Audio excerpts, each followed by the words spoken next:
on how many bills we have passed, how many motions we've passed.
Thank you for being inclusive and extending love towards the Muslim community.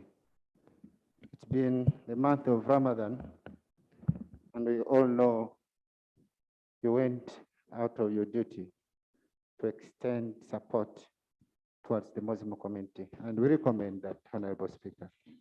Thank you. But in the same vein, Right Honorable Speaker, as we are celebrating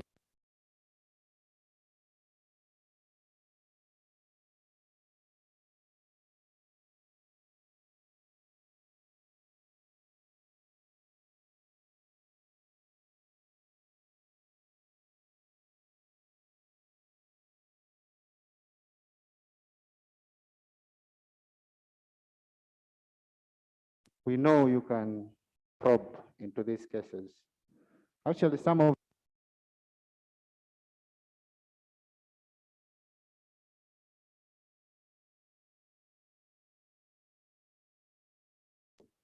the leaders in the other arms of government and produce these Muslim brothers to courts of law that they can get justice. Thank you, Right Honorable Speaker. Thank you, Hassan. Hassan, next time you bring that issue as an issue on its own, you don't smuggle. You first don't start thanking me. There is no relationship between what I've done vis-a-vis what happened. So next time you bring it as a matter on its own, especially when there is a need to have to tell Attorney General, we need a status of what is happening with the people who are in court, who are in prison. You need to give us that information. Yes. Madam Speaker, I want to appreciate you very, very much for the gesture you showed towards our brothers who are Muslims. And in your submission, Madam Speaker, you have hinted about the rights of journalists and their privileges. I think you are on the right course. My only issue that I see is still disturbing in this country and majorly East African countries is the rights of journalists. Madam Speaker, good enough, the Attorney General is around.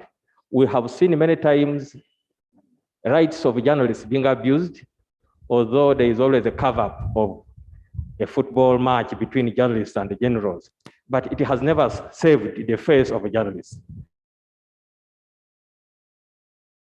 Still, media houses to have a good pay for the journalists in this country because they are the lowest earners of this country, and therefore I know that can be enhanced by government allowing the law for our people to have a living wage so that they can be able to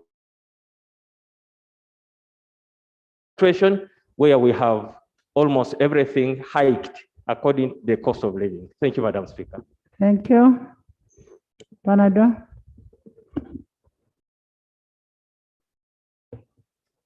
Thank you, Right Honorable Speaker. Right Honorable Speaker, I'm raising on a point of procedure. Last week, but when we had directed the Minister for Local Government to come and give us the status report about what was happening at the Greenbelt in Uganda, even last week, the Right Honorable Speaker who was in that seat, Right Honorable Taiwa, gave the same directive to the Minister, and they said they would. The Prime Minister in her capacity said that they should stop immediately, and also, and she gave it in our own words here, that by Friday they would have stopped. I want to remove my fear, my Honorable Speaker, that as we talk now, they keep on going. I don't know whether it is that competent of Parliament or we have incompetent people the other side who have failed to come to my rescue, because I really use my money. Now I'm almost contemplating to going to court to defend the government land. Yet in the end, it would have been that people are saying, on the other side to defend the government land, because that is not my grandfather's land, but it is government's land, which is supposed to be used to other people. But people have encroached on it. What do you need me to do? Government.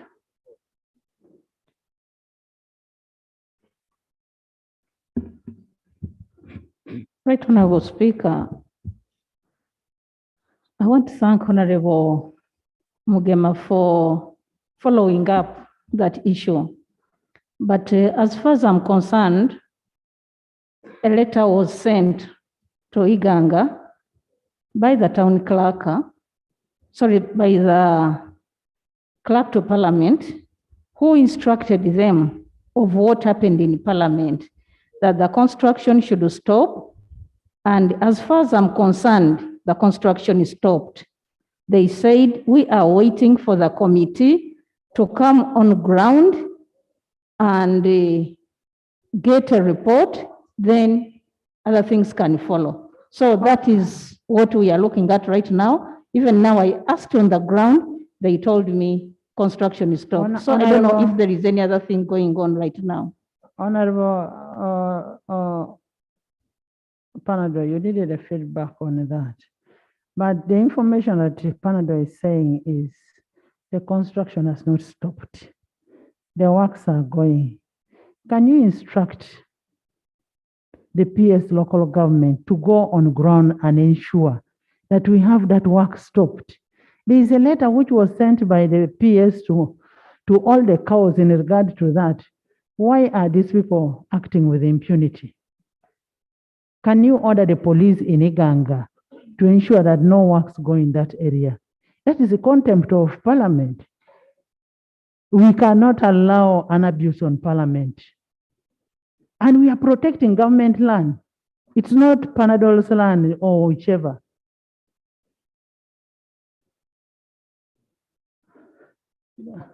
Can you let me hear from the Prime Minister? Right, Honorable.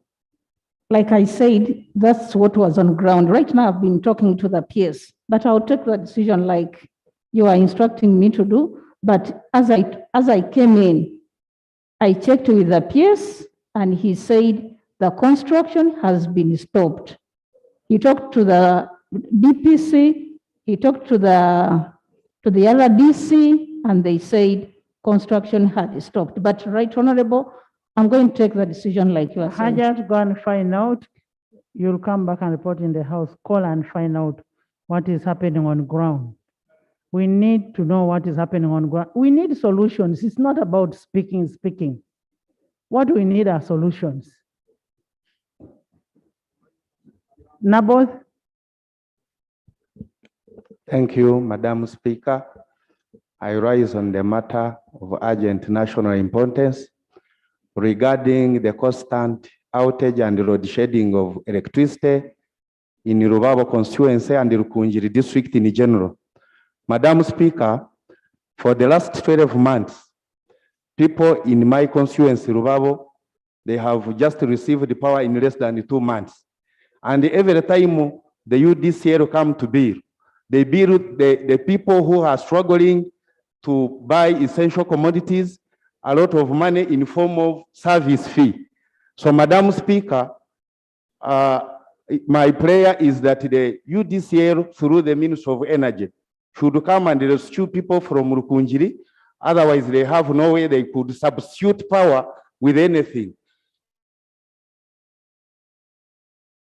Give them the direction to take, or suggesting like they have told us to substitute bread with cassava, what they should substitute with power through you, Madam Speaker. Honorable Government Chief Whip. Madam Speaker, thank you, Honorable Nabos, for raising that issue. Incidentally, I also come from that region, Chigezi region, and it is true that we have a problem of power. But the government is taking the following actions to be able to rectify that problem. First, the region lacks a substation to support power in that region, and we have already secured funding for that. We have been having an issue of where to locate the substation, which is being sorted out.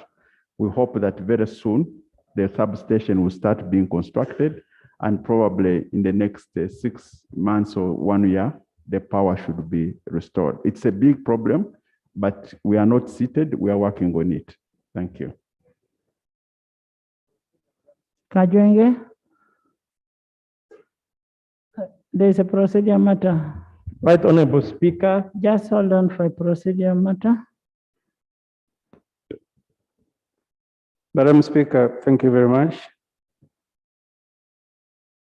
In our rules, Madam Speaker, the executive is supposed to return to Parliament and brief Parliament on the implementation of its decisions. This is in the rules. I hope the Honorable Bahati is familiar. We had a debate here on the closure of the Ugandan border with Rwanda, which remained unattended to. What we see is the president of Rwanda visiting to attend a birthday party of a serving UPDF officer. Madam Speaker, since government is aware that they have an obligation to come and brief Parliament, may they brief us on the visit of a head of state to attend the birthday party of a general of the military. And since you also have UPDF officers who are here sitting,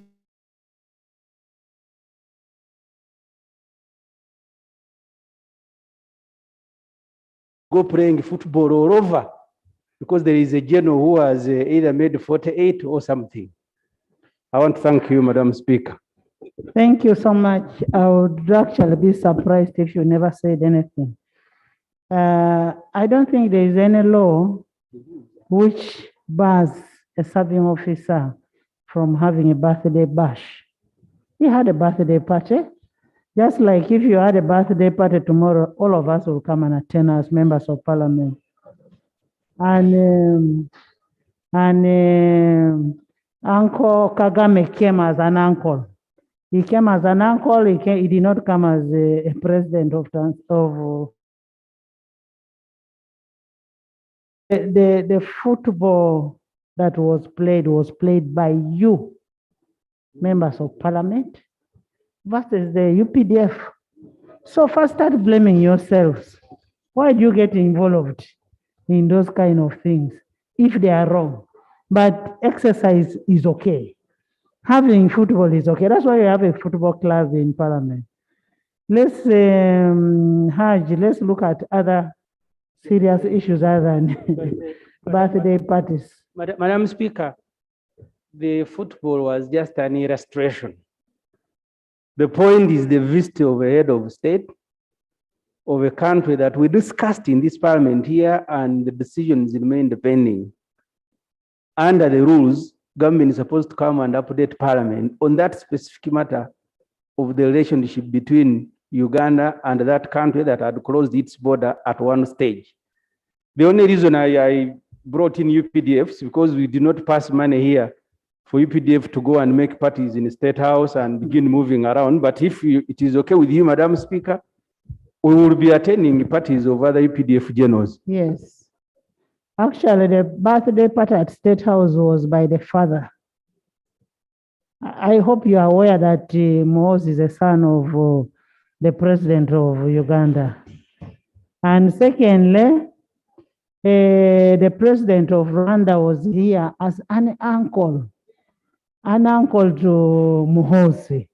He didn't come here as a president of Rwanda. And for us, we treated him as uncle. Kajwenge. Thank you, Right Honorable Speaker. Right Honorable Speaker, in your communication, and as you have previously said, that this is a parliament for the people. I want to put it on record that the people of Nyabushozi, the people that I represent, are so grateful to you, Right Honorable Speaker, for your visit to Nyabushozi on the 30th of April, and a huge delegation of the honorable members of Parliament, and the work that they did in contributing to our career on science and technology. This goes to confirm that indeed this is a parliament that serves the people. Having said that, Right Honorable Speaker, I raise on a matter of national importance, which again, the local leaders raised it to you while you were in Nyabushozi. Right Honorable Speaker, this regards the tsetse flies infestation and the resultant loss of cattle and the decline of economic life in Nyabushozi constituency, Chiruhura district. Right Honorable Speaker, for 5 years now, my constituency has fought tsetse flies infestation at an exorbitant cost borne by the farmer. But unfortunately, Right Honorable Speaker, we are losing the fight. The burden of the disease caused by tsetse flies is high. The Ministry of Agriculture has intervened, but minimally. The disease is chronic, so animals lose weight and production. It is estimated, Right Honorable Speaker, that 100,000 herds of cattle in the sub-counties of Kanyarieru, Chikatsi, Sanga Town Council, Sanga Rwabarata, Nyakashashara, Akayanja have suffered the burden. The farmers in these sub-counties keep dual-purpose cattle for milk and beef, whose productivity has tremendously gone down. When productivity goes down, Right Honorable Speaker, the country fails to achieve her development goal agenda. And this goes contrary to the national development goals. Right Honorable Speaker, Nyabushozi contributes daily an undeniable percentage of milk and beef to the economy. It is estimated, Right Honorable Speaker, that the district has lost approximately 26 billion per annum from the sale of milk and 15 billion respectively from the sale of beef. My prayers, Right Honorable Speaker, I pray that the Ministry of Agriculture, Animal Industry and Fisheries, together with the Ministry of Tourism, should intensify the study of tsetse flies control measures, including development of an appropriate acaricide that kills tsetse flies, or without prejudice to the above, Right Honorable Speaker, should allow others to import that acaricide. The previous interventions with the chemical methods by use of vectorcide, acaricide, which is a pyrethroid, failed to kill the ticks, and hence the farmers abandoned it. My second prayer, Right Honorable Speaker, the ministry should urgently procure and distribute tsetse fly traps to reduce the incidence.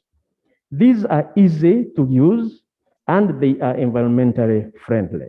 My third player, Right Honorable Speaker, government should urgently provide equipment and other necessary lab consumables to Chiruhura District Veterinary Laboratory. This will help improve surveillance of the parasites and suggest quick scientific responses, treatment, and reduce death. In the event that the government continues to fail to control tsetse flies and the attendant cattle hemorrhage and the economic decline, government, I pray, should consider to submit. Thank you, Minister.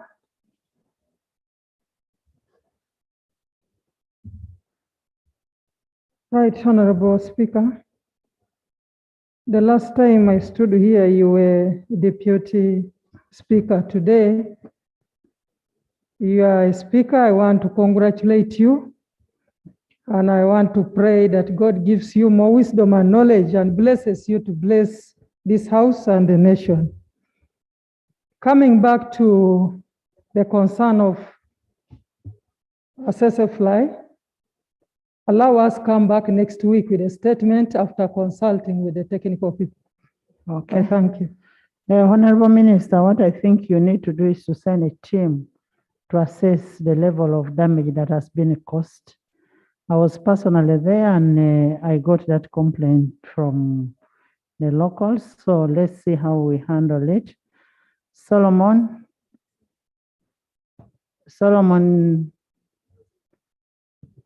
Yes, Right Honorable Speaker. I'm Geoffrey Kayemba Soro, the Shadow Minister for Sports, and I'm rising on the matter of national importance concerning the sports sector. Right Honorable Speaker and this entire House, we know Uganda, we got 10 teams, sports teams that qualified for the Commonwealth Games in Birmingham, which are starting in 2 months' time from now. But as we speak, the Minister of Sports in particular, Honorable Hamson Obua, have failed to get funds for preparation of the teams. The minister does not give money from his pocket. He has not failed. It is a government program. Yes, Right Honorable Speaker. Can you withdraw that statement? Yeah, I withdraw the statement. To give funds to the team that are going to participate. Many countries, especially our neighbors, started preparations as early as January. But our country, up to now, the boys, all the participators are still there.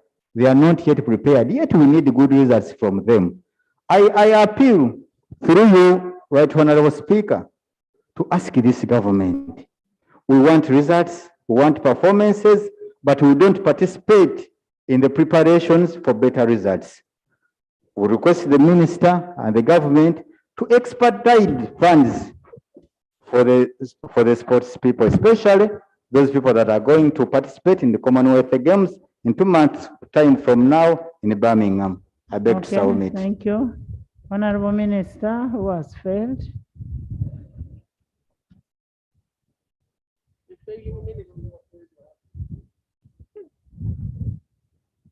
Thank you so much, Right Honorable Speaker, and I want to thank the Shadow Minister. Yes. Yes. As far as I am concerned, the head of that ministry is not the Honorable.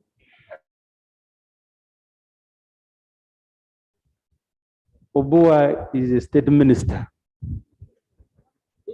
But it's in their habit that each time they are asking the minister, they are the ones, either it is Dr. Muyingo shooting up or Honorable Obua.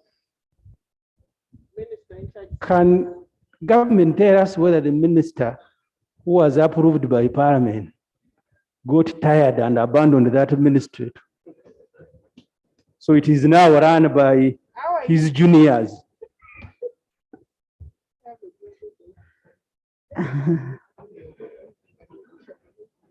I like the way Honorable Semuju likes the Minister of Sports. That is a sign of love.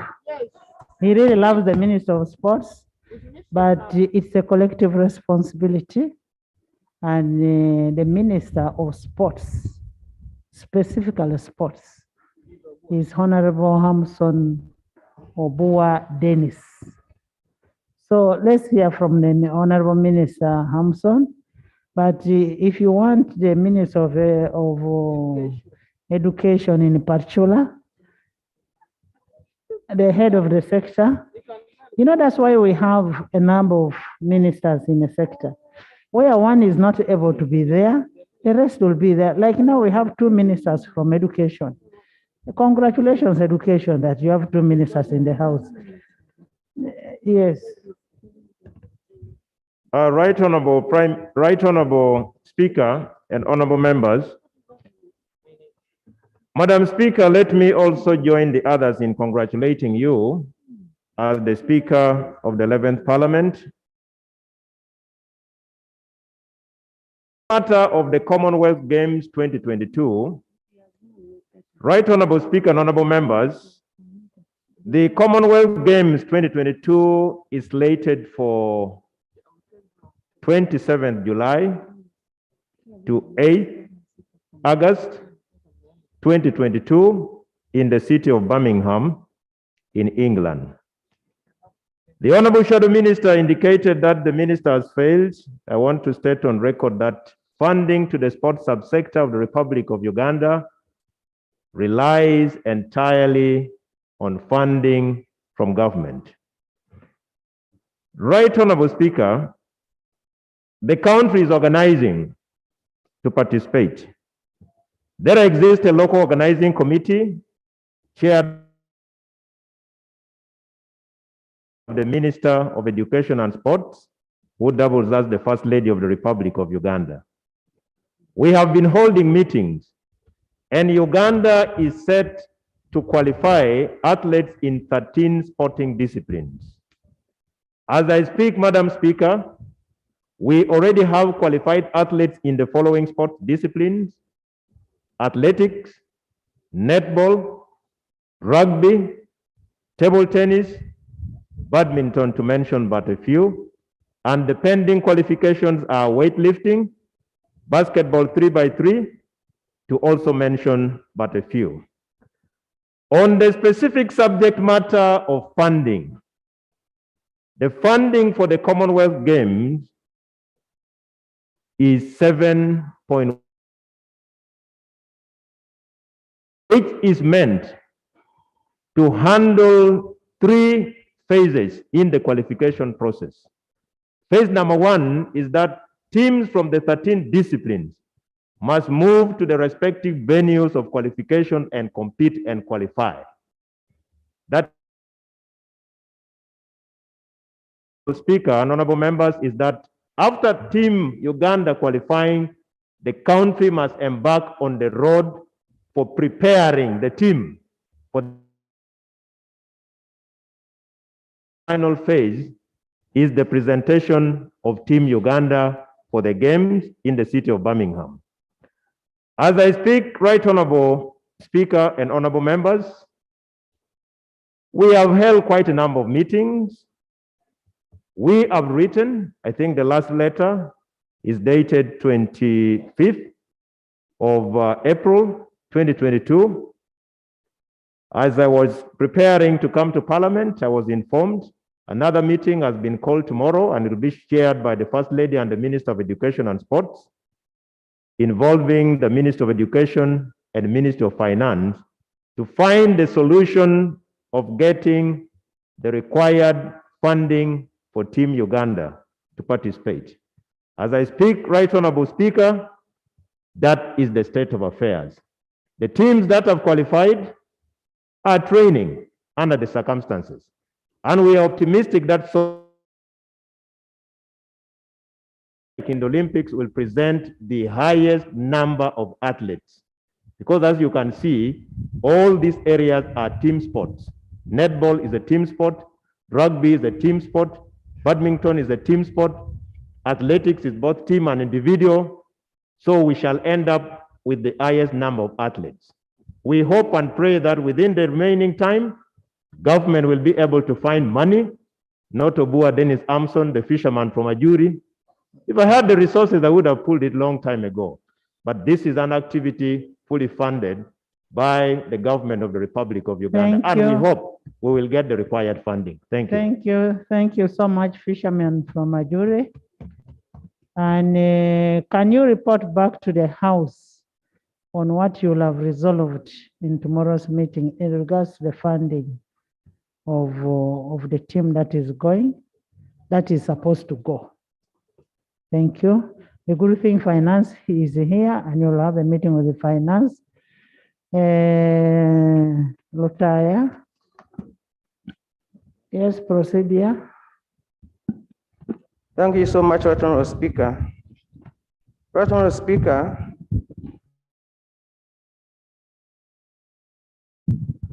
and I visited some other constituencies of my colleagues. I was in Nyabushozi, I was in Rwampara, and I went through Mbarara. Right Honorable Speaker, wherever I went, I was bombarded with questions to do with coffee. Where are you taking our coffee? Why did you allow that agreement? Which coffee? I mean, I'm telling the questions that were coming to me, the way I'm talking to you, Right Honorable Speaker. This I construed to be coming from the coffee agreement we have had in the recent past. And so the voters think that we members of parliament are keeping quiet when their coffee is taken away through an agreement they don't understand. Got more than 500 people coming to my house. And it is the same question they are asking. What are you doing as members of parliament? Some are even threatening to cut the coffee trees, Right Honorable Speaker. It is becoming risky for me to go back, Right Honorable Speaker. And therefore, the guidance and the procedure I am seeking, Right Honorable Speaker, is on how we who come from the coffee growing areas are going, how we are going to be going home under these threats, and what we can do as parliament to save some of us who come from the coffee growing areas. Thank you so much. Thank you so much, Honorable Mujike. And when you said they were asking you where you had taken the coffee, I thought you had picked some coffee from some farmers. That's why I was asking which coffee. And honorable members, this matter came up in the last 2 weeks, and we referred it to the Committee of Tourism, of Trade. It is trade industry. What has happened to the report? Thank you, Right Honorable Speaker. I would like to first thank the Parliament of Uganda through you for the support we are given throughout the investigation.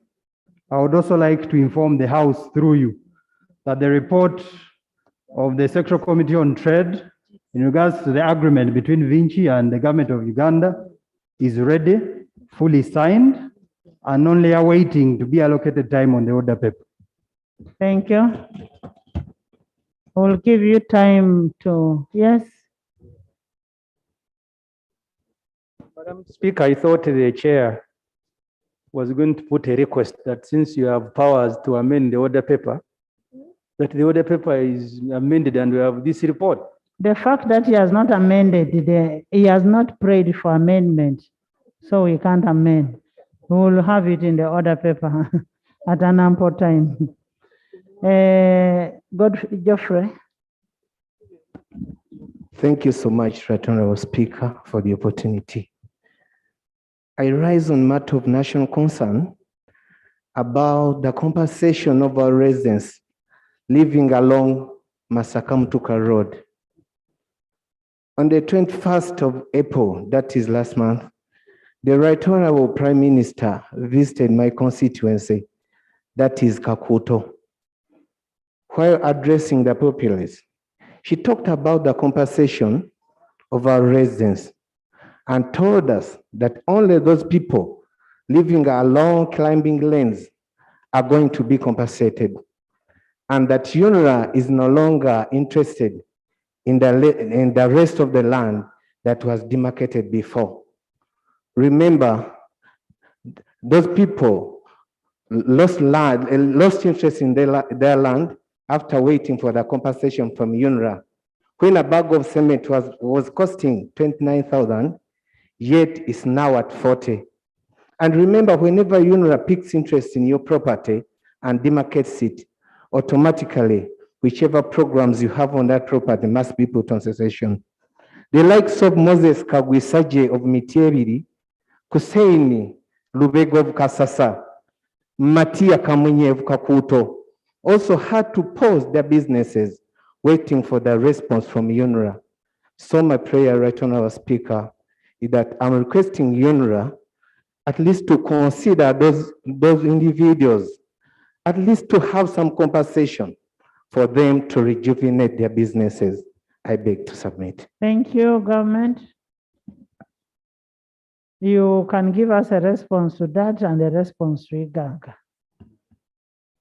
Right Honorable Speaker, maybe I can start with the Iganga issue. I've talked to the DPC and I've talked to the RDC. These people are in different places because RDC was also, they're not in the same office, but everybody gave me the same answer. The DPC said the construction stopped on Saturday, and the RDC said construction stopped on Saturday. The DPC went ahead and reached the venue. He got pictures, which he has sent on my WhatsApp to show that there is no construction going on right now. He has just sent them on my phone. There is no construction going on in Iganga. So I request that let Honorable Mugema wait for the report of the committee so that we can follow up what is going on from the report of the Committee of Parliament. Then on the issue of Honorable, yes, about the compensation. Let her finish. It's okay. Let her finish. Let me finish and then I will take up the information.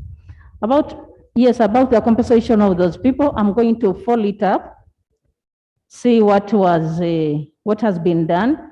Then I can answer you back and then also inform Parliament. I can tell you what is going on. Then I can also report to Parliament what has been done about the compensation of those people. I thank you. Thank you so much. Honorable Panado, I am also going to do my oversight role and I will go there myself. Semakula?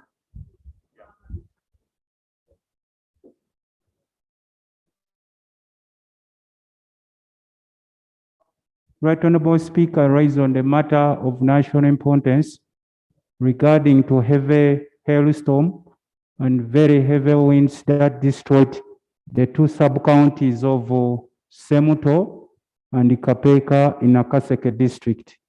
Right Honorable Speaker, as I talk now, very many people from Kapeka and Semuto were left homeless. Their food crops were destroyed, and yet there hasn't been any quick response from government. And even some roads have been cut off, especially those which are linking Semuto to Wachiso district. So, Right Honorable Speaker, my prayer is that the Ministry of Disaster Preparedness should rescue these people of Semuto and Kapeka, because as I talk now, they don't have food to eat and their shelters were destroyed. So they should come for these people's rescue. Thank you, Right Honorable Speaker.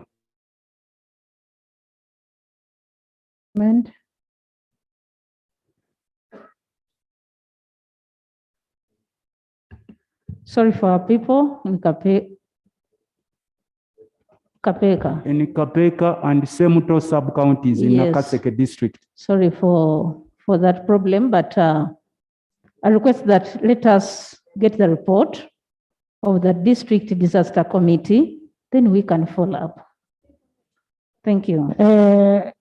Honorable Semakula, can we have a report from the disaster committee on what is happening, the level of the damage, and then we'll act on that. And Prime Minister, this is where we have always said, we need a disaster commission.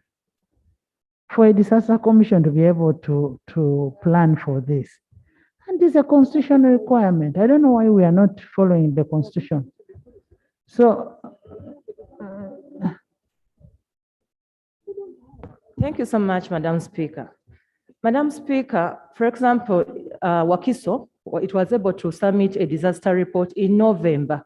I keep inquiring from the ministry. Up to this day, it's not yet handled. So are we proceeding well, Madam Speaker? When we are always requested to ensure that we contact the Prime Minister's office, and our district should be able to submit disaster reports. But up to this day, some of these reports are not handled. You submit the report and give me a copy. Thank you so much. Submit the report and give my office a copy, and then Ogware. Thank you. Submit a report. Thank you, Right Honorable Speaker. Right Honorable Speaker, allow me to congratulate you upon attaining that position. Right Honorable Speaker, on Thursday, 28th May, April 2022, the Infrastructure Committee left Parliament at 8 a.m. and went for a site visit, a field visit in Mbarara on the USMID project. It also continued to the constituencies of Honorable Kangwaje and Honorable Nathan Byanyima in East Njiro district. We later traversed the East Njiro Rakai road that is up for pre-financing, and later continued to Bukoto Central in Masaka district. That is along Chanamukaka, in Chanamukaka, along Bukunda, Buyaga Road. Right Honorable Speaker, as we arrived in Chanamukaka, shortly after passing the sub-county, the police stopped us. The policemen took their positions and demanded that we get out of the constituency. Right Honorable Speaker, the two buses of Parliament with their Parliament number plates, UH, were along the convoy. The vehicles for Uganda National Road Authority were also with us, and also two private vehicles, mine and the one of the chairman, Mr. David Kalbanga, Honorable. We tried to talk to them and then to the OC, and then he said he had orders from the DPC that the RDC had ordered that they stop us from traversing that route from Bukunda to Buyaga as the infrastructure committee. I understand they had, I don't know what intelligence they had anyway. Right Honorable Speaker, my prayer is, one,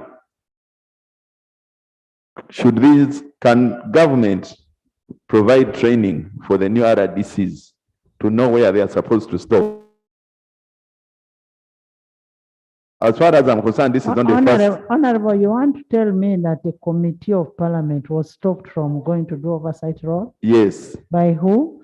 By the RDC, by the police. The OC got the orders from the DPC that the RDC had told us to leave the constituency. So the RDC of Masaka district. Honorable Prime Minister, can we have that RDC, that DPC, that police, whoever? One of our roles as members of Parliament is to do oversight. And if my members are going out to do oversight role, they have no single power, even to stop them from doing whatever they are doing. How can that happen? We need a report in this house by Thursday on why that happened and why that should. Thank What you, Right did it Honorable happen? Speaker. Information. No, I don't need information. What I want is an action on those people. Information about the matter. I want an action on those people. If they cannot be able to handle Madam, members of parliament, then they should leave those areas. Madam Speaker, let me guide a bit before you, Right Honorable Prime Minister. It was surprising. I thought I've.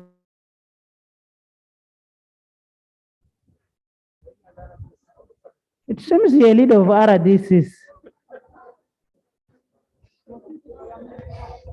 Right Honorable, nobody is allowed, Right Honorable, nobody is allowed to interfere with parliamentary work.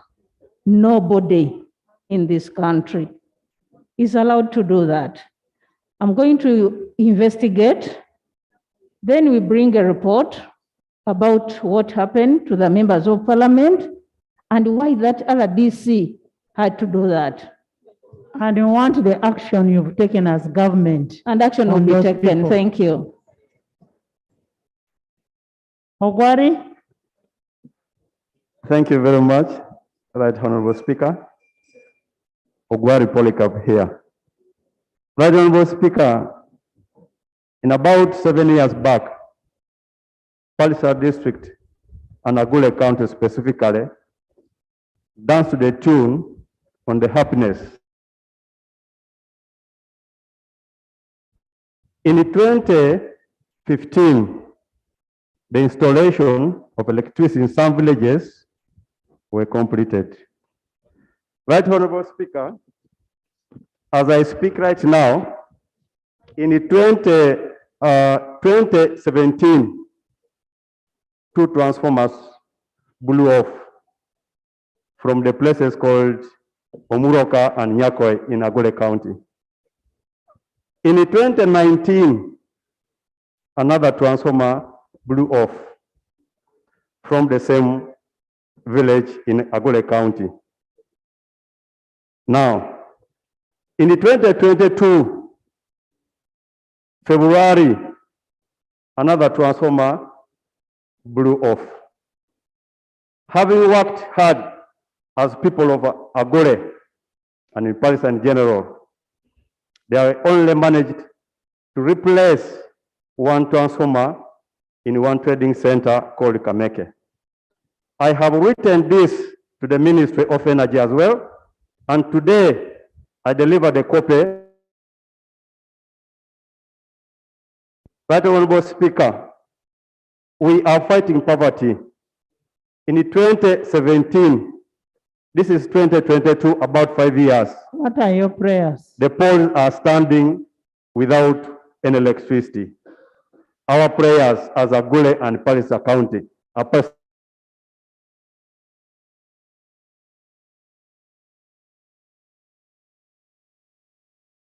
back the transformer that blew off. 2, the poles that have fallen down, they are over 10. Let the poles also be erected and put back the power. Thank you very much. Honorable Prime Minister, it's not about helping, it is their right to have electricity. Please. Right Honorable, I want to sympathize with my colleague for the delay that the Minister of Energy has taken to replace those, the transformer so that our people can have power back. But I'm going to follow up with the Minister of Energy and ensure that action is taken. I thank you. We need a feedback in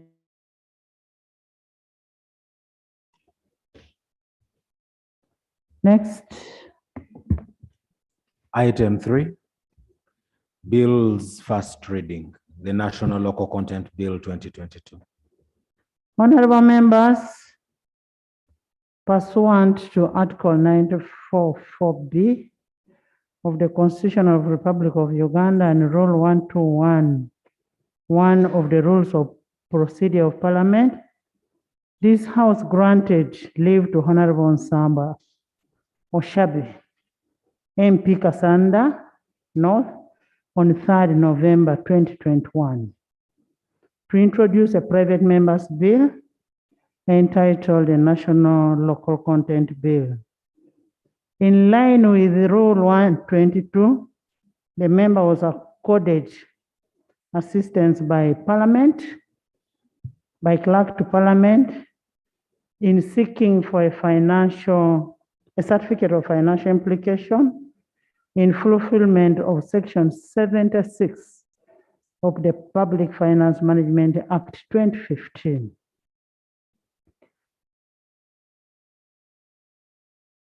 Days of the request for a certificate.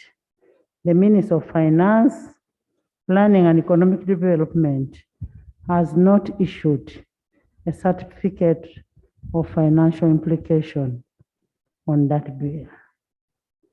This House has several guided that the Minister of Finance has no authority to deny a certificate of financial.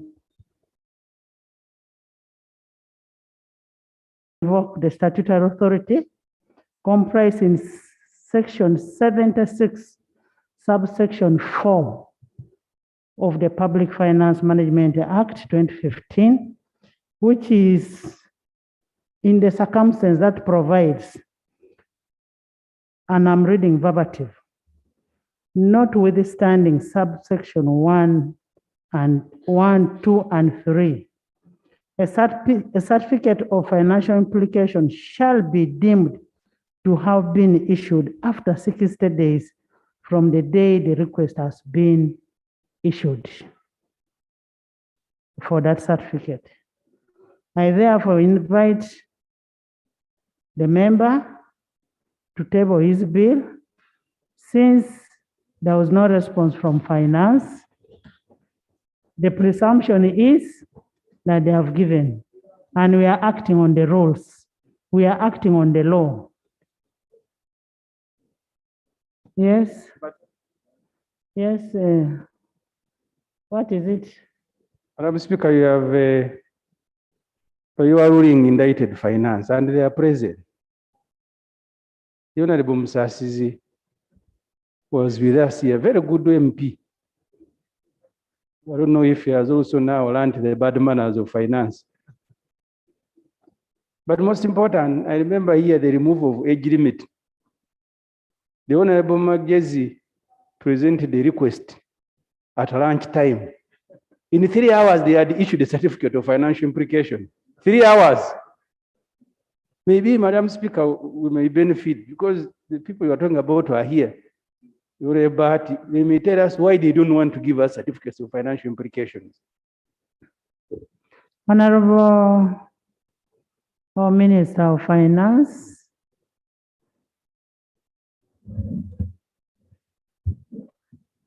Madam Speaker. By the way, for the new members, just for information, he used to be one of the best chairpersons of a committee. Thank you. And he was a chairperson for life, a chairperson of finance. So he knows these things very well.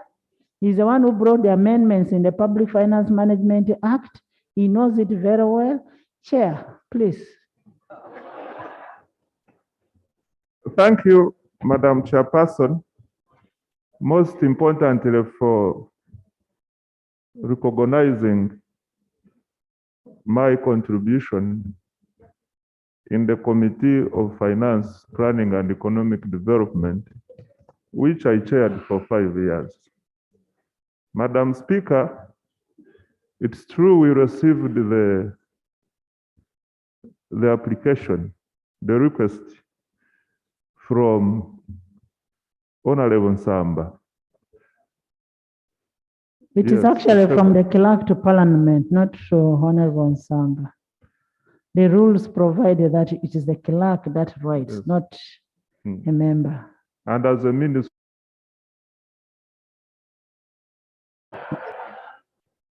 but Madam Speaker, as you have clearly stated, the law is very explicit.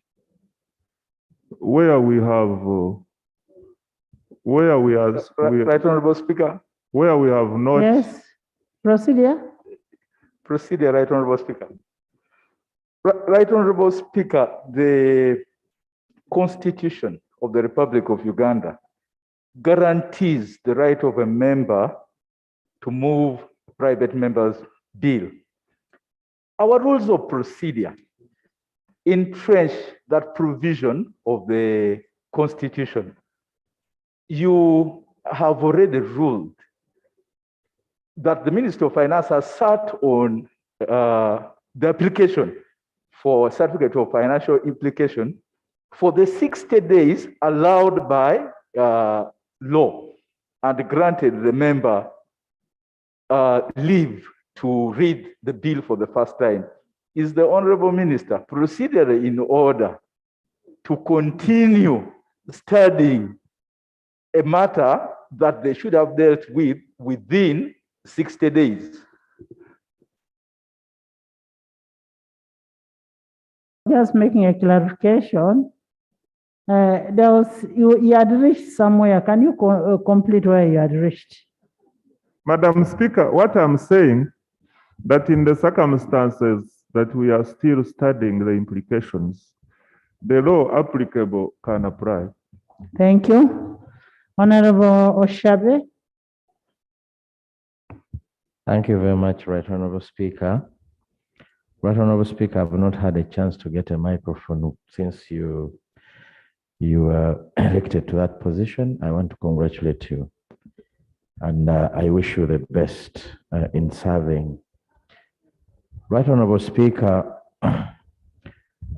the bill we're talking about, the National Local Content Bill, was processed in the 10th Parliament, and it was passed by Parliament. The President just returned it over a few issues, and the Honorable Minister, my good friend, Honorable Musasizi, was the chair of the Committee of Finance, and he processed it.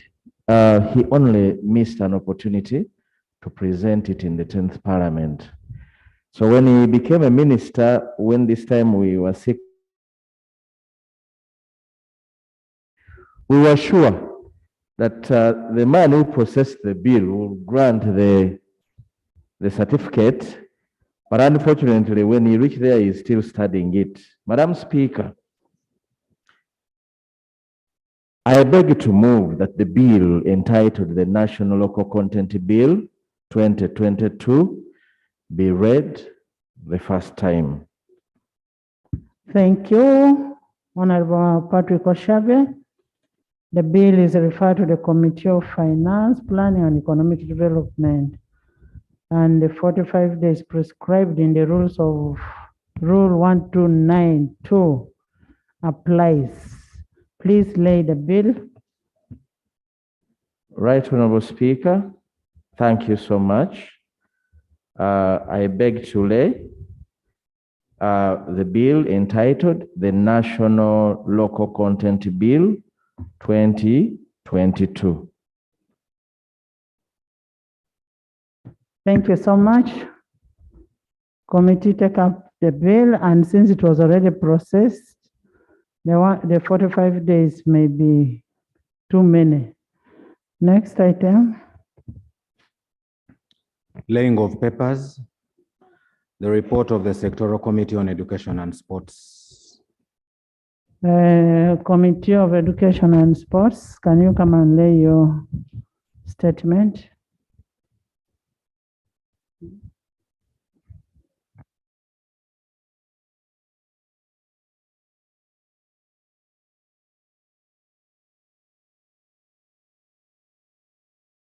Honorable Kajwenge, come back. Don't raise your issues and you go away.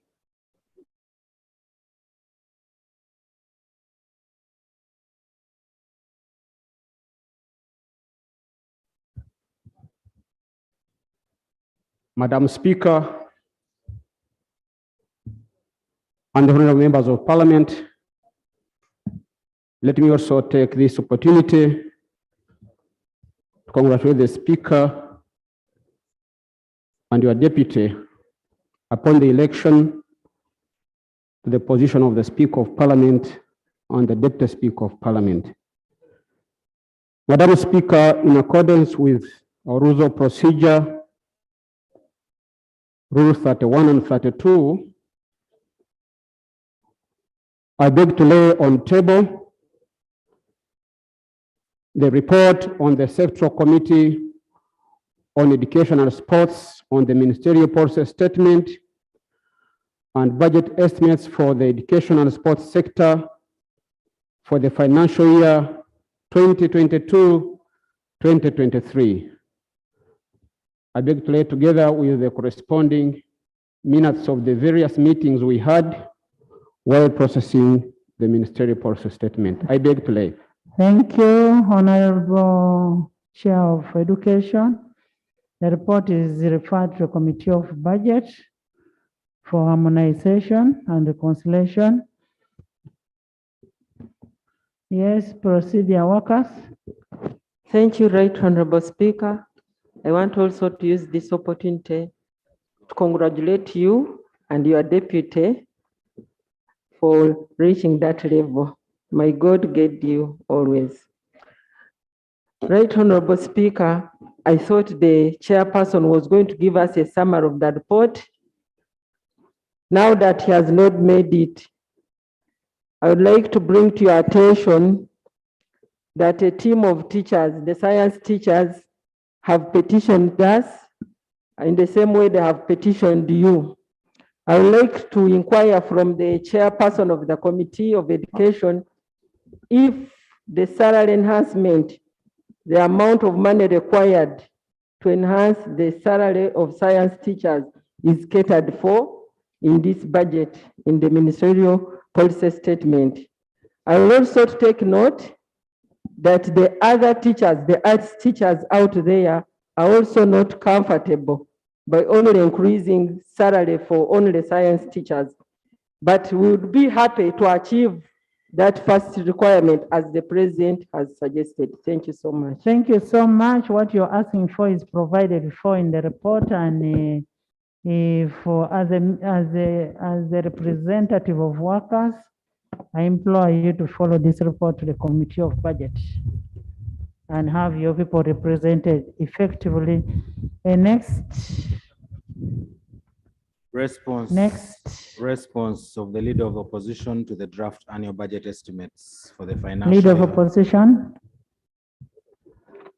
The Leader of Opposition is away for a burial and he has left the government chief whip to act. Opposition whip. Sorry. Madam Speaker, under Rule 53, Sub-Rule 1 of our Rules of Procedure,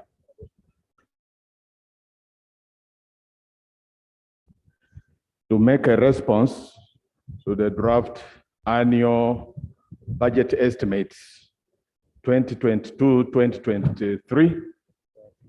And Madam Speaker, as usual, it is a written response, and in a nutshell, our able line minister of finance is going to take us through.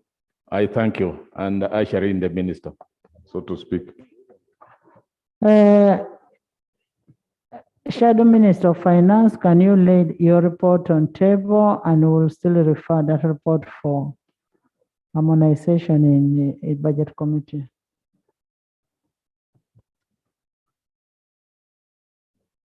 Right Honorable Speaker, thank you for the opportunity. Right Honorable Speaker, I'm going to lay, but Right Honorable Speaker, I want to draw to you and the House to a small, maybe we shall need to amend our rules of procedure. Right Honorable Speaker, in the former regime, before we amended to have presented here in full detail, and by virtue of that, the opposition would come and respond to it before the debate ensues in the entire parliament.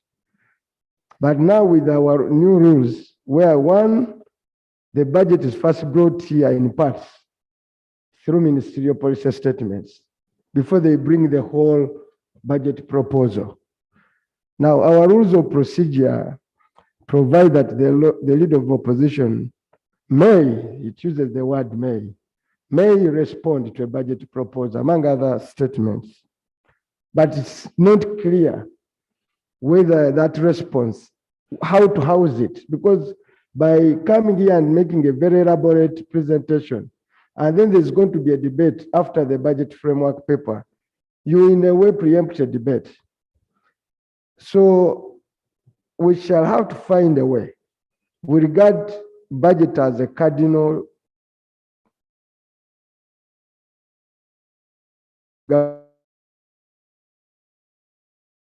budget report comes here, unless we generate a minority report, there is no any other room for us to formally respond to a budget, because a report of the committee can only be, a leader of opposition cannot have a response to a report of the committee.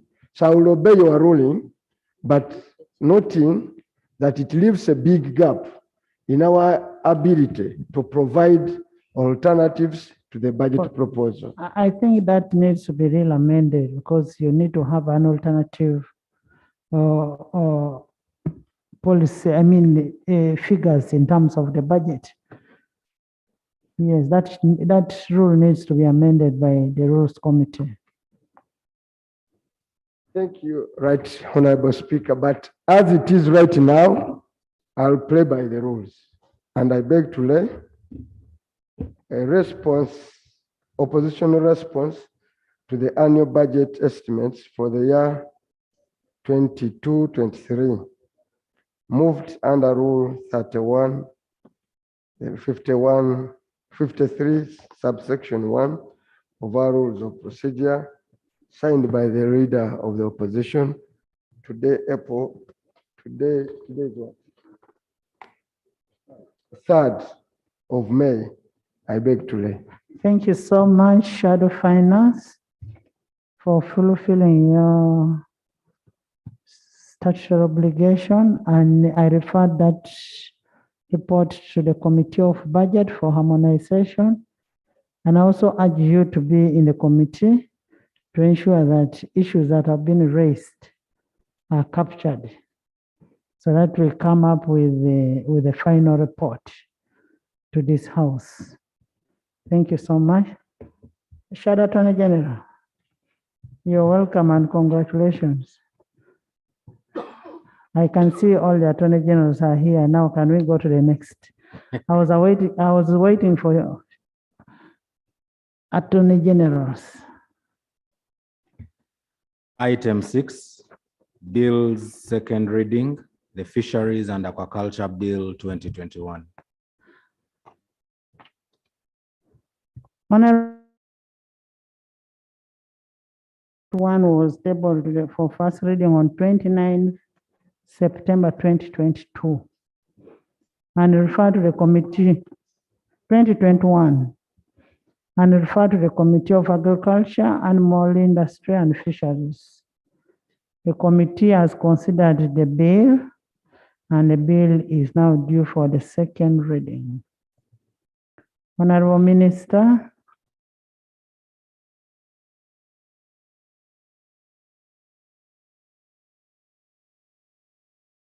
Right, Honorable Speaker and colleagues.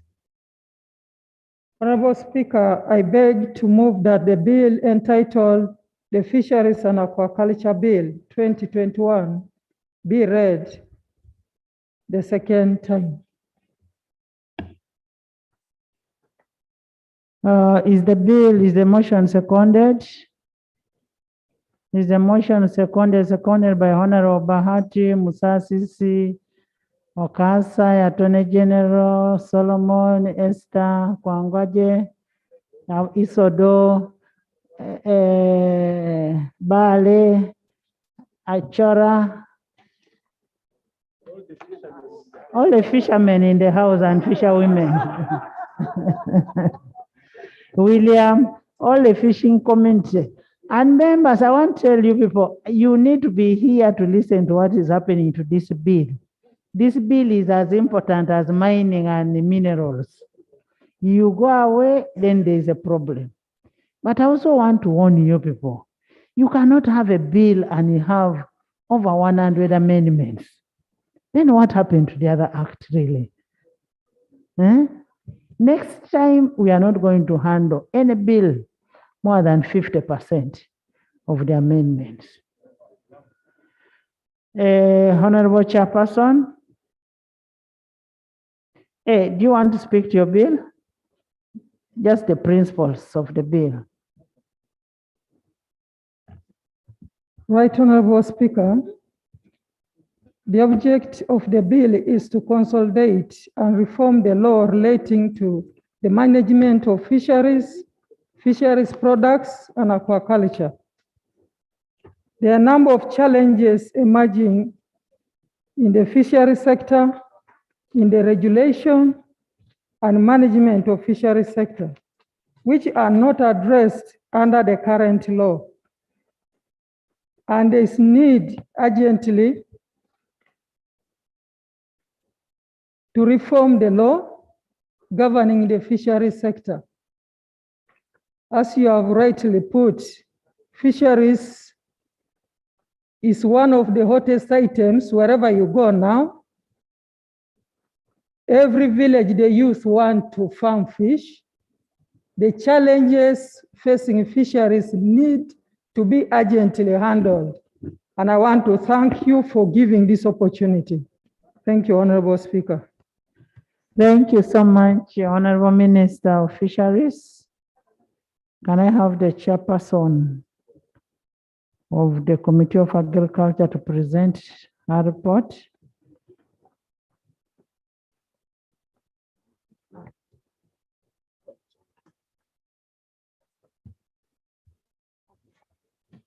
Thank you. Right Honorable Speaker and honorable members, I beg to lay on table report of the Committee on Agriculture, Animal Industry and Fisheries on the Fisheries and Aquaculture Bill 2021.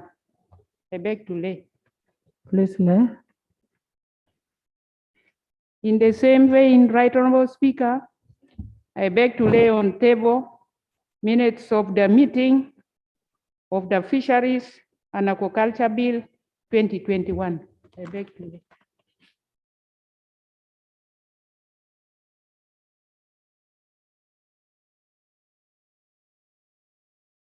Right Honorable Speaker and honorable members, rightly as you put it, the Fisheries and Aquaculture Bill 2021 was read for the first time on the 29th September 2021 and referred to the Committee on Agriculture.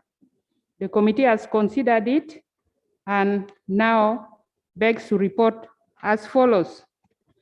Right Honorable Speaker, the Fish Act was amended in 2011 through the Fish Amendment Act 2011 to provide for the establishment of the fisheries officer for the issuance of licenses, permits, and other fisheries activities under the Act for the effective development and management of the fisheries subsector.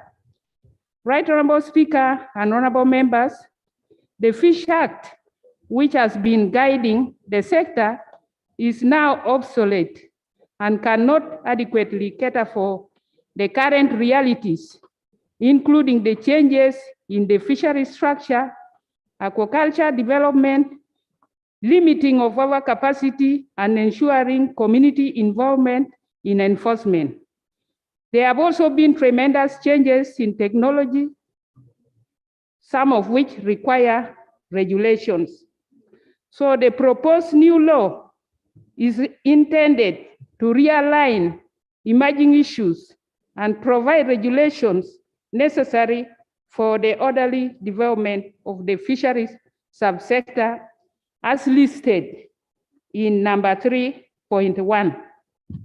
Right Honorable Speaker, this report has been with the colleagues for some days, and I believe they have gone through, so I will not read word for word. Right Honorable Speaker, I move straight to page 5. Page 5, 4.1, 4.2 is about the methodology the committee used in processing the bill. Including the stakeholders, the committee met physically and interacted with, and those who made written submissions to the committee. There were in total 16 teams of stakeholders that the committee physically met, and 11 gave their written submissions. That is captured on page 5 and page 6. Right Honorable Speaker, 5.1 and 5.2 on page 6 and 7 is about status of fisheries and aquaculture sector in Uganda, giving supportive statistics. But worth to note is that the European Union remains the leading market for Uganda's fish. This has been so because Uganda managed to meet the EU quality assurance requirements. Right Honorable Speaker, fish has been identified as one of the 18 priority agricultural commodities to foster a sustainable agro-industrialization agenda in Uganda because of its contribution to national GDP. It is therefore an item of priority under the parish development model. Right Honorable Speaker, the committee was concerned that despite the enormous potential for fish production, with approximately 44,000 square kilometers, that is 20% of Uganda's total surface area covered by fresh waters, the fisheries resources are currently underexploited due to over-reliance on capture fisheries and limited investments in aquaculture. The committee has observed that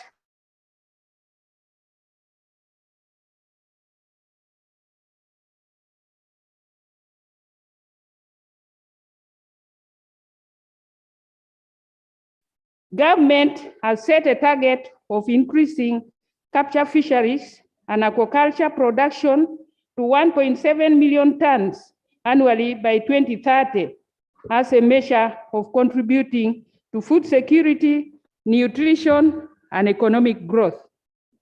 Right Honorable Speaker, on page 8, 5.3 is a list of the key challenges in the fisheries and aquaculture subsector, key of which is underfunding of the sector and the obsolete law under which we have been operating that cannot offer guidance as far as fisheries and aquaculture is concerned. Right Honorable Speaker, number 6.0 is about the bill's compliance with the SDGs. Honorable colleagues, if you read there, you will see that the bill is compliant with the SDGs, SDG 12, 13, 14, and 15, that sets targets for responsible consumption, production, and combating the effects of climate change, and sustainable management of water resources, land, terrestrial ecosystems, forests, and the environment. Fish production is mostly affected by over-reliance on capture fisheries with limited investment in aquaculture. This is further compounded by the deteriorating quality of water sources resulting from aquatic pollution, coupled with the challenges of enforcement regulations and resultant decline in fish stocks.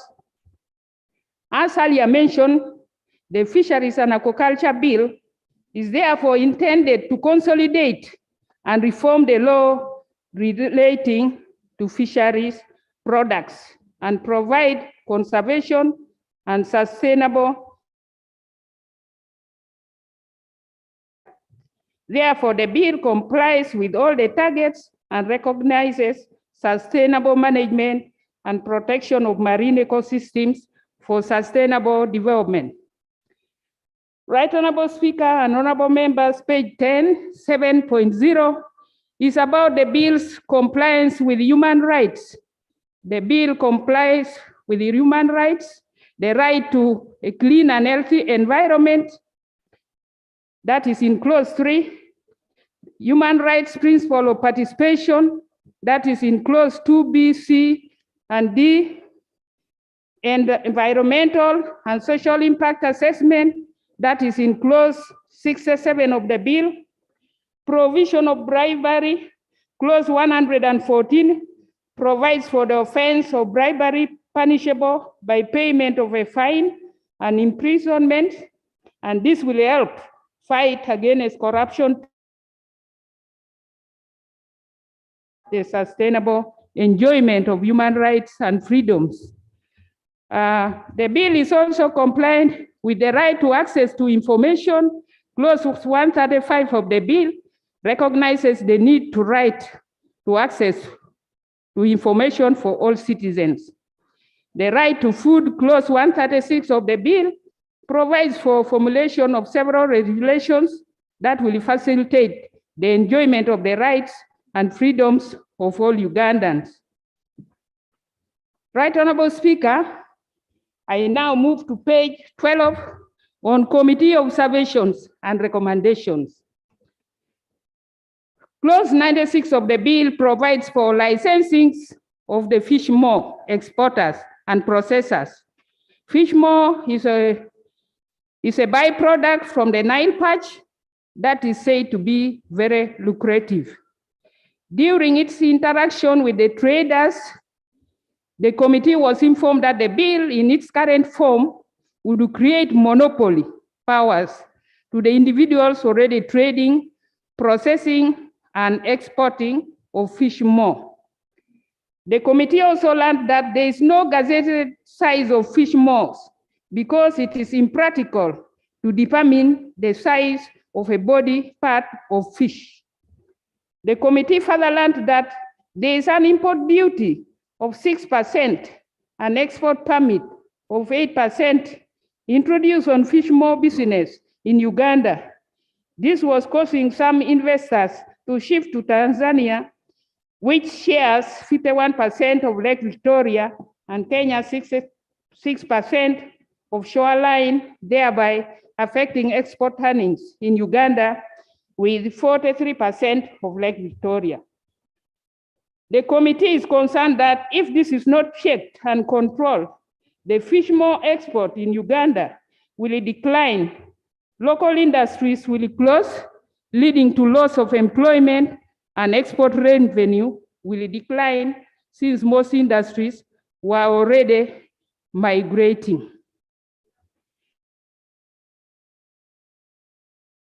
Making the regulations, the minister should ensure that there are clear provisions relating to fish maw gutting and gazetted places for purposes of buying and selling of fish. The committee also recommends that the regulations should ensure that there are friendly licensing procedures and that local Ugandans with limited capital are able to stay in the fish maw business.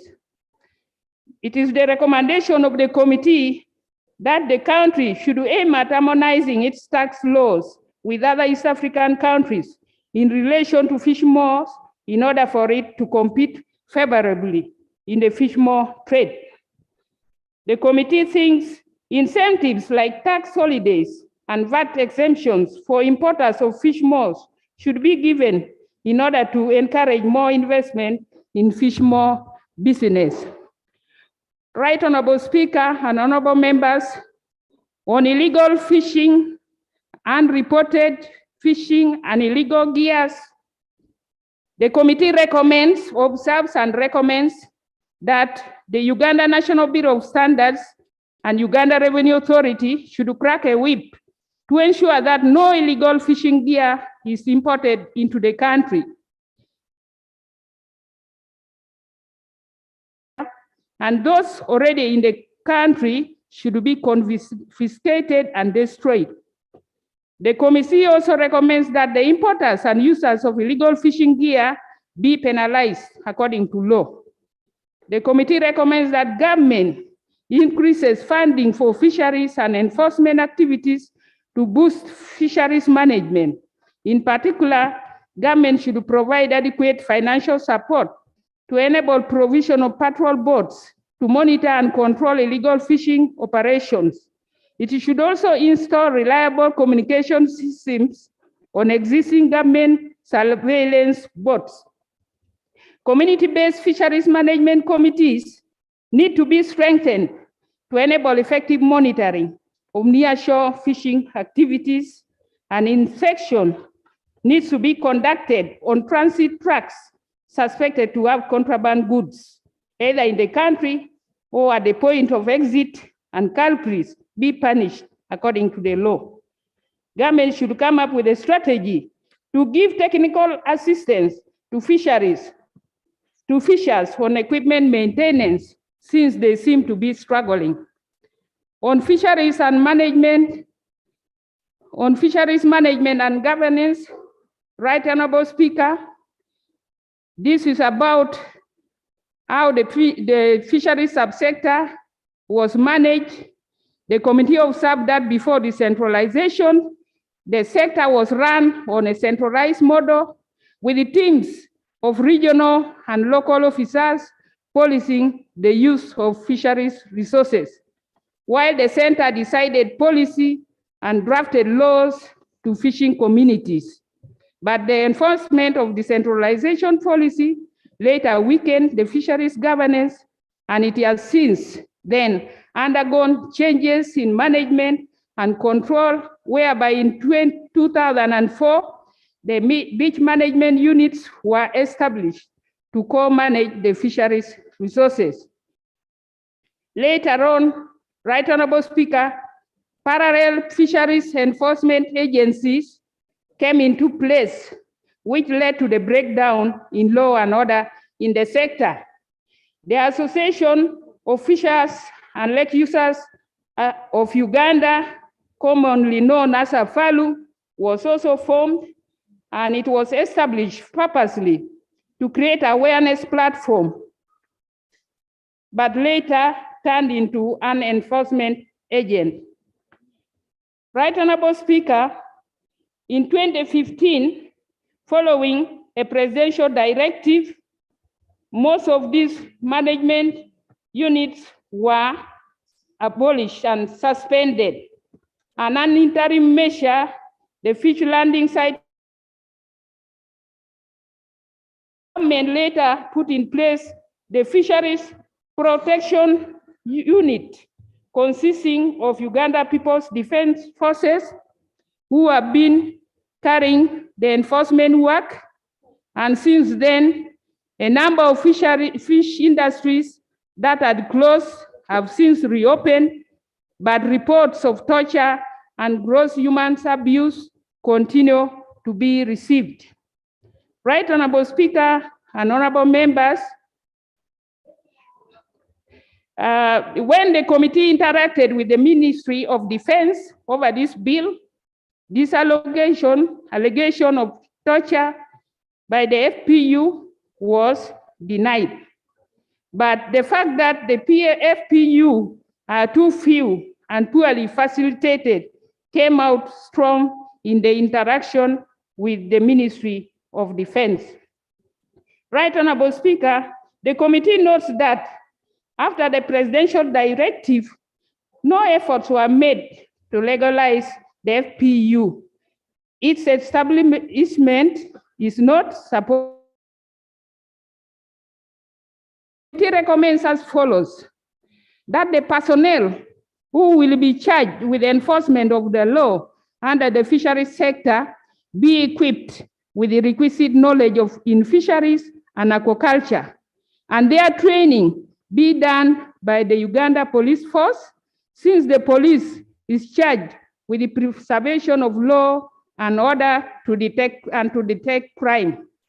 The committee also recommends that the offenses under the law should be strictly tried within their respective magisterial jurisdiction. On fish licenses and levies, the committee notes that the bill focuses on centralizing all licenses, making accessibility to the services very inconveniencing and extremely expensive. It therefore recommends that some fishing licenses, like movement permits, bicycle permits, motorcycle permits, among others, should be decentralized to local governments to ease accessibility. This will be cost-effective because districts or local governments are near the communities. The committee notes that Uganda has a gradually expanding aquaculture subsector. Aquaculture continued to grow at an estimated rate of 6%, with an estimated production of 120,000 from an estimated 30,000 fish farmers. The source of the information is there indicated. Right Honorable Speaker, the recommendation by the committee is that government puts in place investment incentives and ensure that there is a conducive environment to strengthen commercial aquaculture. The committee also recommends that extension services be expanded to help in capacity development because aquaculture demands knowledge, technology, and a lot of skill. Government should ensure availability of quality inputs like feeds and fingerlings that will help to improve the quality and quantity of feeds available to the fish farmers. On support to the Fisheries Research Institute, the committee observed that in order to support research and innovation in all aspects of fisheries and aquaculture, there is need to support research in fisheries. The committee notes that research is critical in achieving increased and sustainable fish production environment. The committee noted that currently the National Fisheries Resources Institute is the only institute mandated to generate and disseminate appropriate technology, knowledge, and information through conducting fisheries research, and yet it is not adequately funded. Committee recommends government should support promotion of research and innovation in all aspects of fisheries and aquaculture. Researchers need to be that include fish breeding, fish feed formulation, nutrition, disease management, improved fish processing technologies, solar tank dryers, high-tech specialized equipment, use of ICT, market collection, marketing, monitoring, and surveillance. On the types of fish and net sizes for capture fisheries, Clause 109 of the bill provides for undersized fish. However, the committee observed that there are different capture fisheries in the different waters in the country. And the types are Nile perch, gege, Nile tilapia, that is gege, Nile perch, the other one, bagrus, that one, semutundu, yes, emale, emamba, and nkolongo. The committee notes that the ministry considers only two types of fish, Nile perch and tilapia, leaving these other species mentioned above. The bill therefore seeks to regulate these concerns, and the committee recommends that in coming up with the regulations, the minister should ensure that all fish species are regulated. Funding to the sector, the committee noted with the concern that the agricultural sector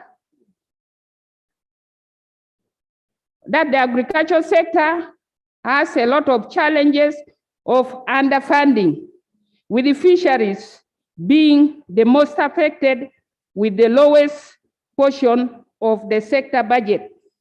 The committee notes that the 5th special session of Lake Victoria Fisheries Organization Council of Ministers held on the 28th May 2010, where Uganda participated, approved the establishment and operationalization of a fish levy trust fund by March 2011.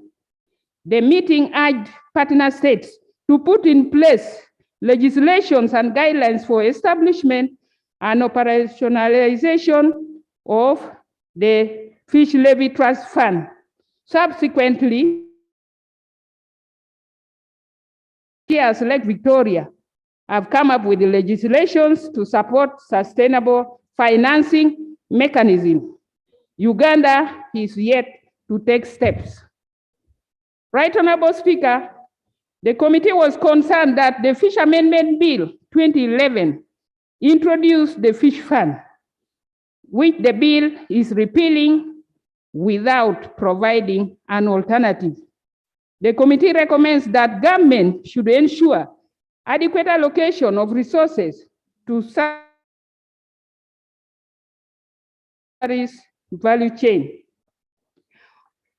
On inadequate knowledge on the status of fish stocks in the water bodies, Right Honorable Speaker, the committee noted that though Uganda has an array of water bodies which contribute to the national fisheries sector, fish stocks data from most of these water bodies and swamps is largely unavailable. The committee recommends that funding be provided to facilitate collection of statistics of fish stocks in all water bodies. The necessary deep water research equipment be provided to enable proper survey and should be procured. Public education and community management programs and fisheries resource management and utilization be established, and routine carrying out of fish stock surveys for all species of fish on all water bodies be done.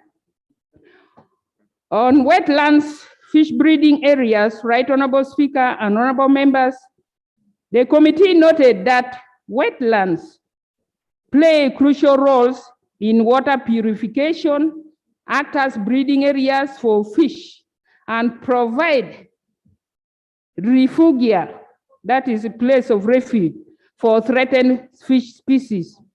However, currently wetlands are facing serious encroachment and degradation, thus affecting aquatic lives. The committee recommends that specific breeding areas be identified and gazetted so that access to them is restricted.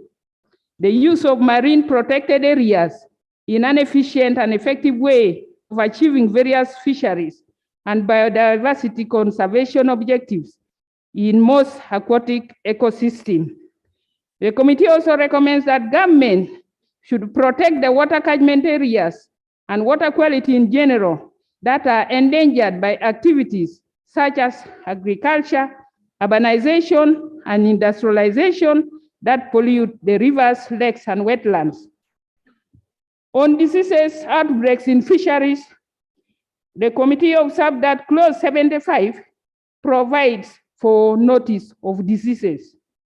The committee also noted that currently there are cases of disease outbreaks in capture fisheries.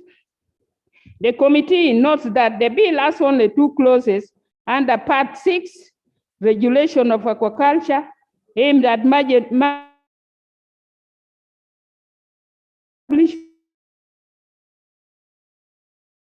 in aquaculture, in capture fisheries, yet wild fish are also vulnerable to introduction of pathogens with very devastating socio-economic and political effects. The committee recommends as follows: that government, through the chief fisheries officers, constitute a team to undertake the aquatic animal health activities on water bodies. The team will be responsible for developing and regularly updating the national list of aquatic animals, disease-causing agents, undertake a regular monitoring and surveillance of the listed disease-causing agents, develop biosecurity and biosafety measures, and support stakeholders in the implementation of the measures and monitor compliance, including aquaculture, establishments, and fish grounds plan, and respond and manage emerging or re-emerging of pathogens in all aquatic systems. The committee also recommends that measures be put in place to control diseases and should be all-encompassing to include all factors affecting fish, aquatic plants, or aquatic product, given the impact of any disease on aquatic organism and ultimately on the people. On the landing site management, the committee observes that clause 37 provides for establishment of landing sites throughout Uganda. The committee was cognizant of the fact that there are very poor sanitary conditions at most of the landing sites.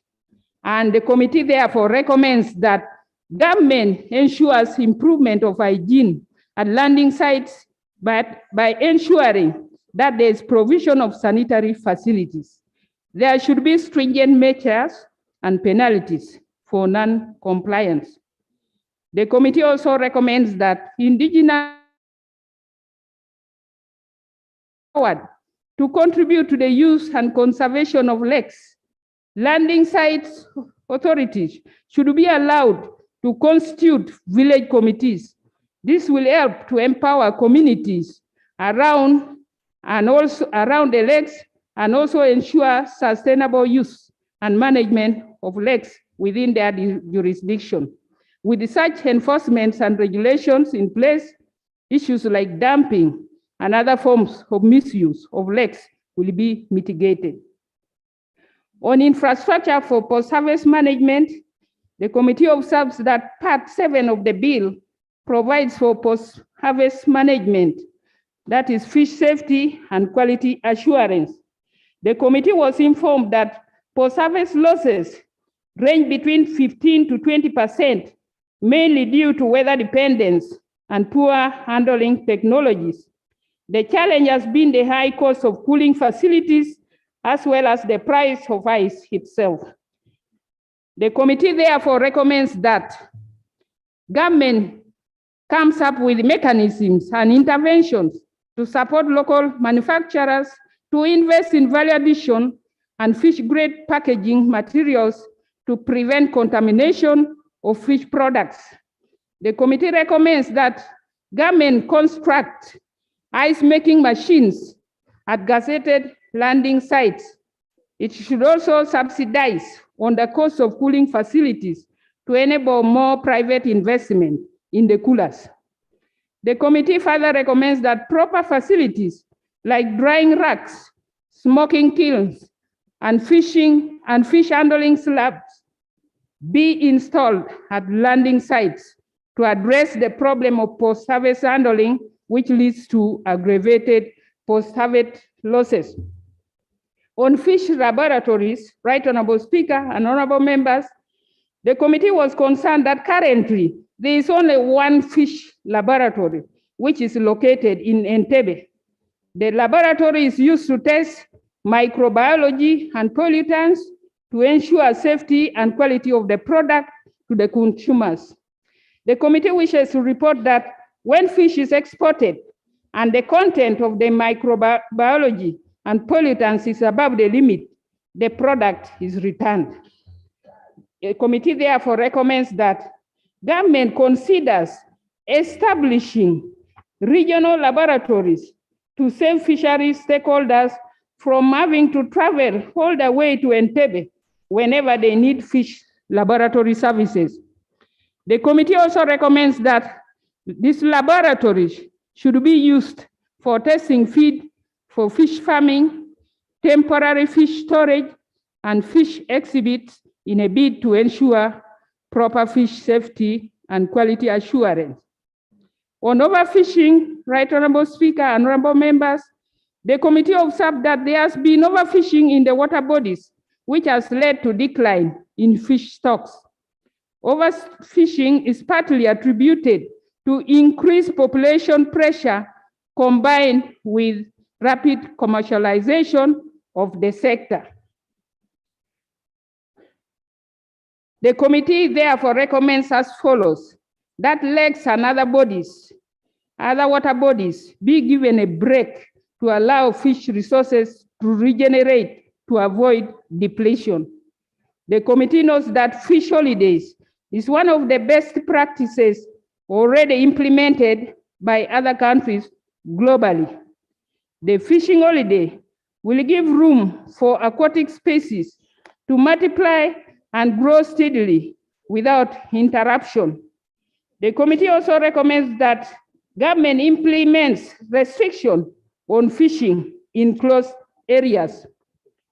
On transboundary resources, Right Honorable Speaker, the committee noted that many of Uganda's water bodies are shared with the neighboring countries, and there is inconsistency in implementation of appropriate fisheries and aquaculture policies, especially across these shared water bodies, both within the country and those shared with other countries. The committee recommends that, in the spirit of Pan-East Africanism, there should be regional cooperative efforts of managing inter-jurisdiction transboundary fisheries through regional fisheries bodies like the Lake Victoria Fisheries Organization.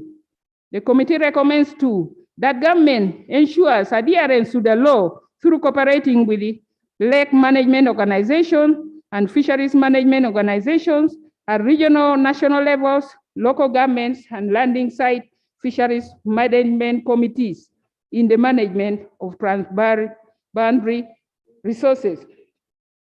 The committee further recommends that government negotiates and implements appropriate instruments between the fish management authorities of concerned countries in the region and their stakeholders.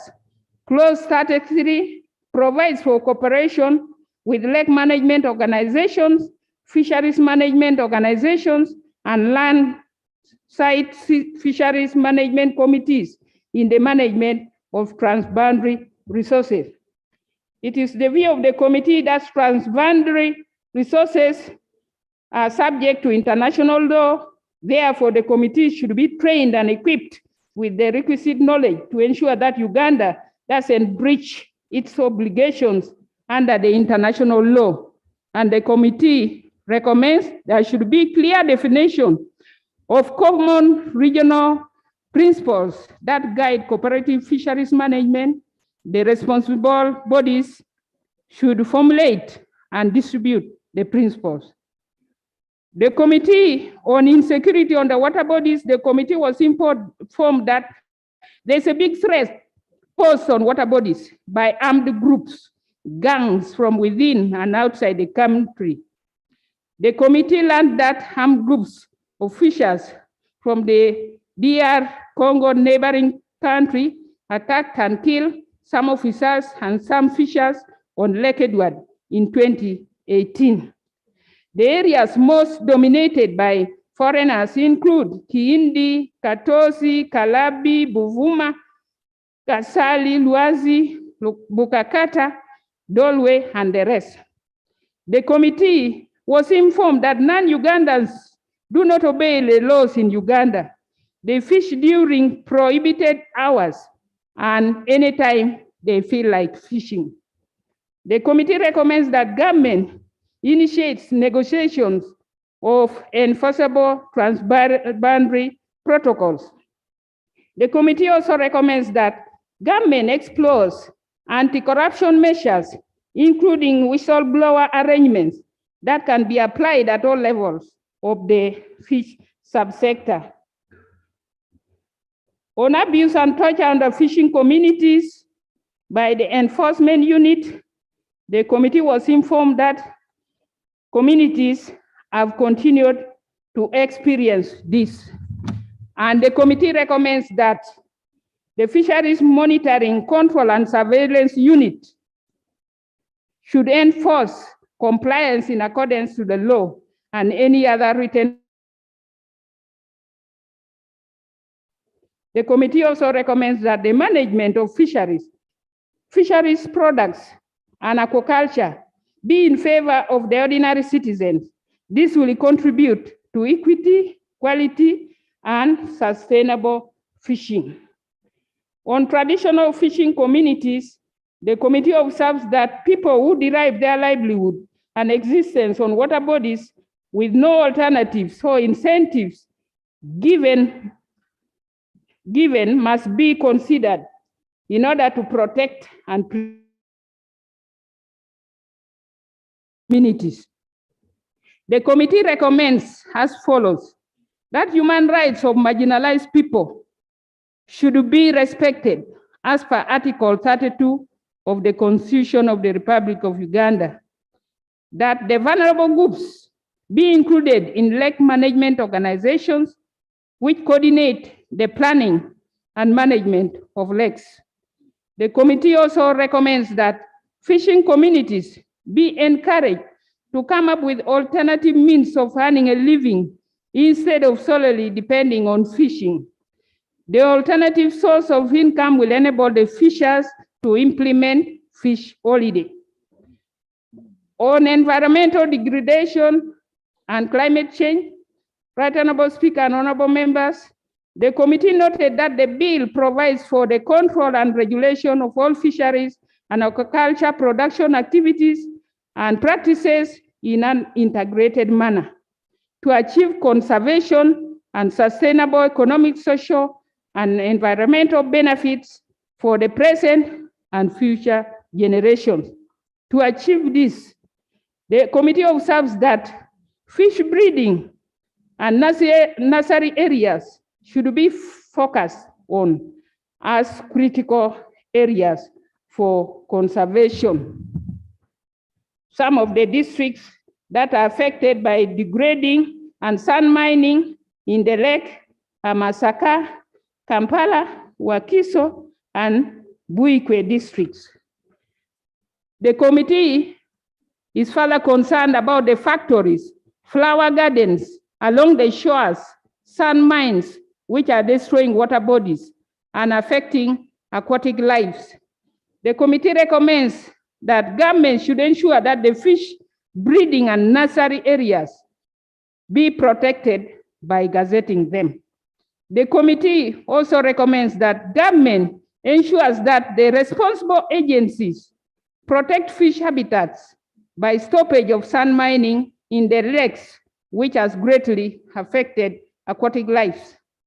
The committee further recommends that human activities be regulated to prevent destruction of the environment along lake shores, as well as carrying out wetland restoration activities.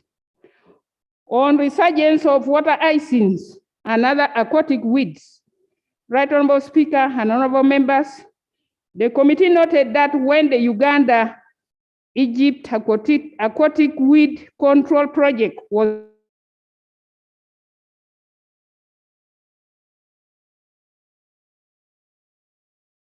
Victoria, there is also a fast-growing Salvinia molesta, that is caliber weed, which forms dense mats that affect the fish and fishermen activities.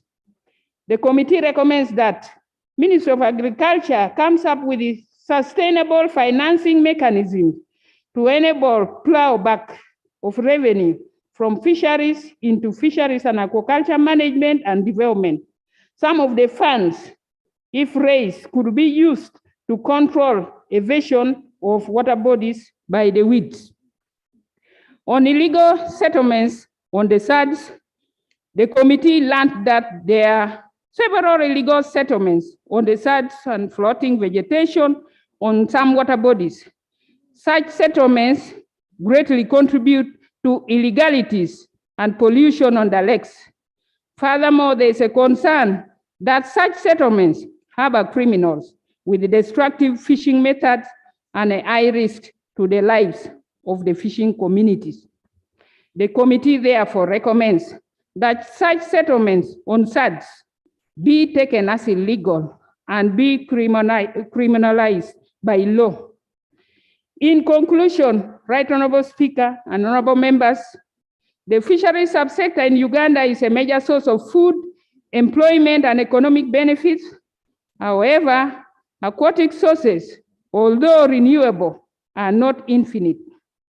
Fisheries needs proper management if the continued contribution to the nutritional, economic, and social well-being of Uganda's growing population is to be sustained. The bill therefore provides for a harmonized and progressive legal framework to enable the fisheries persistent emerging issues. The bill provides for the conservation, sustainable management, utilization, and development of the fishery subsector, as well as conserving the environment. Lastly, it is the committee's considered opinion that efforts be put towards promotion of diversified fish production system potential of the fisheries subsector. The provisions in the bill aim at building a sustainable fishery subsector which will boost incomes of those engaged in fishing and ensure more foreign currency earnings to the country. Right Honorable Speaker and honorable members, I thank you for your attention. I beg to report. Thank you so much, Honorable Korimo, Chair Agriculture, and thank you for the comprehensive report. And as you've heard from the Chair, that the fishing industry is a source of income, employment, food, and it's upon that we are bringing in this bill. I am opening a debate under Rule 130, Sub-Rule 3, minimum debate on this report. Don't forget that you have the clauses to look at, because you want to debate on the report, all of you, instead of looking at the clauses one by one. The bill is just helping you to understand what it is. Is that Milton? Minimum debate of 5 people. Milton? Yeah, thank you very much. I can see all the fishing people standing. Pardon?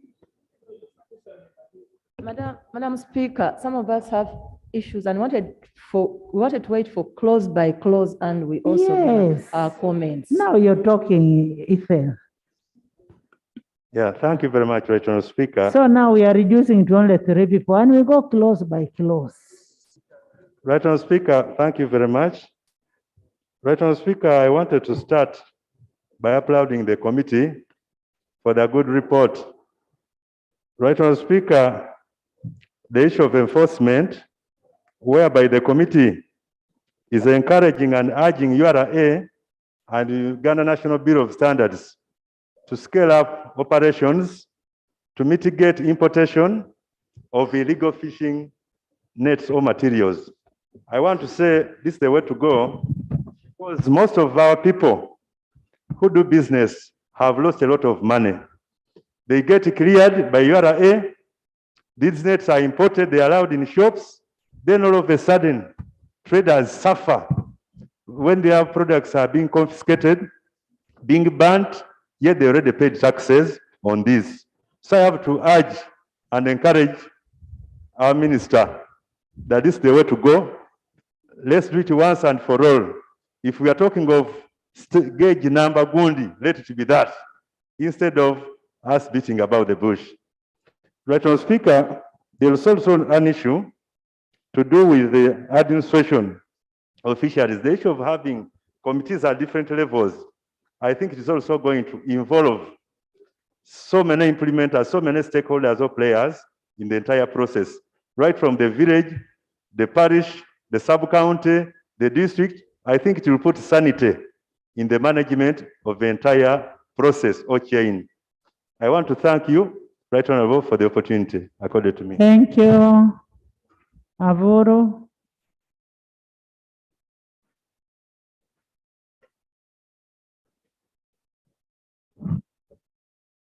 Honorable members, did you hear a request from a member? What is important in this bill is for us to look at clause by clause. Now, if we are going to waste the time in the debate, in debating the report is not going to help us. It is the clauses that are going to help us. So the fishermen and fisherwomen, just wait for the clauses. I can see Edie there. Don't worry. You'll contribute on the clauses. Yes, there is a procedural matter from Mama.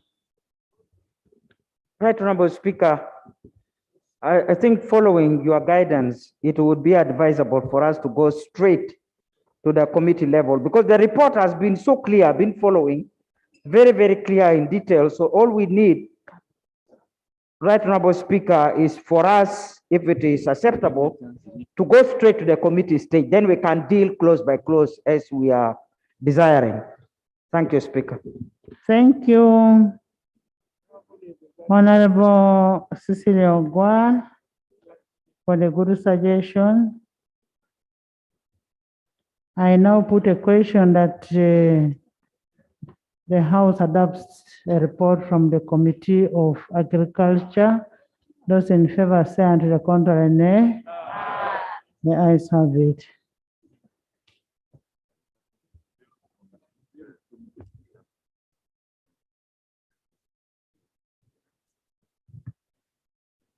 Honorable members, I now put a question that the bill be read for the second time. Those in favor say and to the contrary, nay. The ayes have it. Culture Bill 2021, Bills Committee stage.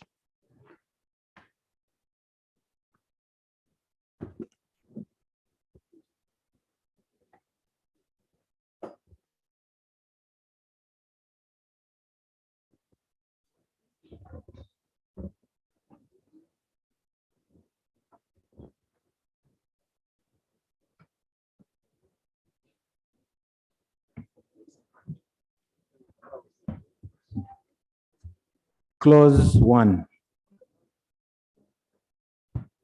Honorable Chair. Honorable members, we are looking at the clauses. We are starting with the clause 1. Thank you very much. I kindly request that you listen to the chair on the amendments that have been brought on the clauses and the justifications. Chair.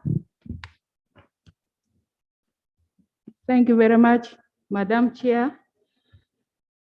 Clause 1 is amended by substituting for paragraph A the following: to all waters where fish is found, or the justification, it is for clarity. I beg to submit. Minister. Honorable Minister. It's okay, Honorable Speaker, Honorable Chair.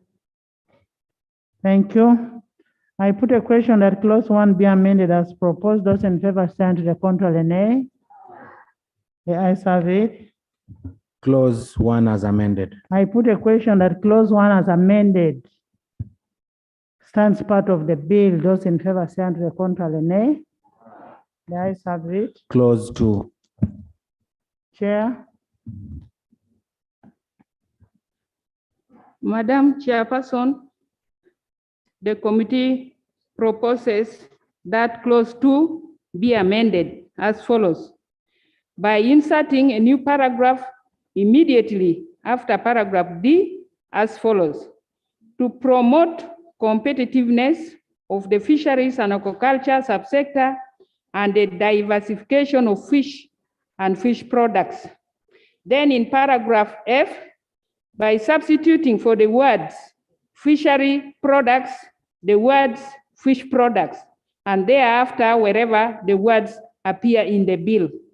The justification is the insertion of a new paragraph is to enhance productivity and encourage innovation, and the substitution of the phrase fishery products with the words fish products is to achieve consistency, since the bill uses the words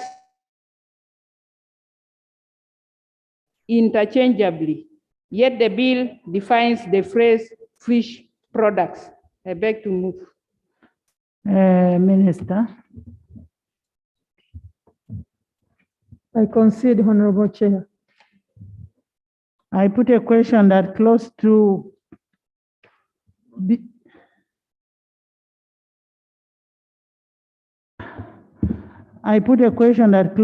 amended as proposed. Those in favor say and contrary nay.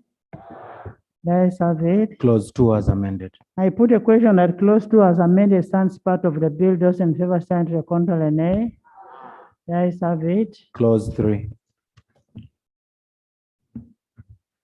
I put a question that clause 3 stands part of the bill. Those in favor say and contrary nay.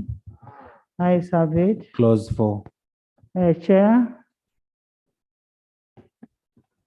Right Honorable Chair, the committee proposes to amend clause 4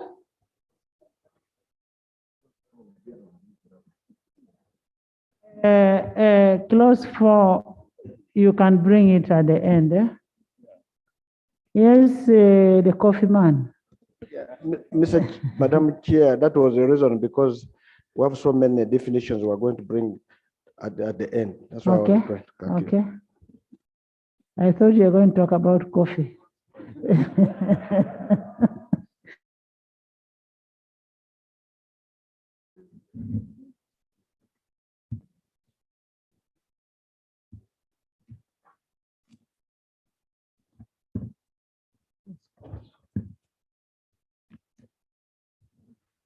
Clause 5, I put a question that clause 5 stands part of the bill. Those in favor say and contrary nay. The ayes have it. Clause 6. Chair, clause. Right Honorable Chair, the committee proposes to amend clause 6 as follows. In subclause 1A, by inserting the words in consultation with the stakeholders immediately after the word subsector. Then in subclause 1C, by substituting for the words the National Fisheries and Aquaculture Policy 2018 with the words policies on fisheries and aquaculture. The justification for the first one is to require the involvement of stakeholders during the formulation of policy and legislation. And the amendment under subclause 1C is to avoid being restrictive. I beg to submit. Minister. I concede, Honorable Chair. I put a question that clause 6 be amended as proposed. Those in favor say and contrary nay. The ayes have it. Clause 6 as amended. I put a question that clause 6 as amended stands part of the bill. Those in favor say and contrary nay. The ayes have it. Clause 7. Clause 7, Chair. Right Honorable Chair, the committee proposes to amend clause 7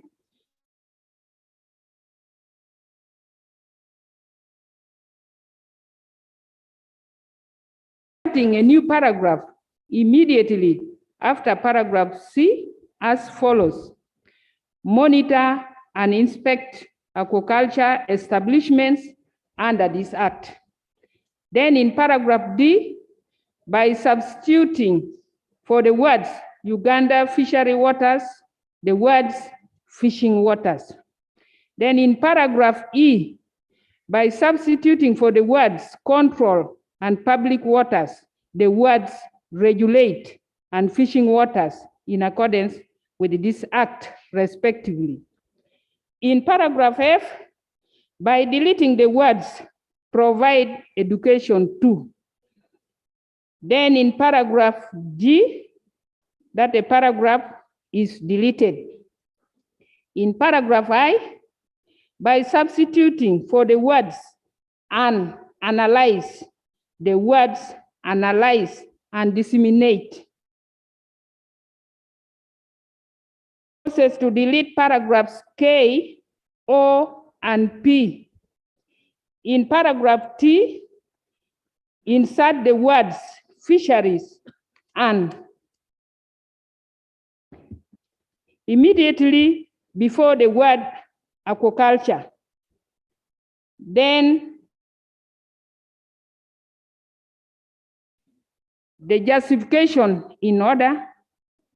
Paragraph B is a duplication of the powers of the minister under clause 6.1c. And paragraph C is a duplication of paragraph A. Then the insertion of a new paragraph after paragraph C is as a result of transferring clause 78, which is a function of the directorate for better chronological flow.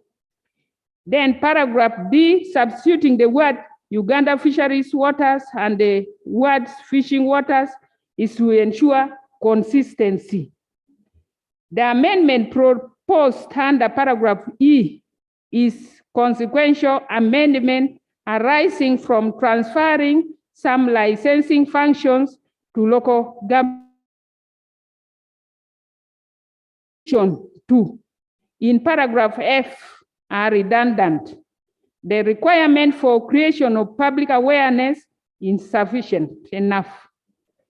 On the deletion of G, it is setting goals is an internal administrative strategy that does not require to be legislated upon. Paragraph A is sufficient. The amendment proposed under paragraph I is to require the directorate to disseminate the data collected. Paragraph K is a repetition of paragraph W. The deletion of paragraphs O and P is to avoid inconsistency with the ratification of Treaties Act, which vests the ratification of treaties in Cabinet and Parliament. According to the same Act, the instrument of ratification of a treaty is signed, sealed, and deposited by the minister responsible for foreign affairs. The amendment proposed to paragraph T is to make the provision all-inclusive to cater for both fisheries and aquaculture. And the deletion of paragraph B is to avoid conflict of interest that may arise as a result of the Directorate of Fisheries Resources engaging in investments within the subsector it regulates. I beg to submit, Chairperson. Thank you, Minister. Yes, Honorable Chair, Shadow Attorney General, because I'm seeing so many of you people standing up. Well, I have carefully listened and also talked to our colleague who was our lead representative. The amendments have no fundamental defects. I put a question that clause 7 be amended as proposed. Those in favor say aye, contrary nay. The ayes have it. Clause 7 as amended. I put a question that clause 7 as amended stands part of the bill. Those in favor say aye, contrary nay. The ayes have it. Clause 8. Clause 8. Right Honorable Chair, the committee proposes to amend clause 8 by substituting for subclause 1 the following. The director responsible for fisheries resources in the ministry is designated as the chief fisheries officer for purposes of this act. Then by substituting for subclause 2 the following. The chief fisheries officer shall be a person with the qualifications and considerable experience in fisheries sciences. In subclause 3, by deleting the words, including the issuance of licenses, permits, and any other authorizations under this act. The justification amendment on subclause 1, Right Honorable Chair, is to ensure specificity, since the position of director already exists in the ministry. On subclause 2 is to ensure clarity as regards qualification of the Chief Fisheries Officer. The Chief Fisheries Officer is not an advisor to government, but to the minister on matters relating to development and management of fisheries and aquaculture. The words proposed to be deleted under subclause 3 are redundant, since the issuance of licenses and permits is part of the mandate of the Directorate under clause 7E. The amendment to subclause 3 is also a consequential amendment arising from transferring some of the licensing mandate from the Chief Fisheries Officer to the District Fisheries Officer. I beg to submit. Honorable, yes. Thank you very much, Madam Chair. Madam Chair, I'm raising that the chair of the committee has stated that there's a directorate, and always heads of the directorates are called directors. Now you're creating somebody to become a chief fisheries officer. If the directorate has a head, it means under those, there are those who report to him. In this case, if the chief, the so-called chief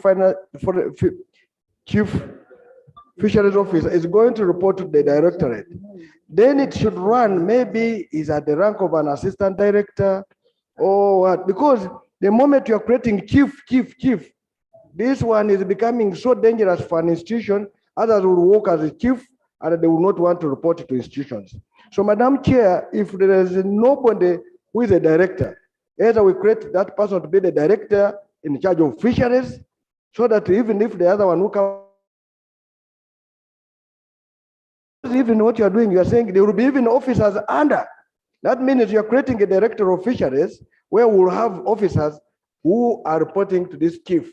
So now, Madam Chair, I wanted to propose that 8 become a director of fisheries, and under it will be other officers who are qualified in the area of the committee was raising shall be designated. No, public service does not designate. Public service appoints and appoints people according to qualification. The person who designates is that when you're in a certain institution, then they say, in addition to your work, we have designated you to be taking our minutes. Thank you, Madam Chair. Chair. Somebody wants to help, Chair?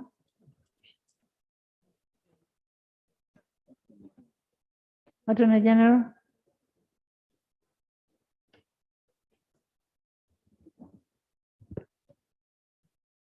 Madam Chair, I want to concede on the issue of designation on my brother's submission, but on the creation of the position of Chief of Fisheries, it is a creation of the bill, and I think it should be carried as such.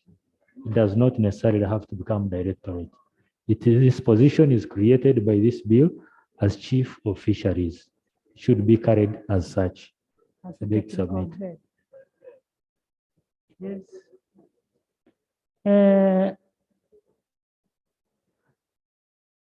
Yes. Madam Chairperson, when you look at the wording in the bill, it still remains a directorate, save for the nomenclature used in the bill for this specific officer. So as far as our side is concerned, honestly, we have no problem with it. With amendment, yes. Honorable Minister. Thank you, Chair. I concede with amendments. The committee amendment. with the committee amendment. Madam Chair, I wish to restate. The bill's position is creating the position of Chief of Fisheries. And with all the justification presented, I would rather we maintain that. I beg to submit. Yes, Madam Chair, you're right to talk about fish and coffee. If you look at the J, under 3, the remedies proposed to deal with defects. J says a sustainable finance directorate for the management of the fisheries subsector. Where is J? J is on page, I think, of the bill. Which clause is that? Madam Chair, the first one is peg 1, which is not numbered, is saying. Chair, the Chair Bugisu Cooperative Union, we are looking at clauses. No, Madam Chair, what I'm trying to come from is from the memorandum. The memorandum. There's memorandum 1, memorandum 2, memorandum 3, but J. Finance Directorate for the management of the fisheries subsector.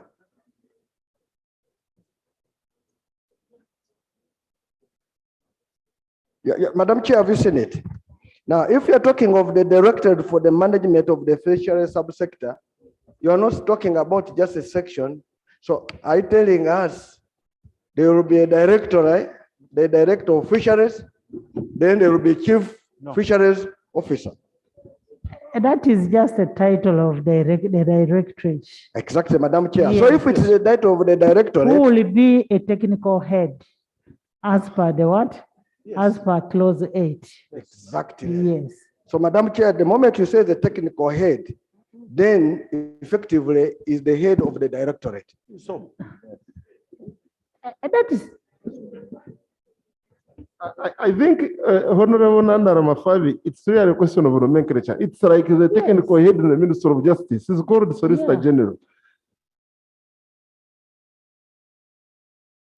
It is still a directorate, but the name of that particular head, Fisheries, Chief Fisheries Officer, it really has no harm.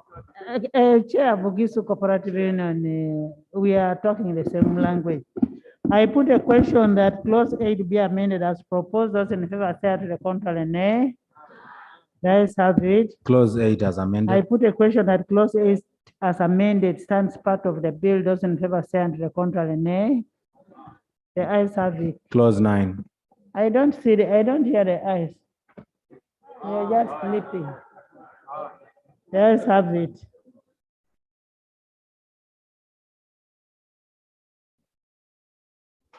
Right Honorable Chair, the committee proposes that clause 9 be amended by substituting for subclause 1 the following.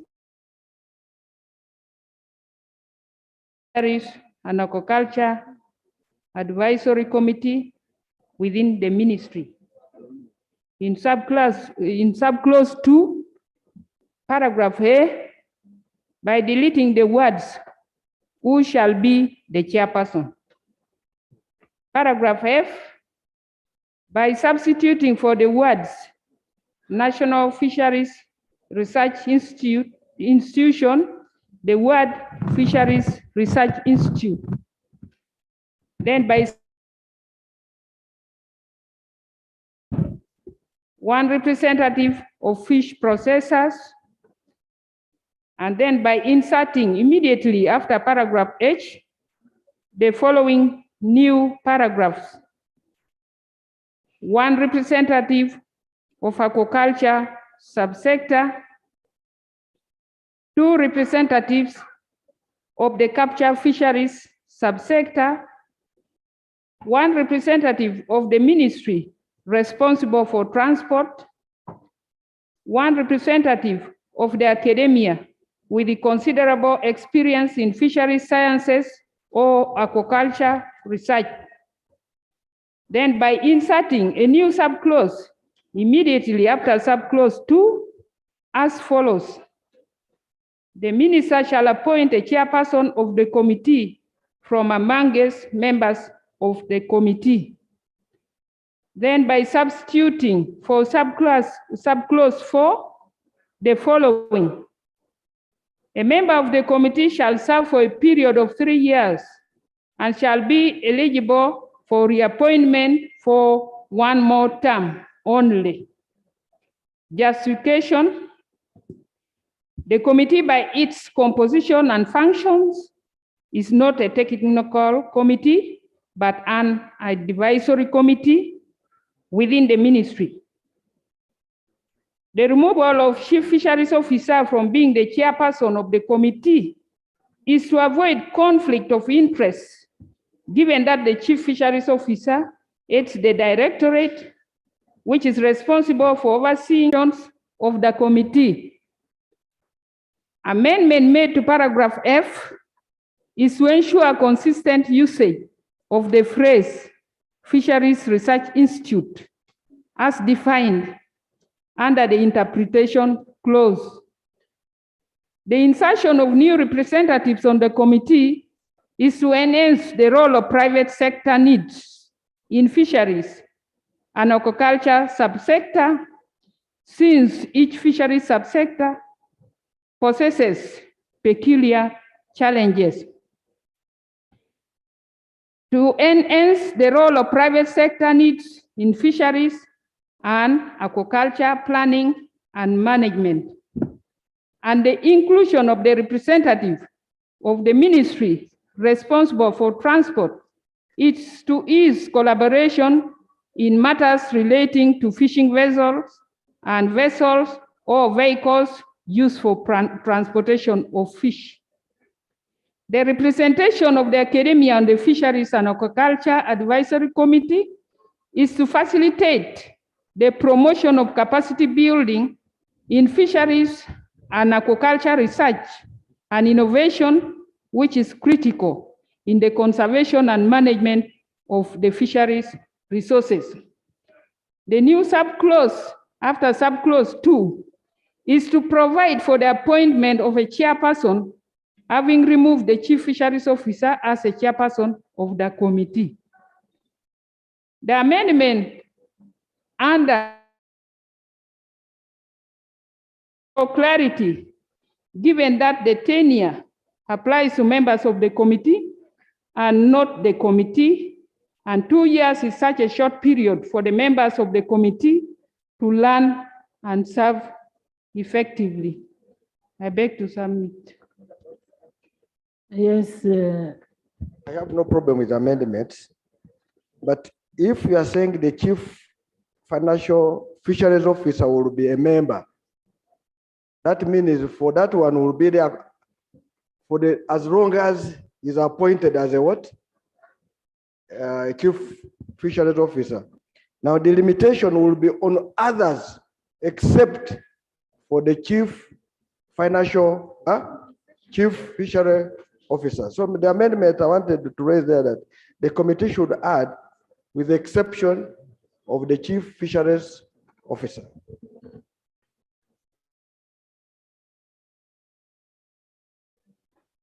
Thank you, Chair. Chair, I too do not have a problem with amendment, but I thought that for continuity of business, this committee we could include a position of a vice chairperson to allow business to run in the absence of the chairperson.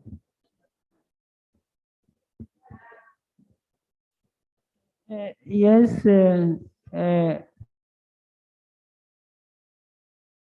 Agreeable to the proposal of my senior colleague, because the bill creates the position of the Chief Fisheries Officer. If he's a member of this committee, he's a permanent member of the ministry. So the others will serve for 3 years, but he remains as a member of the committee. So we need to create that exception, as he says. So put the amendment as it is.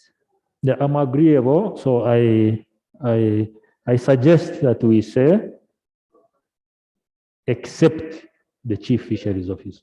The others will serve for 3 years. And on the submission of Jane Pachuto, on the minister appointing tenure the of chairperson, office. appointing chairperson. I think it is also proper, the same minister to appoint the vice chairperson, or the committee be allowed to appoint the vice chairperson in the absence of. Minister, is that okay?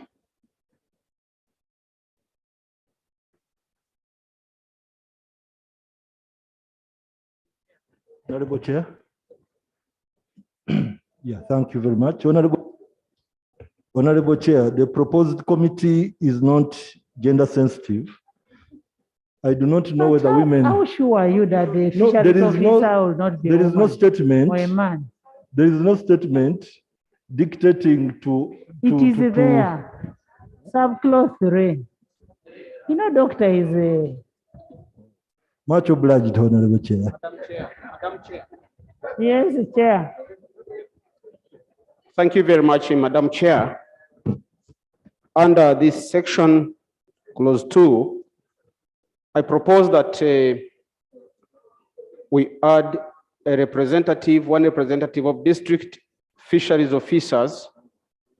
The reason I'm saying this is that when you look at the composition of this committee, and also given the current circumstances, there is a coordination gap between the district, the Directorate of Fisheries Resources and the district local governments.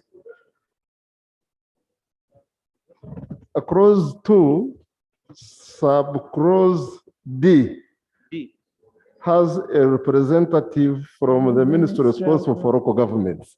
And I believe that suffices. Yes, Patrick. Yes, I concede. Madam Chair, may I have an issue with the chief fisheries officer being the chairperson? In most of the... No, they have said the minister will appoint. That is not, he will not be a chairman. Madam Chairperson, in other advisory committees of this nature, technical officers are the secretaries of those committees. Who is the technical person there? The fisheries officer. That is provided for. So my proposal, Madam Chairperson, that whoever is the technical person will be the secretary. The committee can appoint a chairperson, and this technical person remains there to take and track the record like it is in other agencies, Madam Chairperson. Yes. Madam Chair, the chief fisheries officer being a permanent member of this committee and being a technical person, indeed can be the secretary. But the minister should retain the power to appoint the chairperson. That means automatically that the chief fisheries officer will not be a chairperson at any given time. Madam Chairperson, I have a problem. We are giving much more, a lot of power to the minister. A lot of power to the minister. But where did you want the power to go? In the Mines and Minerals Bill, we gave powers to the minister. Now, where do we take those powers? Are we the ones to appoint the chairperson? That will be too much for us as a house. Madam Chairperson, this being an advisory committee, they can find the chairperson within themselves. No. Yes, Imat. Chair, close to which A specifically says the chief fisheries officer who shall be the chairperson. Now, does that mean the minister can appoint a person? That one has been amended. That one has been amended. Has already been amended. Yes. You know, you've just come in. Honorable members, I put a question that clause 9 be amended as proposed by the committee and by Honorable Mafavi, Nathan, and Honorable Pachuto. Those in favor say under contrary, nay. The ayes have it. Clause 9 as amended. I put a question that clause 9 as amended stands part of the bill. Those in favor say to the contrary, nay. The ayes have it. Clause 10. Clause 10, I put a question that clause 10 stands part of the bill. Those in favor say to the contrary, nay. The ayes have it. Clause 11. 11. You see now the person from Minakulu is talking. She doesn't have any lake near her. She's a cassava grower. Madam Chair. Honorable Madam Chair. No, it's okay. Madam it's Chair, okay. there was something. Next, Honorable Chair. Right, Honorable Chair. The committee proposes that clause 11 be amended as follows. In subclause 1, by inserting the words developed and immediately before the word managed and. Then in subclause 2, by deleting the words through the fisheries officer. Justification to ensure sustainable exploitation of fisheries resources and to allow the committee report to the minister directly, since according to clause 9.5, the committee operates under the guidance of the minister. I beg to submit. Honorable Minister.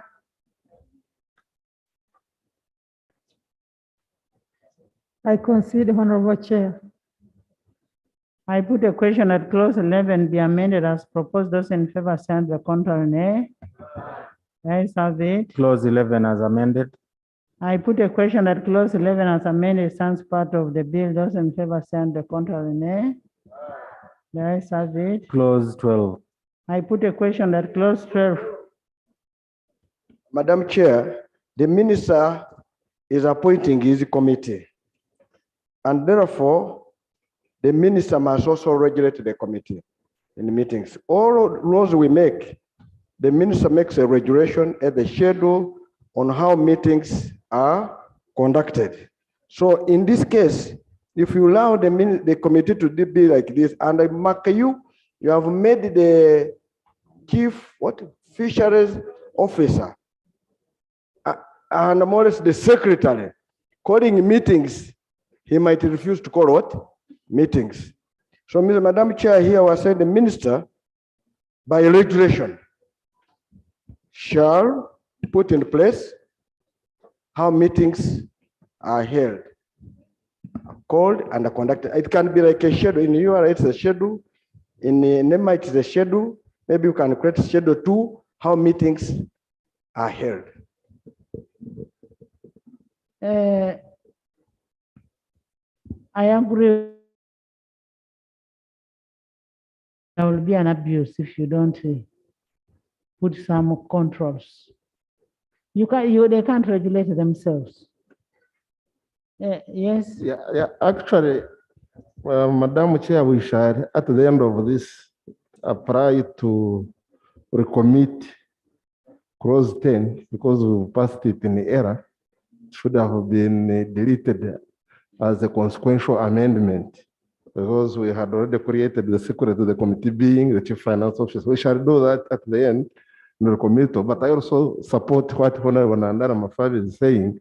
If we allow the committee to regulate its own procedure, if the secretary is a stubborn one and has issues with the chairperson, there will be no meetings. But if the minister regulates, he or she may prescribe the number of times this committee may meet, the remuneration, and the like. So let it be the responsibility of the minister to prescribe and regulations, the rules of procedure for this committee. But council, a secretary does not need to be a member of the committee, because you can have a scenario where the technical person is not there and the minister will choose a person to take minutes. Huh? Madam Chairperson, because this particular section 11 comes immediately after section 9, this particular committee we have created And we've already prescribed and provided that the chief fisheries officer will be the secretary. So is the secretary referred to in this particular section 11?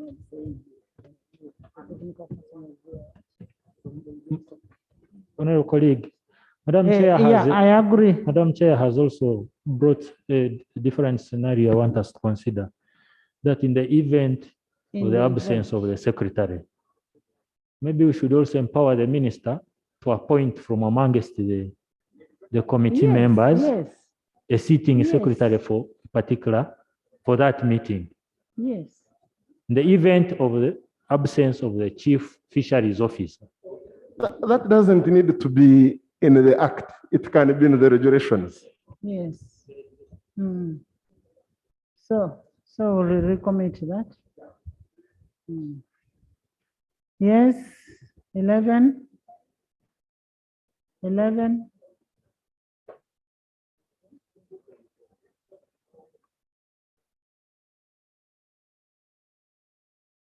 No, it was on your platform.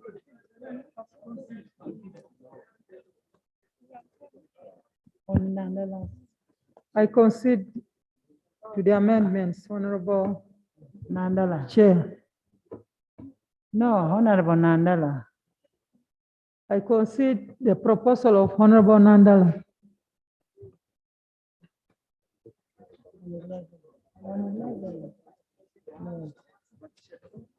Yes.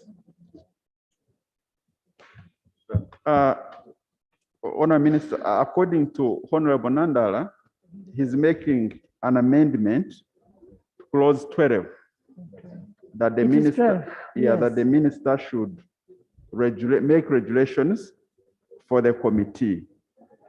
But then the Honorable Nwagawa came in with on the recommittal of 10. or a committee of 10. On recommittal. Okay, so okay, Yes. thank you. That's So, Honorable Mafabi, can you repeat? We are recommitting clause 10. Later. Have you seen clause 10 where they say the minister will shall designate the secretary?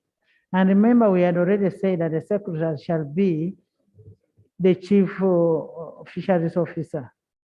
So we are making a recommittal on that to delete 10. Yeah, Anthony General, my younger brother, that one we shall do at the end. Now this one here was saying the minister shall put a regulation on how meetings, because this meetings of the committee are to be held.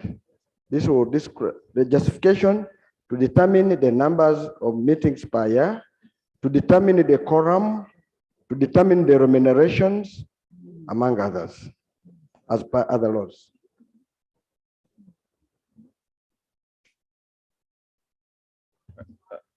Madam Chair, I wanted to seek wisdom of the Attorney General and the Shadow Attorney General, given that this bill will have regulations by the minister. Do we need to emphasize the regulations of the committee, or the minister can actually put as he draws up the regulations of the bill, include the regulations of the meetings, so that we don't have to be repetitive? Madam Chair, what we want to just maybe give you an example. Under Schedule 2 of your Act, it's about meetings. It's a Schedule 2. Under NEMA Schedule 3, it's about what? Meetings. So what we could say here that maybe if you don't want it to be a regulation, it shall be a schedule of our meetings are to be held. Madam Chair, my understanding is that we have empowered the minister to make regulations, and regulations pertaining to the sitting or the business of the committee will be part of the regulations that the minister will make. I beg to submit. Maybe just to add for the benefit of my young brother from Norway West, the clause 12 is specifically about meetings of the committee.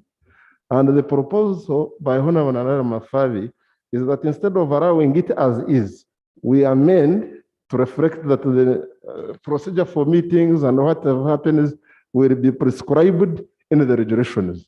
So that meetings, yes, become statutory, but how they are going to be conducted through the regulations.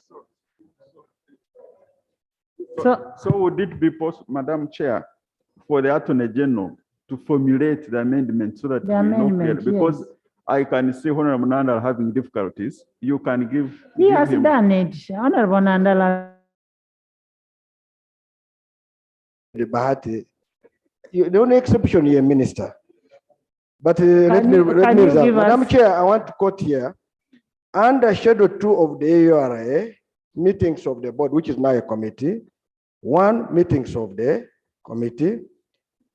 That's number 1. It's a schedule number 2. It says, now which we want to procure. The committee shall meet at least once Chair quarterly. BCU, give us amendment. Okay. So schedule, let us say schedule 2, which will be meetings of the committee, which will consist of 1, meetings of the committee. Give me an amendment on 12, clause 12. So, Madam Chair, I have brought an amendment Right. that meetings of the committee shall be by regulation by the minister in charge of fisheries.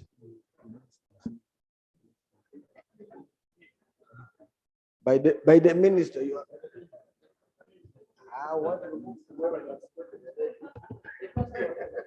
Thank you, Honorable Chair. Yes, Shadow. I propose we go by this amendment. The minister by regulation shall have a schedule for committee meeting. And it ends there because at the moment. A schedule is just a timetable for the meetings. Can I have a better amendment? But Honorable Chair, that's the only needful because other regulations who have already empowered the minister. Madam Chair, the principle is that we have agreed to the amendment. Ideally, we should leave it to the drafts people to formulate. I resubmit. The principle is that we have agreed to the amendment. Yes. So we should ideally leave it to the. Okay. That is 12. I put a question that clause 12 be amended as proposed by Honorable Nandala Nathan, and those in favor say to the contrary, nay. I have it. Clause 12 as amended. I put a question that clause 12 as amended stands part of the bill. Those in favor say to the contrary, nay. You're sleeping, eh? The ayes have it. Yes. Madam Chair. We have a new clause. Yes, Madam Chair, there's a proposal by the committee to insert a new clause immediately after clause 12 as follows. Removal of member of committee. A member of the committee may be removed from office on the following grounds. A, misconduct or misbehavior. B, dishonesty. C, if the member is declared bankrupt. D, if the member is withdrawn by organization or institution that he or she represents on the committee, or E, if he or she is convicted of an offense under this act. The justification is to make provision for the removal of a member of the committee. I beg to submit. Yeah, the offense, we must make it criminal. You can be, a traffic offense has never been a criminal offense. If you say any offense, if a member is convicted of a criminal offense. Under the act. Madam Chair, I would be okay with this new clause except for the first two, A and B. Misconduct, misbehavior, and dishonesty. 1, by virtue of this clause, who removes this member? 2, who determines misconduct, misbehavior, or dishonesty? Because if we leave it to the minister and we leave this in, it can also be ground for victimization. The day I'm tired of you, I declare you dishonest. So I would go with C, D, and E and remove A and B. I beg to submit. So you're suggesting we should have a tribunal for this case?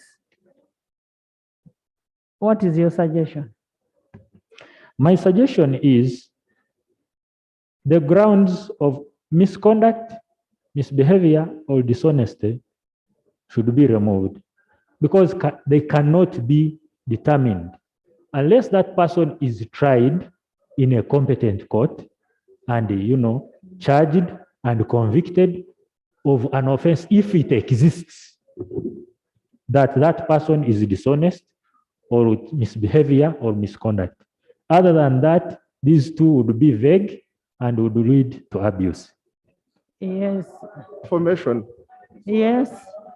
Honorable members, Yeah, right, Honorable Chair, I totally agree with my senior colleague that we do away with grounds of misconduct, dishonesty, because they are so subjective that to determine whether the person has misconducted himself or whatever would require a tribunal. And that would be taking the principles of this particular bill too far.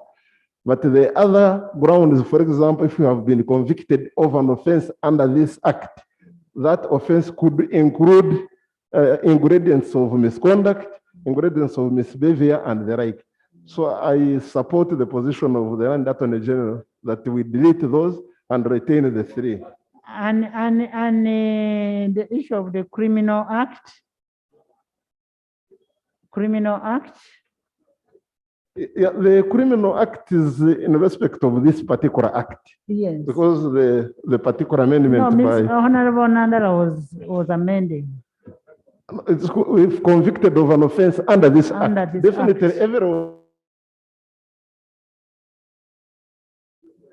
We go by the amendment of the committee, save for A, B, and save for A and B, but the rest, a member of the committee may be removed from office on the following grounds. We begin with, if the member is declared bankrupt, B is withdrawn by the organizational institution that he or she represents on the committee, C, if he or she is convicted of an offense under this act. I put a question that a new clause be inserted immediately after clause 12 as proposed by the committee and amended by Honorable Niwaga. Those in favor say and to the contrary nay. The ayes have it. 13. Clause 13.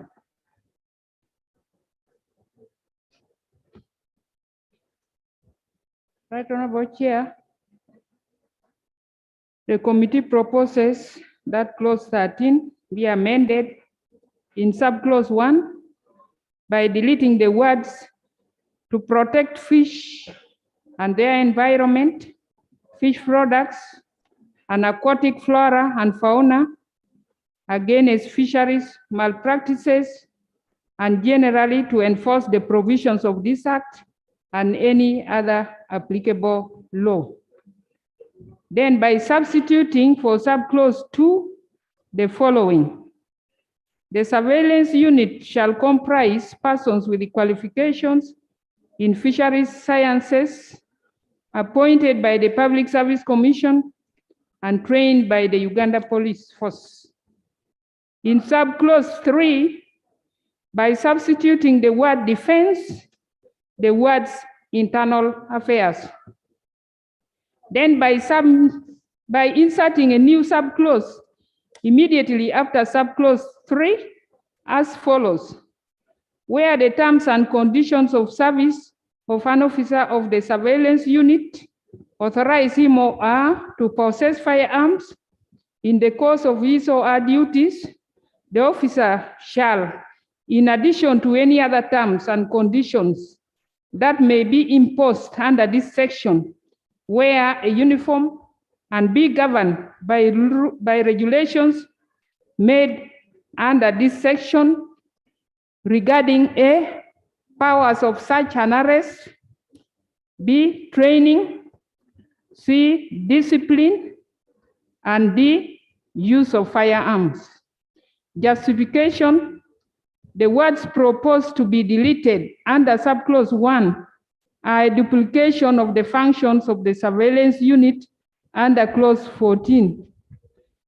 The Uganda Police is best placed to conduct the training of the surveillance unit, since it is responsible for preserving law and order and the protection of life and property. The replacement of the Minister for Defense with the Minister for Internal Affairs is a consequential amendment, since the Uganda Police Force is under the Ministry of Internal Affairs.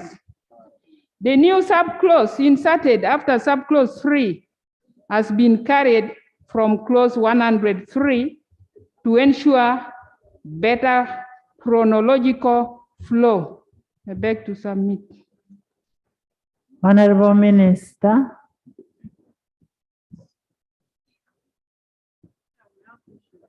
Honorable Chair, with all due respect to the committee,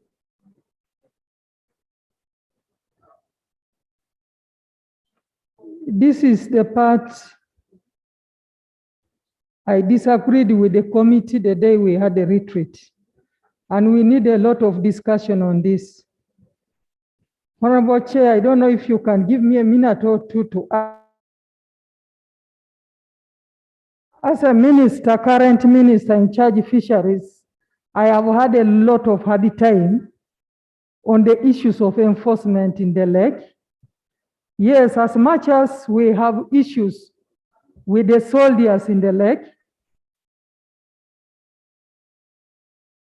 marine police, and in most cases, I've had challenges in different districts where the soldiers arrest the defaulters in the lake, and when they take to police, I have personally witnessed and handled the issue where the police get money from the victims, and the next morning they are back to the lake, and they give information before.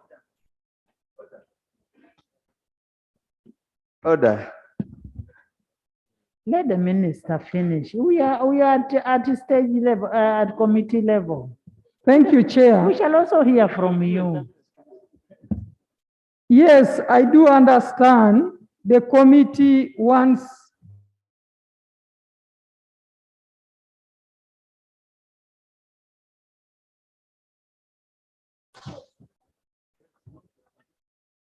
we shall agree in this house, and after some short time, I also believe the discipline that the soldiers have compared to the discipline that the police have got, Madam Chair, have already been manifested.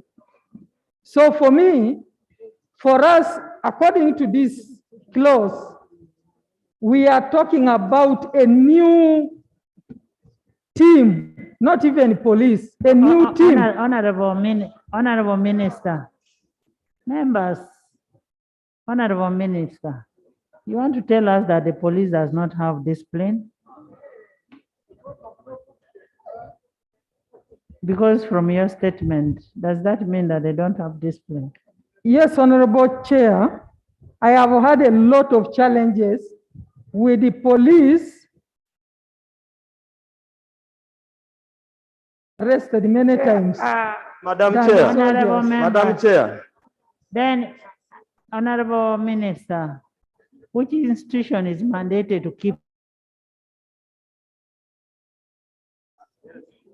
When you all stand, I will put a question. Yes. Yes, I'm still asking the Honorable Minister. Honorable Chair, my argument here is getting a new independent surveillance team, as the clause says, is what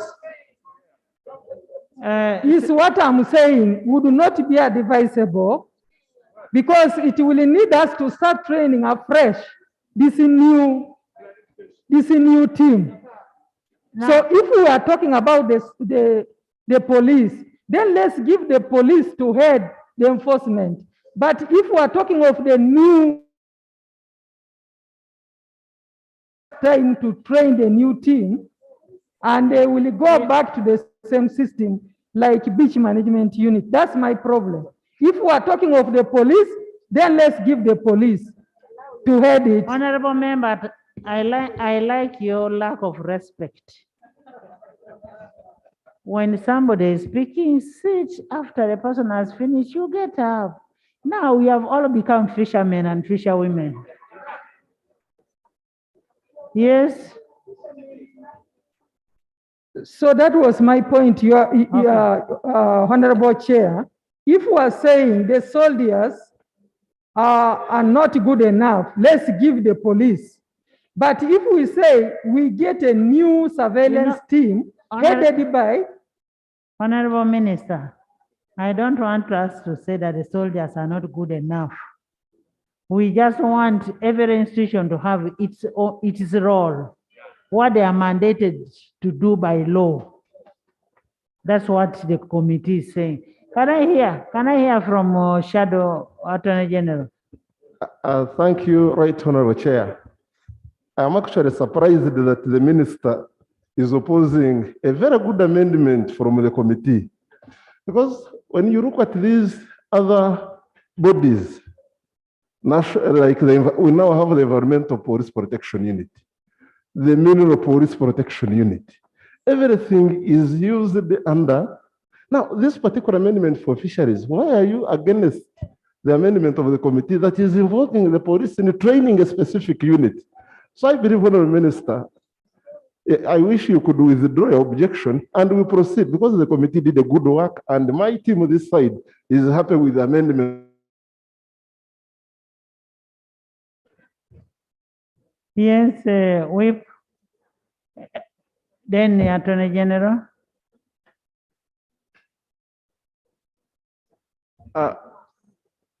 Just building on what the Shadow Attorney General said vis-a-vis the amendment, the Minister is saying she has no problem allowing the police to do the monitoring and control and surveillance of the fisheries. That's what she says. But when you read what the committee is proposing,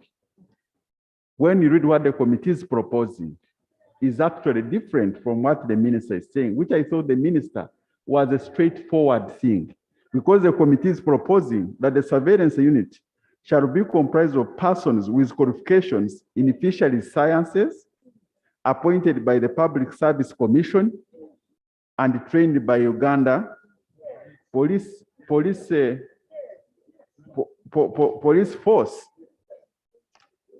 Whereas the minister is saying, why can't we have we have a unit that police specializing and handling the environment? We have a unit of police talking about tourism. We have a unit of police handling oil and gas. All those units are already there in the police. And I thought the minister was actually making a very good compromise between the committee and what the members want. So I think the amendment of the minister would be very good to get people to train them, when actually we can have a specialized unit under the police to do this work would be better. I beg some. Honorable members, the committee is saying Uganda Police is best placed to conduct the training and surveillance unit, since it's responsible for preserving law and order and the protection of life and property. The replacement of the Minister of Defense, remember we've been having the army, now they're saying replace it with the Minister of Internal Affairs. Now, what Honorable Whip is saying, I don't know where he's getting from. Because the committee is recommending police vis-a-vis the army. Madam Chair, if you can, read the amendment of the committee, the one that you want to put a question to, amendment B2 is suggesting a creation of recruitment and then training by the police, appointment by the Public Service Commission, trained by the police. Whereas actually, we already have a precedence. We already have police units doing environment, doing oil and gas, specialized units for these natural resources. Okay. Now, the one you're talking about is in clause 14. 14. When you look at the functions of fisheries monitoring, control, and surveillance unit, that is what is in it.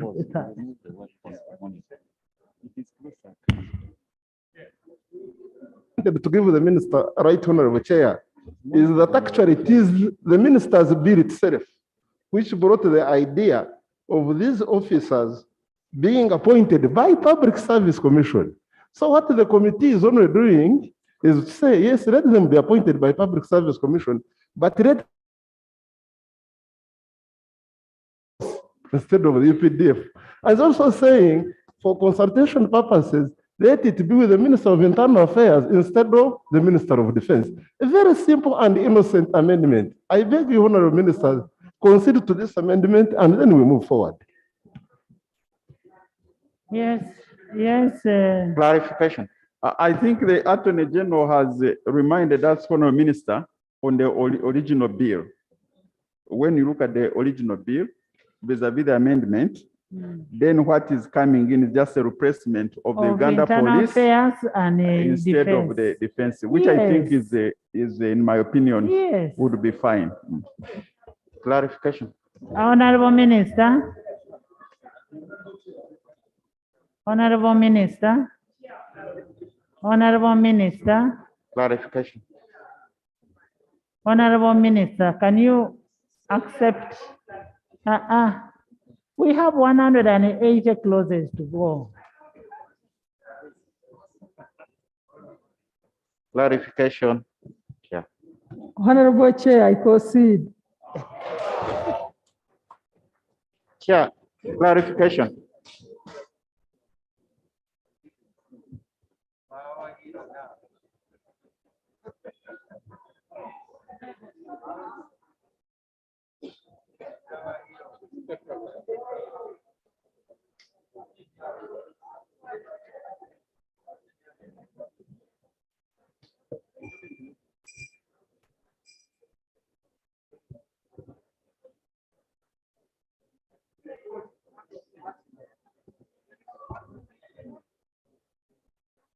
Honorable members, I put a question that clause 13 be amended as proposed. Those in favor say under the control and nay.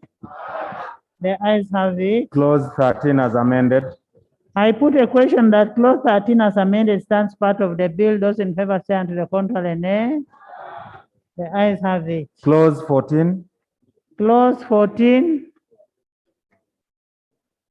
I put a question that clause 14 stands part of the bill. Those in favor say under the control and nay. The ayes have it. Clause 15. 15.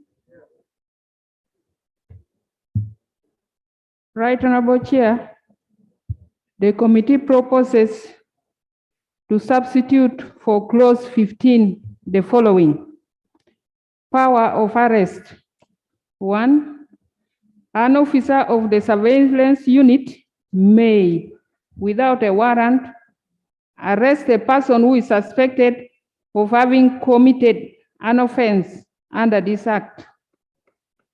Then, in the exercise of his or her powers under subsection 1, the officer of the surveillance unit may request for the person arrested his or her name and address. The justification is for clarity, since the power of arrest is all inclusive. The best will submit. Minister?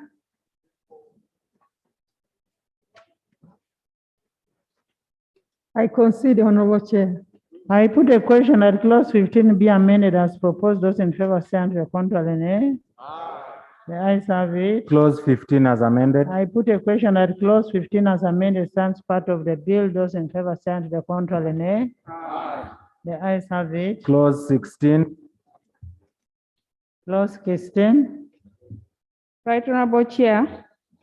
The proposal is to substitute for clause 16 the following: powers of inspection and search. The officers of the surveillance unit shall have powers of inspection and search, which shall include the power to A, require any person to produce a license or permit. B, inspect fishing gear, fish products, and similar items. C, require any person to provide name and address and produce identification. D, stop any vehicle, aircraft, vessel, or other means of conveyance and enter and inspect and require production of manifests and similar documents and answers to questions relating to cargo. E, inspect and search or authorize any person subordinate to him or her to inspect and search any baggage, package, vehicle, vessel, tent, premises, or property belonging to or occupied by that person or to anyone in his or her employment. F, require persons to produce records for inspection and copying. G, seize fishing gears and other things suspected of being used in the commission of an offense under this act. H, seize fish and fish products suspected of having been reared, caught, processed, exported, or imported illegally, or possessed in contravention of the law or unfit for human consumption. And I, take possession of or with a court order demolish any structure, barrier, or trap that has been erected or constructed illegally for purposes of fisheries or aquaculture activity. Officer of the surveillance unit may seize anything under the powers conferred on him or her by this section, whether or not the owner can be found, and the officer may A, break open any old container or compartment. B, use any data processing system found on the premises. And C, reproduce any record in the form of a printout and take it. Number 3, an officer of the surveillance unit shall provide a written receipt for any fish product, or goods seized by him or her under this act. Number 4, an officer of the surveillance unit shall exercise the powers of arrest conferred under this act in accordance with the Criminal Procedure Code Act. Justification: to merge clauses 16 and 17 to avoid repetition of similar provision. Then to ensure the use of correct nomenclature, since persons recruited to the work in the surveillance unit are public officers. Lastly, the demolition of any construction, barrier, or trap should only be done under a court order and not on mere suspicion of commission of an offense to avoid abuse. Minister.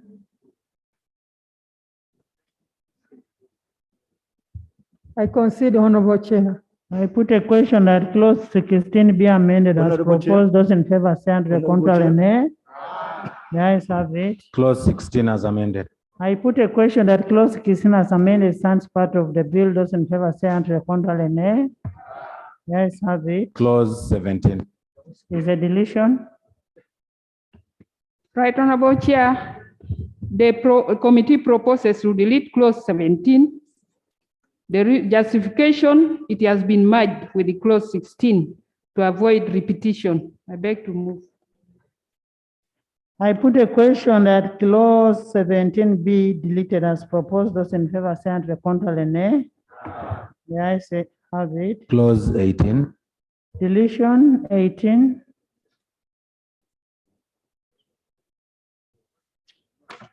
There is no amendment.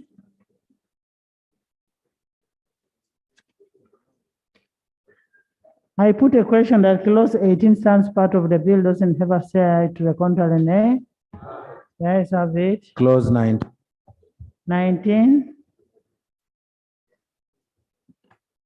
Right Honorable Chair, the proposal is to substitute for clause 19 the following. 1.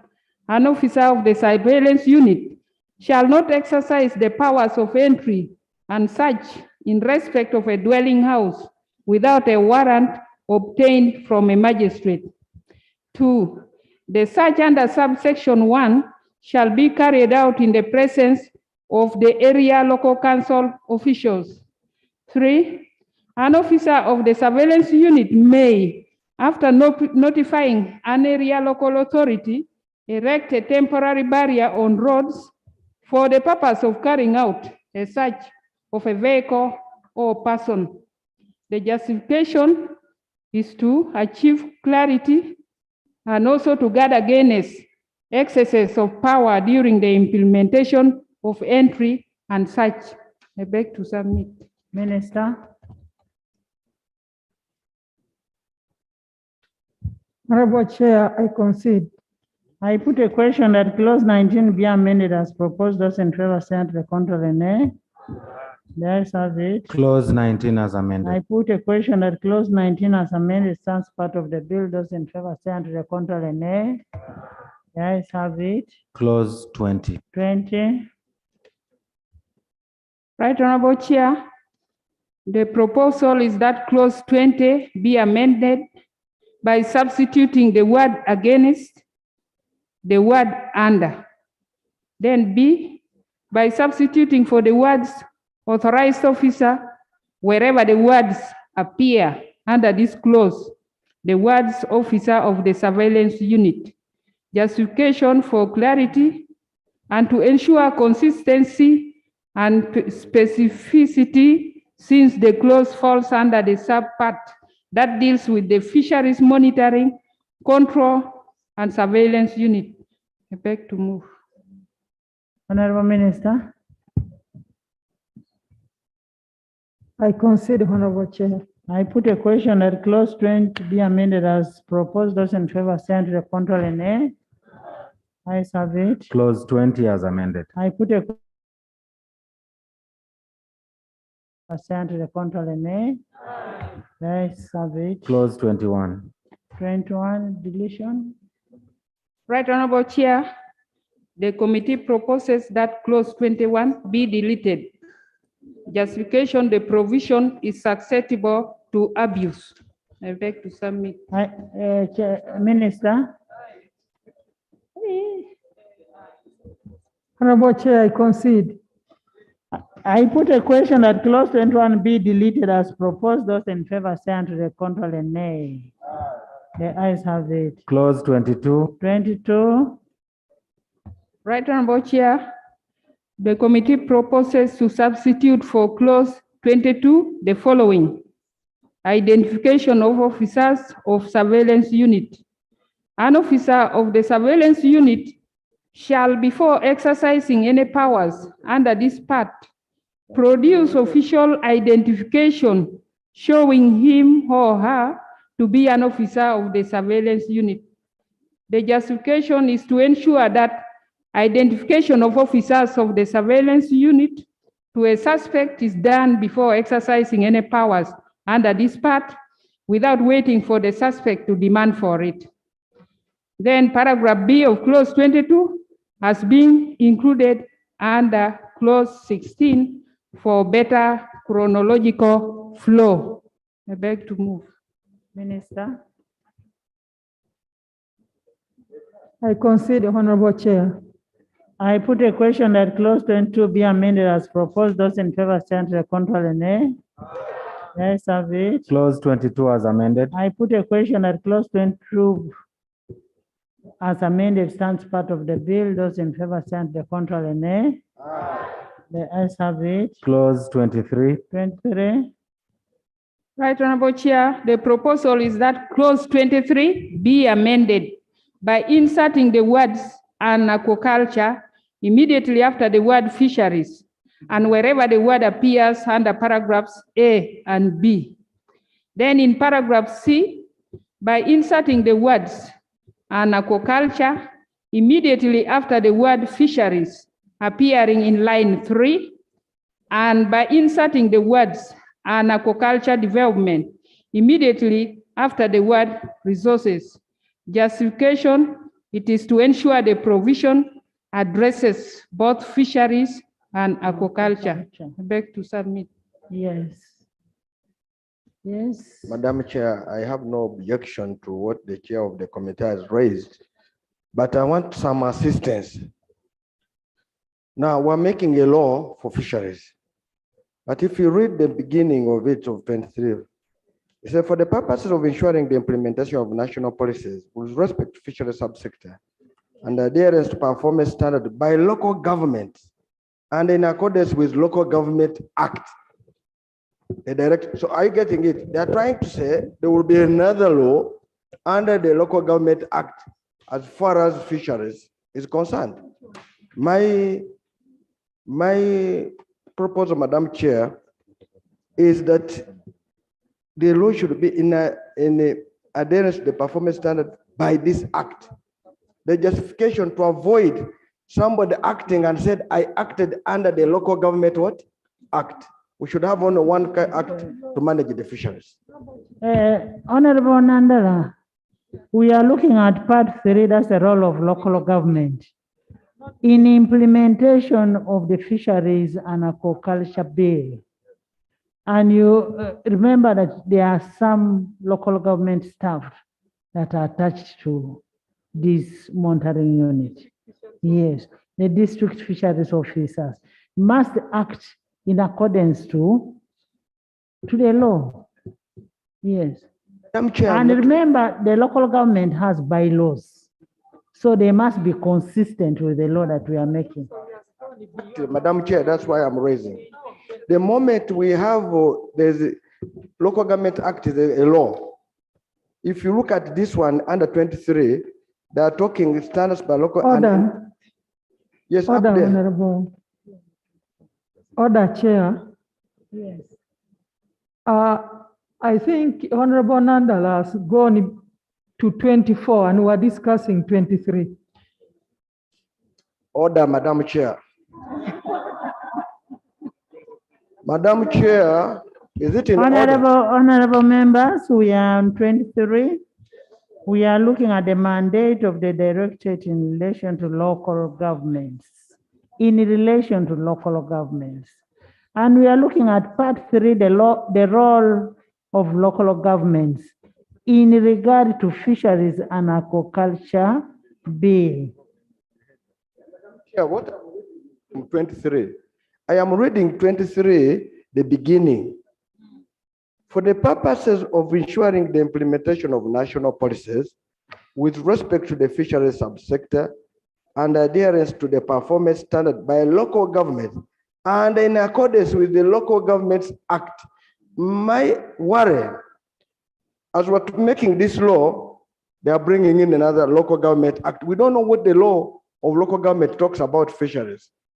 Now, what we're trying to do is that the moment we're giving this local government, they must follow the law we are making, not the Local Government Act. Yes. So that's why I'm saying, Madam Chair, if we make a mistake to pass with this, a man or a woman will hide under Local Government Act. So that's why I'm saying we should delete the performance standards in accordance with this act, the directorate shall be responsible, but not in accordance with the local government act.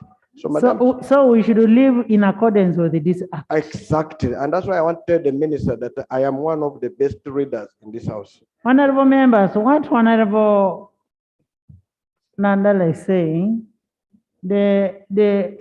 we delete the local government act and leave it in accordance to this act, which I agree.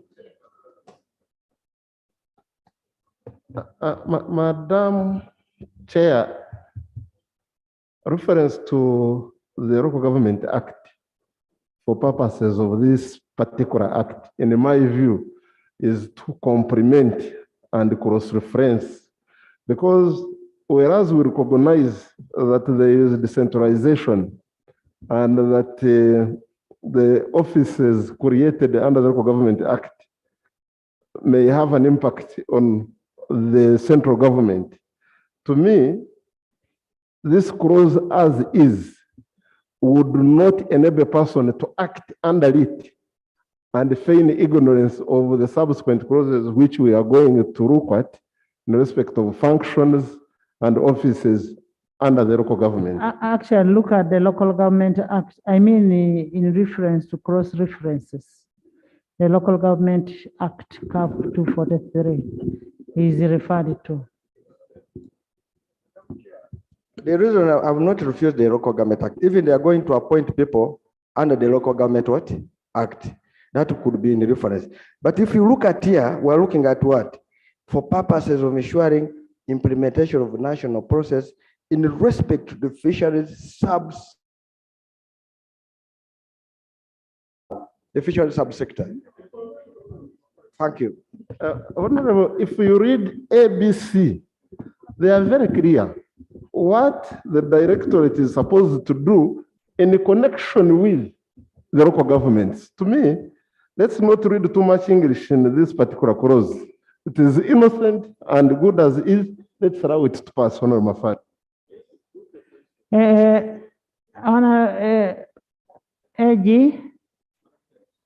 AG, you okay with amendment? AG, Let us maintain it. we maintain it? Yes, we maintain the clause as this.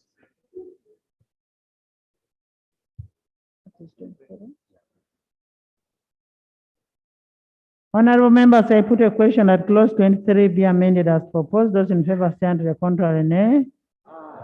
The ayes have it. Clause 23 as amended. I put a question that clause 23 as amended stands part of the bill. Those in favor stand to the contrary, nay. The ayes have it. Clause 24. 24. Right, Honorable Chair, the proposal is that clause 24 be amended in paragraph H by substituting for the with the relevant fisheries and aquaculture sector strategic plan, the words in accordance with this act. Justification, it is a consequential amendment arising from the proposed deletion of clause 30. I beg to submit. Minister.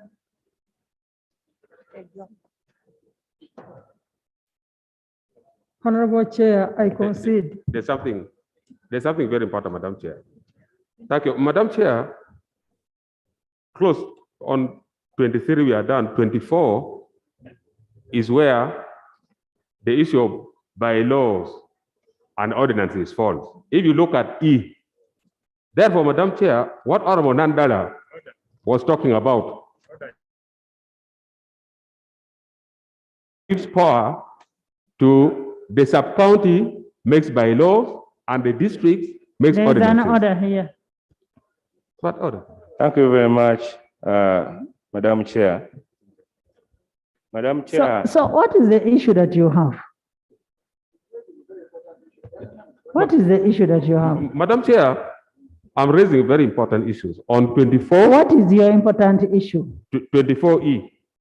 That says makes bylaws and ordinances for sustainable fisheries and agricultural management. Madam Chair, right now, do you want to make amendment on this? yes, Madam Chair, that's where I'm moving towards. So what is the amendment? As Honorable Nandala was trying to explain, Now you're taking us back to 27. no, Madam Chair, if I can finish 1 minute. You know, the sub-counties are mandated to make bylaws, and the districts mandated to make ordinances. Therefore, when which is okay. They are supposed, the sub-counties are supposed to make the ordinances and then the bylaws. Is there any problem with that? Yeah, it is okay, Madam Chair, but the sub-county and the district should be guided to make the law and the ordinances according to this act that what we are passing. This is what I'm driving at, Madam Chair. That is where you have the role of local government. Madam Chair, I wish to guide my colleague. Yes. All bylaws made by districts have to go Are consistent with it. They come to the first Parliamentary Council office or FPC, the drafts person in the Ministry of Justice and Constitutional Affairs. So they are ably guided before they are made. And when you read this part, it make bylaws and ordinances for sustainable fisheries and aquaculture management. So they have that in mind in whatever they are doing.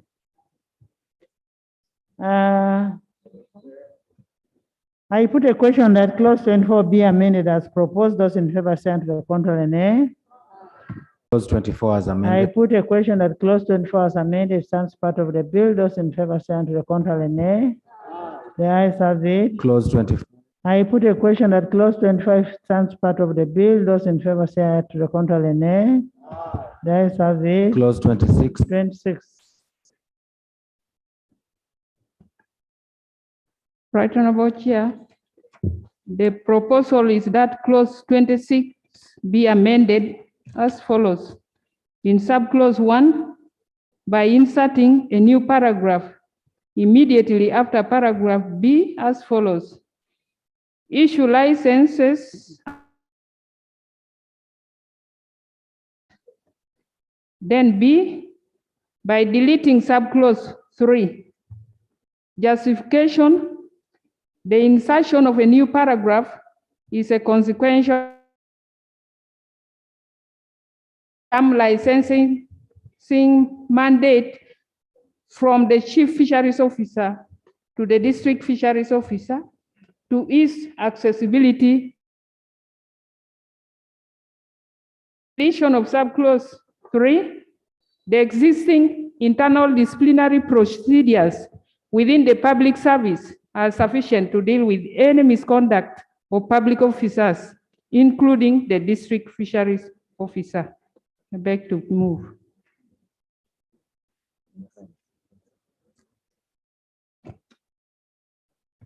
Minister. I concede, Honorable Chair. I put a question that clause 26 stands, clause 26 be amended as proposed. Those in favor say to the contrary, nay. The ayes have it. Clause 26 as amended. I put a question that clause 26 as amended stands part of the bill. Those in favor say to the contrary, nay. The ayes have it. Clause 27. 27. Right Honorable Chair, the proposal is that clause 27 be amended in subclause 2 by inserting the words local governments and other relevant stakeholders immediately after the word agencies, and by deleting subclause 3. The justification for insertion of those words under subclause 2 is to ensure that the process of regulation and control of fisheries is highly consultative. The bill already has specific provisions regulating the activities that this subclause seeks to prohibit. That is the subclause being the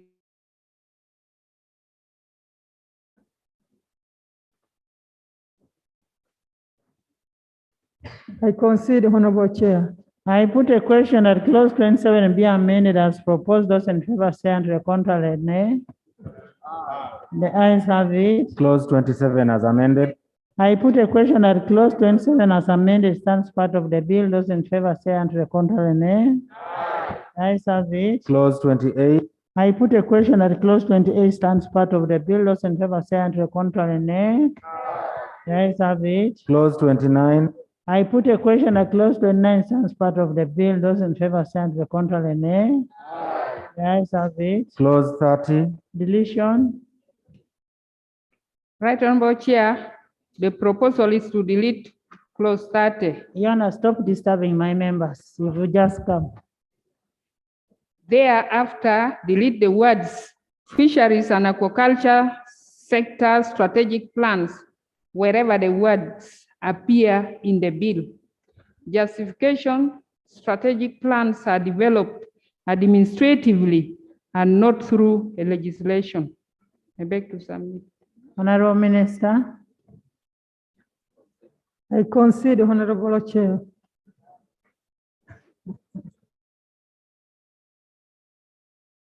Deleted as proposed. Those in favor say and the contrary, nay. The ayes have it. 31. Clause 31. Deletion. The proposal is to delete clause 31.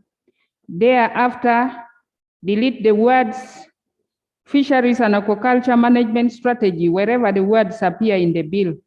This is an administrative and operational function. I beg to move. Honorable Minister. I concede, Honorable Chair. I put a question that clause 31 be deleted as proposed. Those in favor say and the contrary, nay.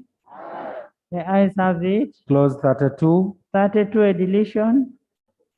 The proposal is for deletion of clause 32. It is a consequential amendment to the deletion of clause 31. I beg to move. Minister. I concede, Honorable Chair. I put a question that clause 32 be deleted as proposed. Those in favor say and the contrary, nay. The ayes have it. Clause 33. Clause 33, Chair. Right Honorable Chair, the proposal is that clause 33 be amended by inserting the word fisheries immediately after the word transboundary appearing in line 4. Justification: to achieve consistency by aligning the provision under clause 4. I beg to submit. Honorable Minister. Honorable Chair, I concede. I put a question that clause 33 be amended as proposed. Those in favor say and the contrary, nay. The ayes have it. Clause 33 as amended. I put a question that clause 33 as amended stands part of the bill. Those in favor say and the contrary, nay. The ayes have it. Clause 34. Deletion. Right Honorable Chair, the proposal is for deletion of clause 34. It is a consequential to the deletion of clauses 30 and 31. I beg to move. Minister.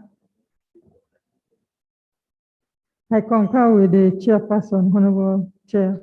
Thank you. I put a question that clause 34 be deleted as proposed. Those in favor say and the contrary, nay. The ayes have it. Clause 35. Chair. Right Honorable Chair, the proposal is for clause 35 to be amended in subclause 2B by inserting the words in collaboration with the Fisheries Research Institute before the word conduct. This is to ensure that research-based information is obtained, maintained, and disseminated given the nature of the activities under paragraph B. I beg to move. Honorable Minister. Agree with my Honorable Chair. I put a question that clause 35 be amended as proposed. Those in favor say and the contrary, nay. The ayes have it. Clause 35 as amended. I put a question that clause 35 as amended stands part of the bill. Those in favor say and the contrary, nay. The ayes have it. Clause 36. 36. Right Honorable Chair, the proposal is to amend clause 36 in subclause 1 by substituting for the words water body the word district, and by inserting the word resources immediately after the word fisheries appearing in line 3, and then by deleting subclause 2. Justification: the maximum allowed fishing effort should be regulated based on each district and not water body, given the unique dynamics of every district, to ensure equitable distribution of fisheries resources. Subclause 2 has been modified and placed under clause 41 to ensure that the regulation of fishing effort is done through fishing vessel license. I beg to submit. Thank you, Honorable Minister. Agree, Honorable Chair. Thank you. I put a question that clause 36 be amended as proposed. Those in favor say unto the contrary, nay. The ayes have it. Clause 36 as amended. I put a question that clause 36 as amended stands part of the bill. Those in favor say unto the contrary, nay. The ayes have it. Clause 37. Clause 37. Right Honorable Chair, the proposal is for clause 37 to be amended by substituting for subclause 1 the following: the Chief Fisheries Officer shall, on the recommendation of local governments and in consultation with relevant stakeholders, establish by notice in the Gazette landing sites throughout Uganda. Then in B, by deleting subclause 3, and by substituting for subclause 4 the following: activities at the landing site and on the related land, buildings, and facilities shall include the smoking, salting, or storage of fish, landing of fish from fishing vessels, and the transportation, processing, and sale of fish or fish products. Then by substituting for subclause 7 the following: the Chief Fisheries Officer shall issue guidelines for A, the establishment and management of land fishing activities at landing sites. Justification: substituting subclause 1 is to ensure that the establishment of landing sites by the Chief Fisheries Officer is done on the recommendation of local governments in whose area of jurisdiction the landing site is to be established. Then the deletion of subclause 3 is because it is redundant, given that the existing laws already empower government to take over any land in public interest in accordance with the applicable law. Then the substitution of subclause 4 is for clarity and to address the existing controversies surrounding fishing activities permitted at landing sites. The substitution of subclause 7 is to broaden the provision to include issuance of guidelines for management of landing sites and to restrict the closure to fishing activities to enable other activities not related to fishing activities continue. I beg to submit. Yes. Madam Chair, there is some clarification I want the committee, because by proposing that landing sites should be owned by government in trust for the people of Uganda, we already have a law that requires the 200 buffer zone that are already for government. Supposing a landing site is not in the buffer zone,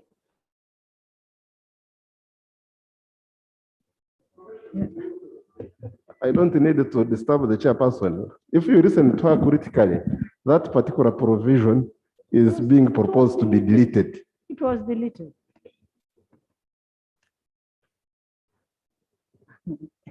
Honorable Minister. I concede, Honorable Chair.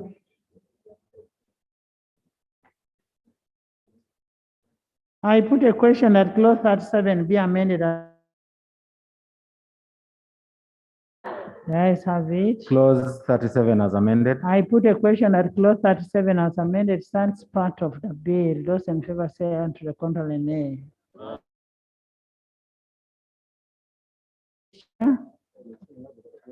Right Honorable Chair, the proposal is for clause 38 to be amended by deleting the words by the Chief Fisheries Officer. It is a consequential amendment arising from... Azar, stop making noise. It is a consequential amendment arising from decentralizing some licensing mandate to district fisheries officers. You're on clause what, Mark? 38. Chair, clause 38, I think we need to take a closer look at it because earlier on the chair put it in the report that there are a section of the population who have fished for generation to generation. They live on nothing else but fishing. And many of them are rural in character, particularly the ones I know in Dokolo. Now, if you say a person shall not engage in any fisheries activity or aquaculture activity without the relevant license or permit. Now, relevant license or permit becomes a problem to our rural population. How can they be helped? Because now for those villagers, to tell them to go and get license and from where, and then when you try to get a license, it will attract fees. You have to pay licensing fees. Then you are actually now cutting off the population you are trying to protect. And that is where now the problem has been. Many of us have been crying because these are the population being brutalized. Now you are subjecting them to licensing. It is a serious matter. So I would like the technical people to help me, but definitely my local people cannot handle this. I would like you to help us. Thank you. Chair. Madam Chair, that is true. Actually, when you come to Kumi these days, you find that the market is empty, there is no fish. Because already these things of licenses are starting to fight. Emat, first look at the definition of fisheries activity. Fisheries activity on page 11. 11 means fishing, transportation of fish, artisan processing of fish, industrial fish processing, trade in fish, fish trade, and other fisheries products. So it's not limited to only the fishing that you want to do. Agree, Chair. Agree, Chair. Unless if the committee can come up with exception. Yeah. Those who are doing commercial activities, I have no problem. You can subject them to licensing. But I'm talking the rural population who has been very well defined in this report. These are the population I'm talking about. Those who don't know anything about license, now what we can do when we come to clause 4, interpretation clause, we can amend the fishing activities. Information. The information I wanted to give Honorable Cecilia Ogwal is toward her fire and look at clause 53 when we reach there on local fishing.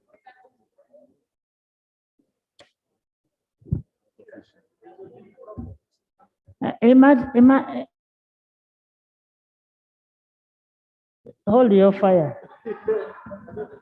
Yes. Madam Chair, what Honorable Mama Cecilia is raising is important. The moment you will pass a permit. Check 53 first.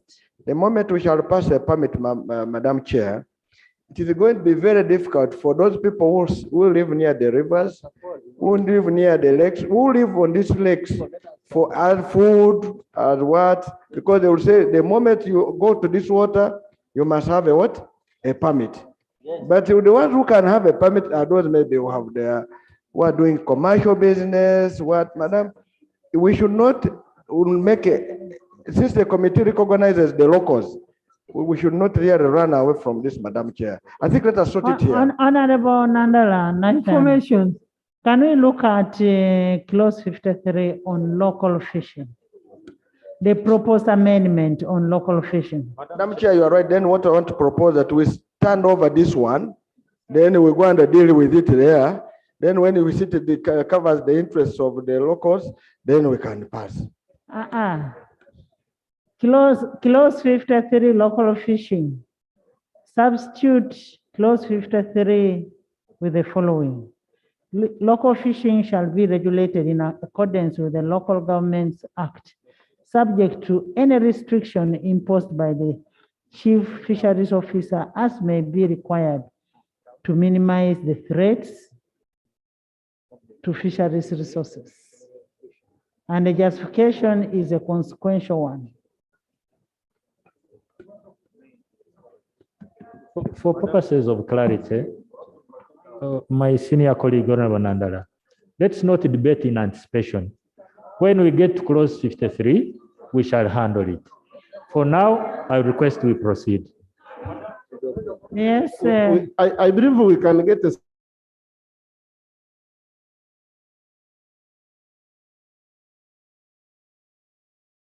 fisheries or aquaculture activity without the relevant license or permit issued under this act.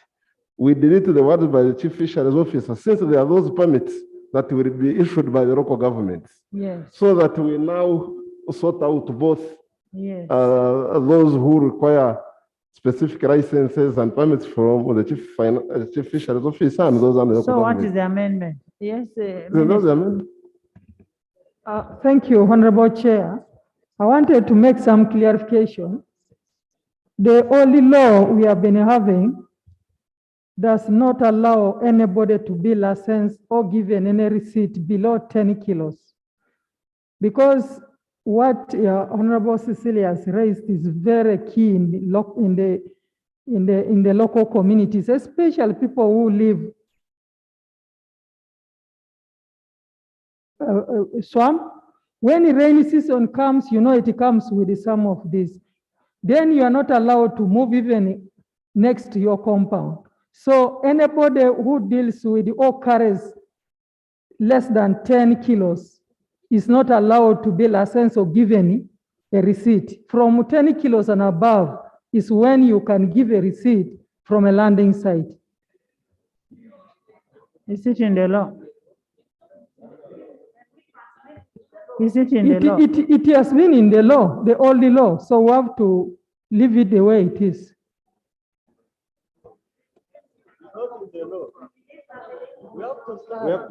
And I want to emphasize that, Honorable Chair, we must protect these artisan fishers who cannot be able to, that's where they survive, and they cannot be able to be given a license. We must support them. So Madam Chair. Madam Chair. Honorable Minister, can you formulate the amendment?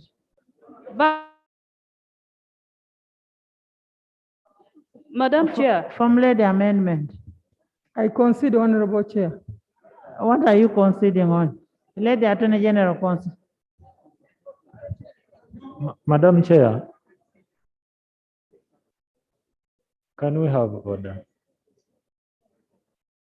Madam Chair, this is very, very important for our local people down there who do fishing at a local level. Madam Chair. You're repeating what she has said. Yes, she but I would. Consider it is very important. I was, Madam Chair, emphasizing that can't we stand over this so that we do a perfect thing, Madam Chair? That was my issue. Madam Chair. We are standing over it over what reason?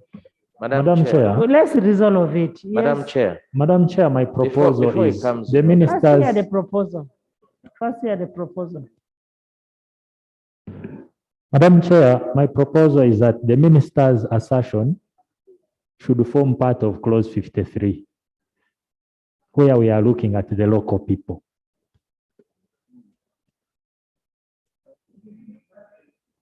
So we maintain 38 as it is, because there are two classes we are dealing with. Madam Chair. Madam Chair. Madam Chair, Madam Chair, I propose under 38 with differentiate and let it be commercial farming. We say a person shall not engage in any commercial farming aquaculture activity without relevant license or permit, so that we can leave room for someone who probably sleeps just near the lake, and that's entirely how it survives, minus getting into commercial activities. We only specify the permit and license for commercial activities. And we should recall, issues of licenses, they are for local governments, and local governments basically know how they gauge the need for that local license. But because we want to ensure that we have certain regulation in place, that's why we issue a license. But someone who wants some little food, we can now introduce commercial fish. I think she has a point, because when you look at the definition of commercial fishing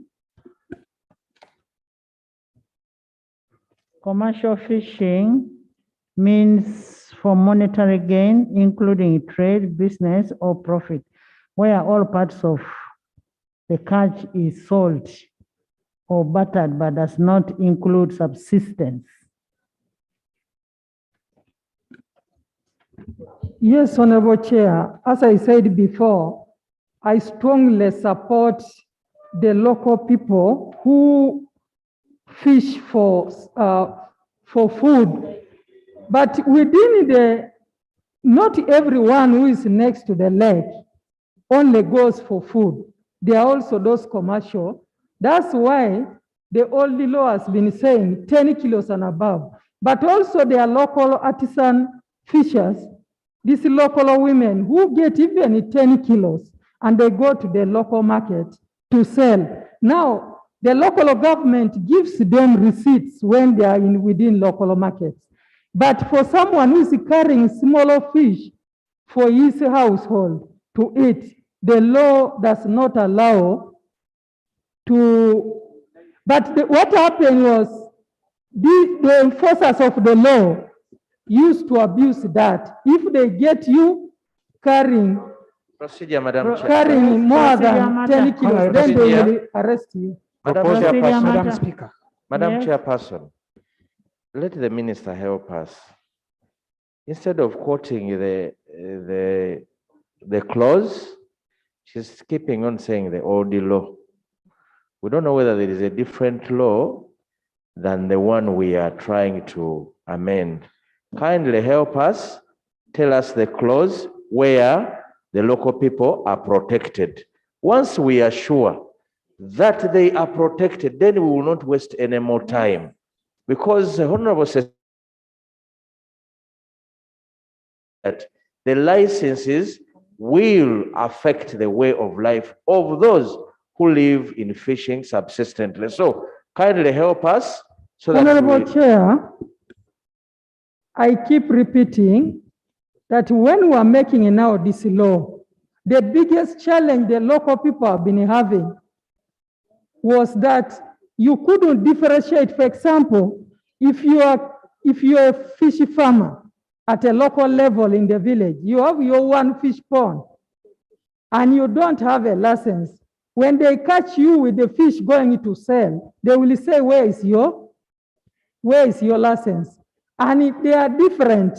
So that's why I'm saying we have to put it in clause 53 to emphasize that let's protect the local person, this small person who goes to just fish for food, so that we protect them. Honorable Chair.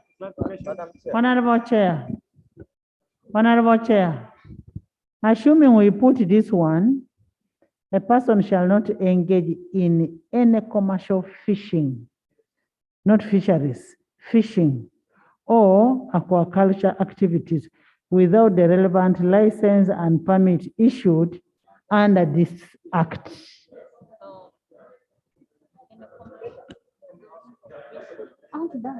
Madam Chair. It's covered under 53. Madam Chair. Madam Chair. Madam Chair. Madam Chair, we are not taking consideration to the fact that we do fishing for consumption, we do fishing for commercial, and there are those who do it for leisure. So where do we put those who do it for leisure? 53. Yes, they Madam do it. Chair. Madam Chair. Thank you, Honorable Chair.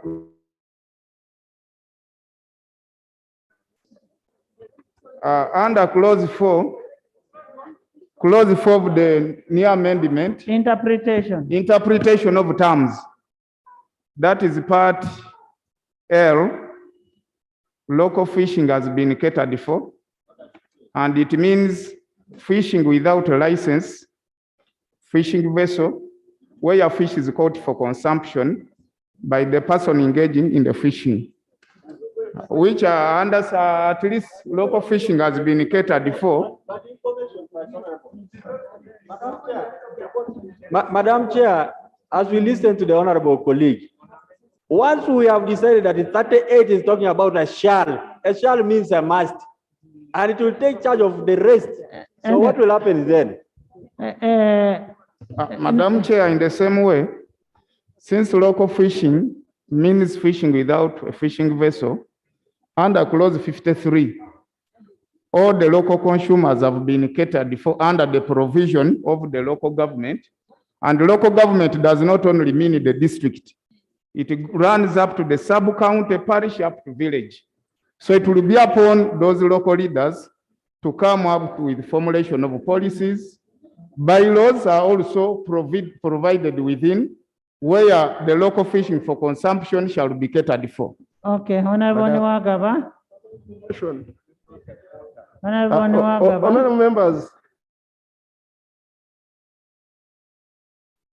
entitled licenses and permits. Now, when you look at that part, beginning with clause 40, the relevant licenses and permits are explained. Fish vessel license 40, fish transport license 42, fish trade license 43, fish storage facility license 44, up to 53, which talks about local fishing. And that local fishing is again defined in the interpretation section.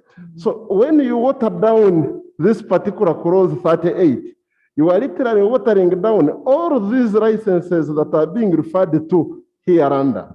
So I beg members, for those who would want to be very specific,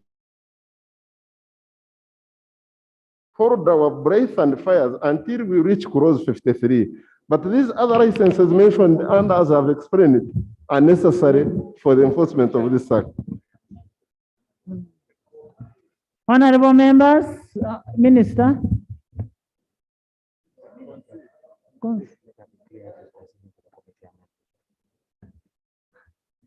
We maintain it. Honorable what? Chair. Committee amendment? We maintain the committee amendment? Yes, as it is. I put a question that clause 38 be amended as proposed. Those in favor say unto the contrary, nay. The ayes have it. Clause 38 as amended. I put a question that clause 38 as amended stands part of the bill. Those in favor say unto the contrary, nay. The ayes have it. Clause 39. Right, Honorable Chair, the proposal is for clause 39 to be amended by substituting for subclause 2 the following. Subject to this act, the licensing officer may, on application being made in the prescribed manner and on payment of the prescribed fee, issue to an applicant a license or permit. Then by inserting immediately after subclause 2, the following new subclauses. A license or permit shall be issued in such form and subject to such conditions as may be prescribed by regulations. Where the licensing officer refuses to issue a license, he or she shall within 30 days from the date of the application provide a written explanation to the applicant giving reasons for the refusal. A license shall be deemed issued where the licensing officer does not A, issue a license within the prescribed time, and B, provide a written explanation to the applicant giving reasons for refusal. A person who is aggrieved by the refusal of a licensing officer to issue a license may appeal to the minister within 14 days from the date of communication of the refusal. C, by substituting for subclause 3 the following: a licensing officer shall, in determining an application for a license or permit, have regard to the purpose of this act.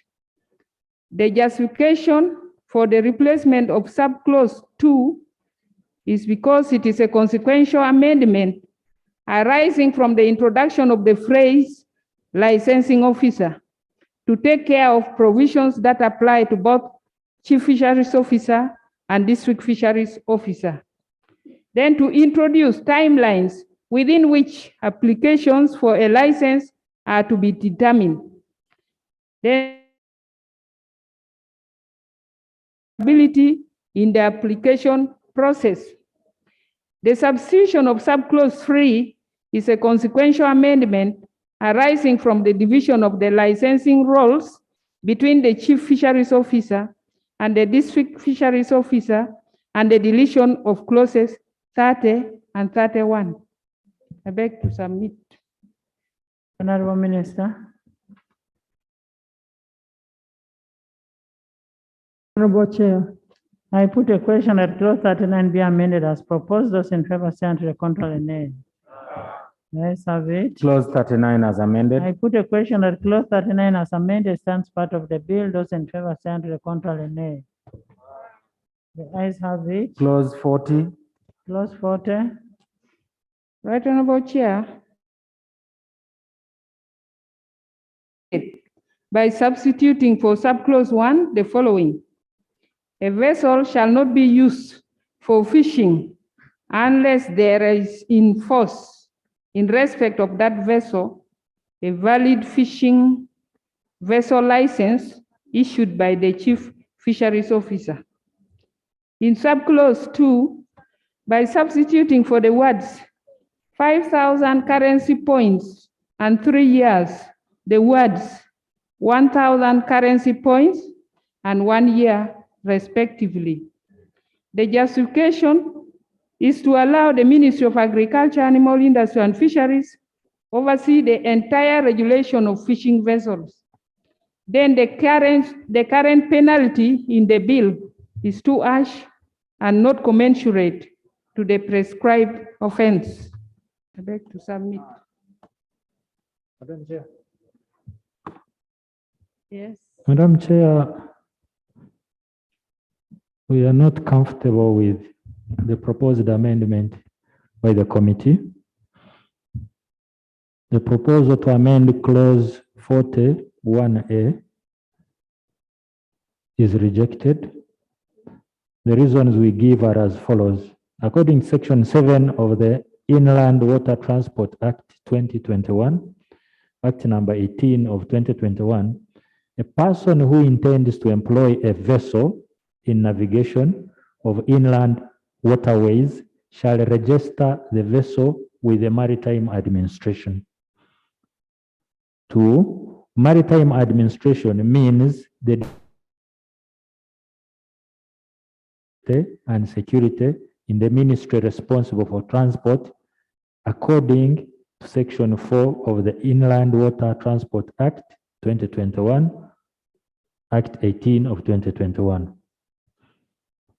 The mandate to register all vessels in Uganda is vested in the Ministry of Transport and Works and not in the Ministry of Agriculture, Animal Industry and Fisheries. So we reject the proposal of the committee that the Chief Fisheries Officer should be the one to license the vessels. I beg to submit. Chair.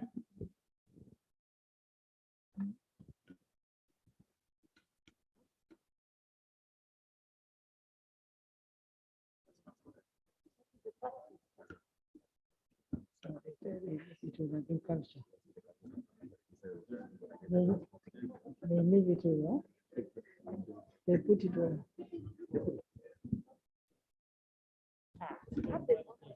Clarification. Madam Chair. Information, Chair. Seeking clarification. Clarification. Chair.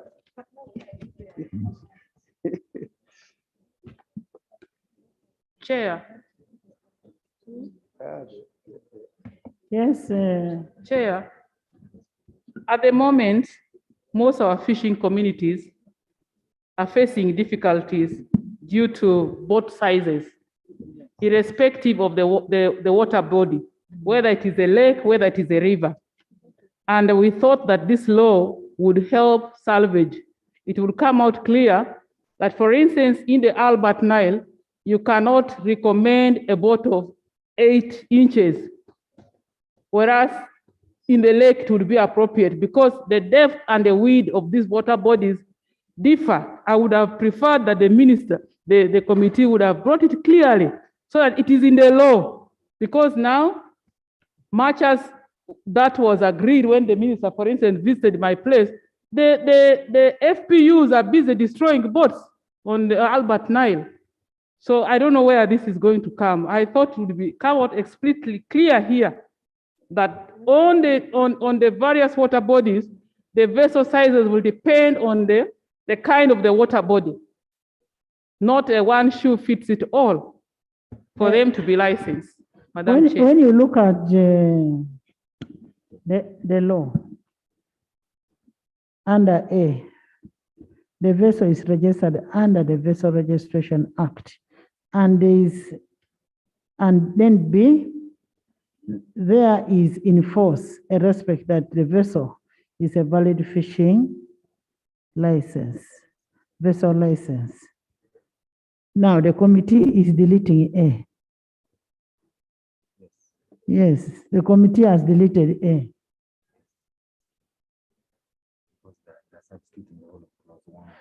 They are substituting the whole of clause 1. So we lose A. Chair. Chair.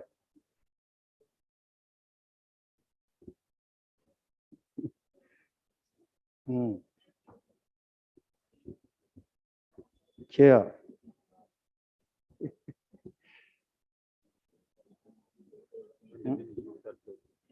Chair.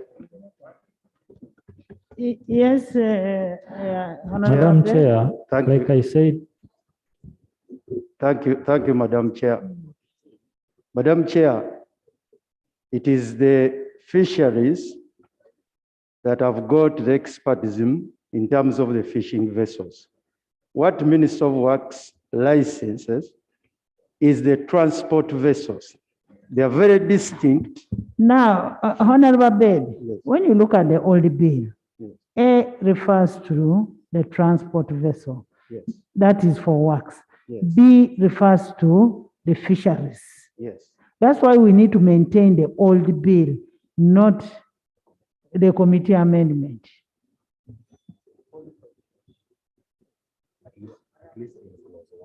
At least in clause 1.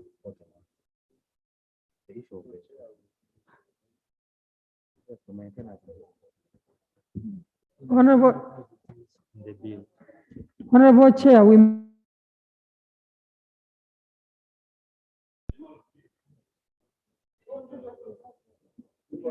Madam Chair.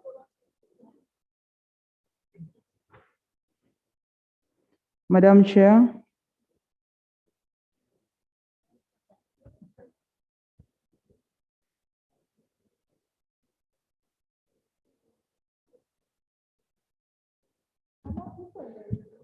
Madam Chair, I beg to submit that we maintain the clause as it is in the bill.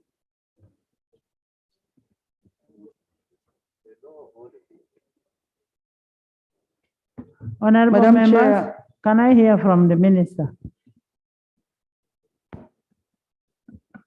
Honorable Chair, we maintain as it is. For the issue of sizes of the boat, they come under regulations. Yes. It depends on the size of the lake. Okay, so we maintain clause 40 as it is in the old bill, both in 1 and 2. I put a question that clause 40 stands part of the bill. Those in favor say and the contrary, nay. The ayes have it. 41. Clause 41.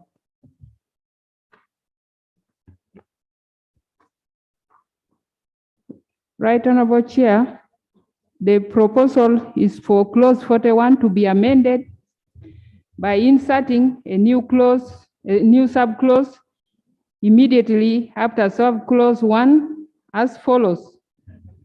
Notwithstanding subsection 1, the license shall specify the species, fishing gear, type and size, the number of each target species based on the state of stocks, and the number of crew. In clause 2, by substituting for the words 3,000 currency points and 3 years, the words 1,000 currency points and 1 year respectively. Justification is to prevent issuance of multiple licenses and is implementation by requiring the regulation of fishing effort through the fishing vessel licenses. The substitution of subclause 2 is to make penalty commensurate to the prescribed offense. I beg to move. Honorable Attorney General. Attorney General.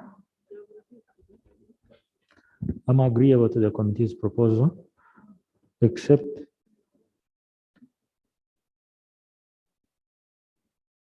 yes, I'm agreeable to the committee's proposal as it is. What about the penalties? The penalties, I'm of the view that we maintain 3 years. And 3,000 currency points. 3 years and 3,000 currency points. Clarification. Yes. Yeah, Madam Chair, I'm seeking for clarification on clause 41(1). Many fishermen lose their lives in the waters because of lack of life jackets. I'm wondering whether provision for life jackets is one of the conditions required for issuance of fishing licenses. Thank you.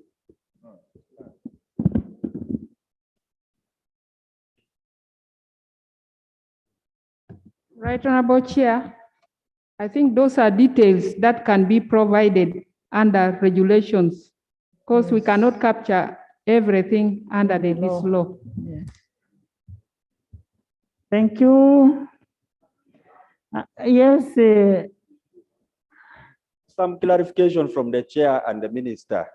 When you speak to numbers, you're talking about numbers and a specific kind of fish. Can I get clear exactly what you mean here?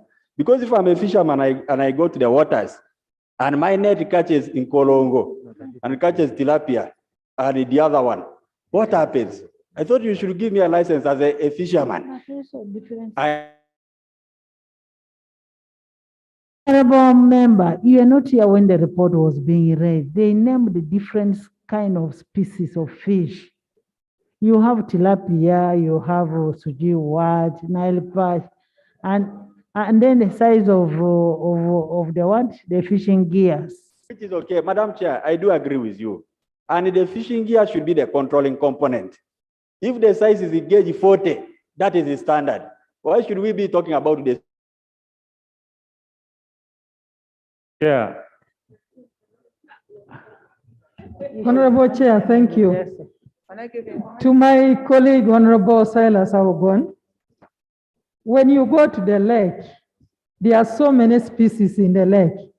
If you want to deal in white silverfish or mukene, you cannot get a net for fishing Nile perch because Nile perch needs a bigger size. But this one needs, even some people use nets, mosquito nets.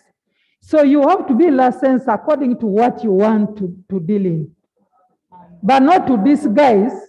When you disguise and you are caught, you have broken the law. This house needs to stand with me. If I might add, the reason why they are being specific, the species, and they want to allow you to access A and not access B. So all that has to be foreseen and considered as you make this law.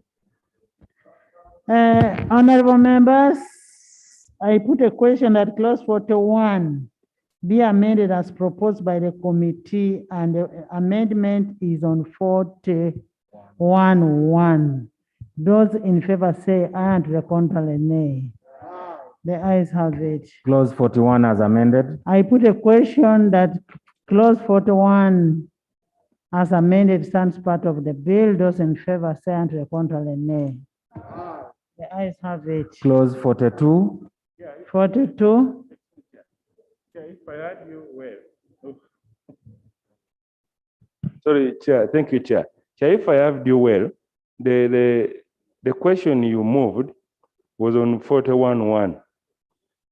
And the implication is that what we have carried is 41(1), and we have not carried 41(2). No, Chair, the committee amendment for 41(2) was 1,000 currency points and 1 year respectively. And we have not had decision on that. We passed 41, we got 42.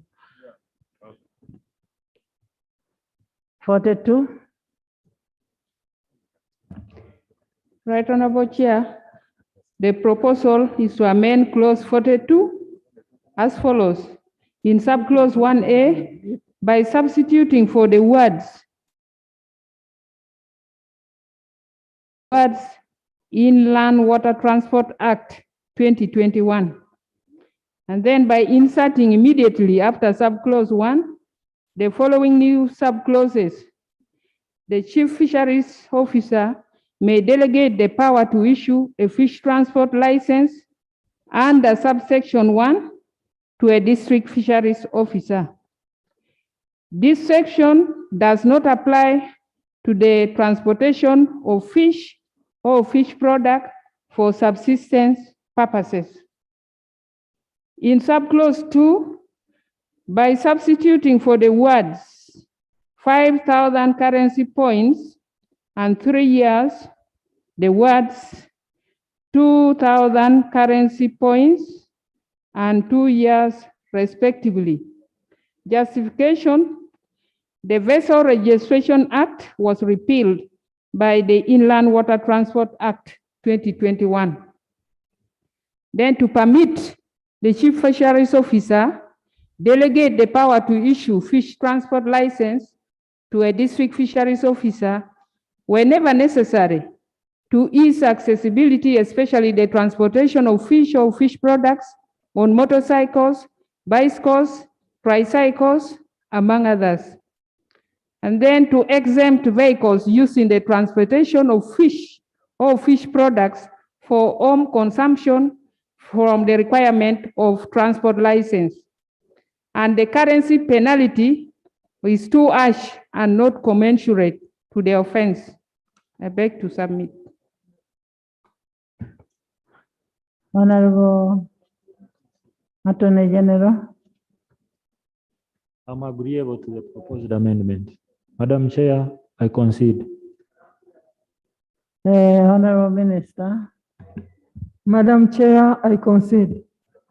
The correction in the law clause referred to 41 applies to 41. That is 42.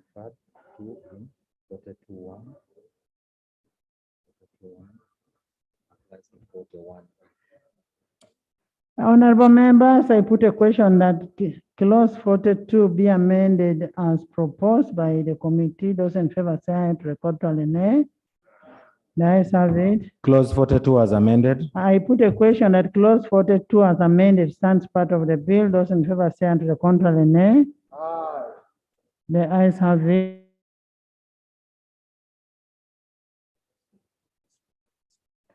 And members, the cross-reference in the law in Inland Water Transport Act 2021 refers to clause 42(1)(a) and also 1(a). 43. Clause 43. Right, Honorable Chair. The proposal is that clause 43 be amended in the head note by substituting for the word trade, the word mongers. Then in subclause 1, by substituting for the word trade appearing in line 2, the word mongers. Then in C by inserting a new subclause immediately after subclause 1, the following. The Chief Fisheries Officer may delegate the power to issue a fishmonger's license under subsection 1 to a district fisheries officer. Then by substituting for subclause 2, the following. A person who trades in fish or fish products without a fishmonger's license commits an offense and is liable on conviction to a fine not exceeding 2,000 currency points or to imprisonment not exceeding 2 years or both. Justification: to replace the fish trade licenses with fishmonger's license, since trade licenses are already provided for under the Trade Licensing Act. Then to provide for a fishmonger's license, the issuance of which is based on issues and hygienic conditions, and to allow the Chief Fisheries Officer delegate the power to issue fishmonger's license to a district fisheries officer for ease of accessibility. On the currency points, the current fine and penalty is too harsh and not commensurate to the offense. I beg to submit. Honorable Minister,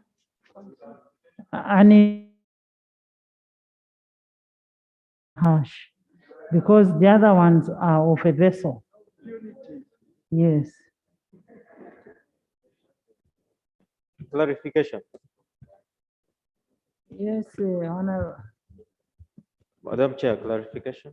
Honorable Chair, I'm equally representing the people who are fishermen. And we shall give this interest because a fishermonger or a fish trader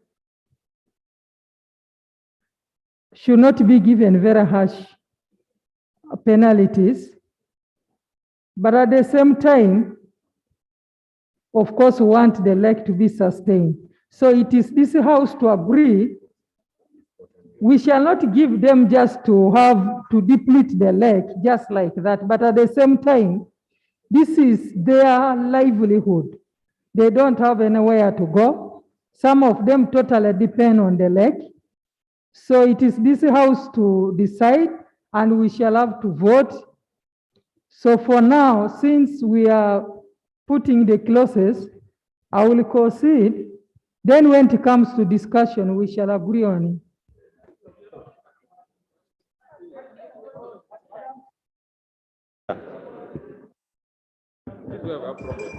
Madam Chair, thank you.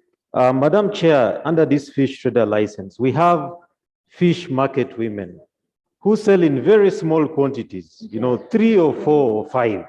Now, if you're going to penalize them, if you look at these 5,000 currency points, that is 100 million shillings.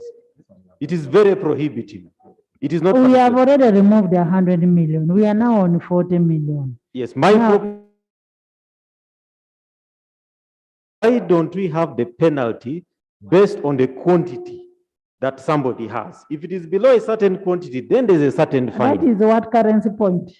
This is, here it is indicated as 20,000. One currency point is 20,000 units. Yes. So if we reduce and say And maybe remember, one currency, the fines are in currency points. yes, so we could suggest that 100 currency points, if it's below, let's say 10 kilos, and then above, we can then have a higher rate.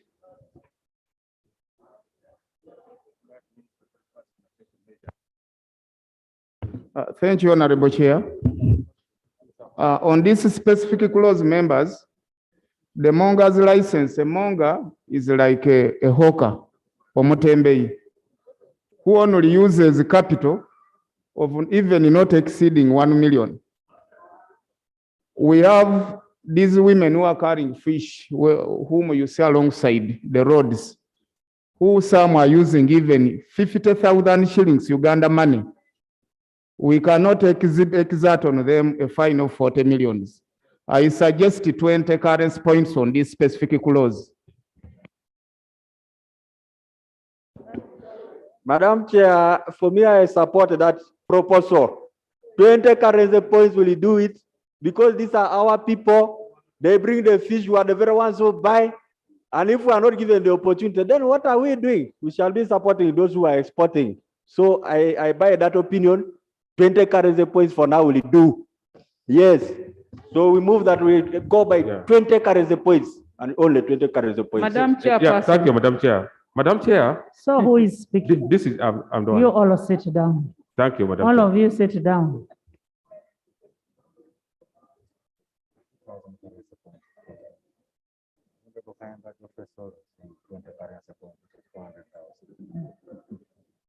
But you see, we also need to do something that prohibits these people from continued doing this kind of thing.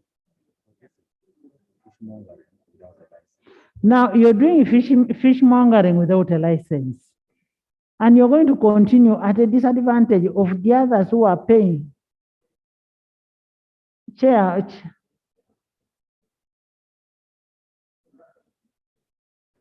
are you maintaining your position of 2,000 Right. currency points?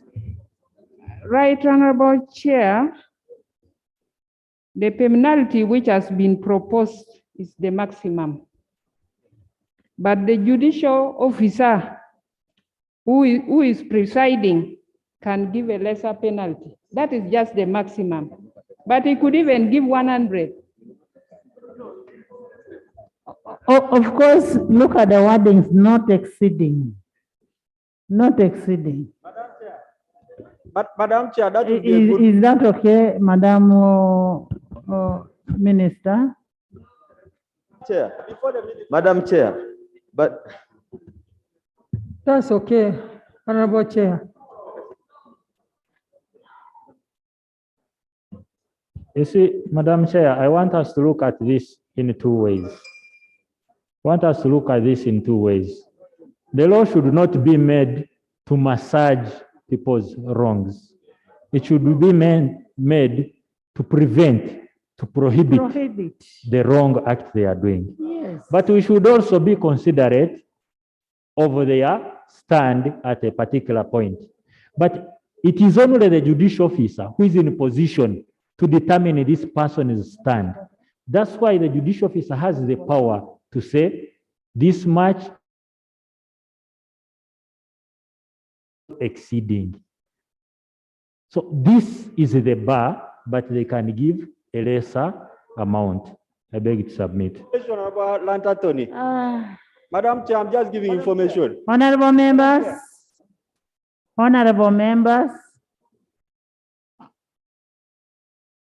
I am putting a question. Be amended as proposed. Those in favor say aye, to the contrary nay. The ayes have it.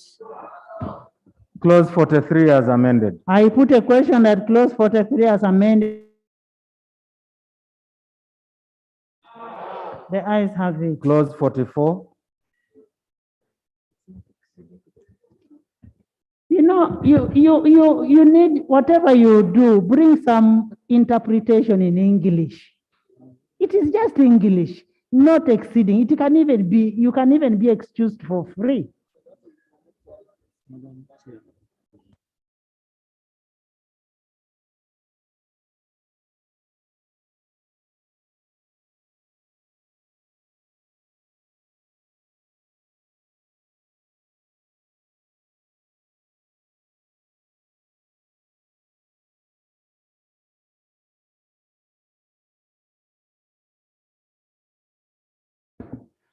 44. Right Honorable Chair, the proposal is to delete clause 44. Justification, the requirement for approval of fish processing establishment under clause 94 is sufficient, given that fish processing establishments include fish storage premises. It's also to avoid over-regulation through issuance of multiple licenses, which will make the cost of doing business expensive and ultimately stifle business growth in the fisheries subsector. I beg to move.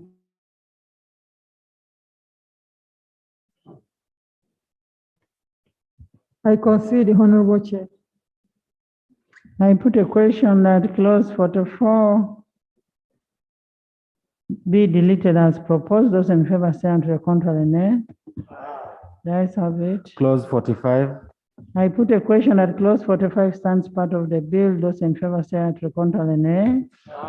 The ayes have it. Clause 46. 46. Right Honorable Chair, the proposal is that clause 46 be amended in subclause 1 by inserting the word fish immediately before the word movement and by substituting for the words chief fisheries officer, the words district fisheries officer. Then by deleting subclause 2, then in subclause 3, by inserting the words or fish product immediately after the word fish appearing in line 1.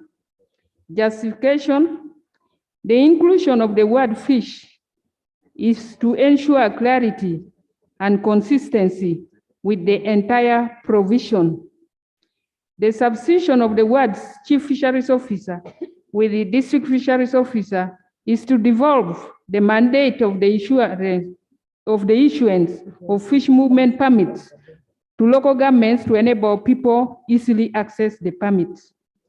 The deletion of subclause 2 is consequential to the substitution of chief fisheries officer with district fisheries officer as the issuer of the fish movement permit.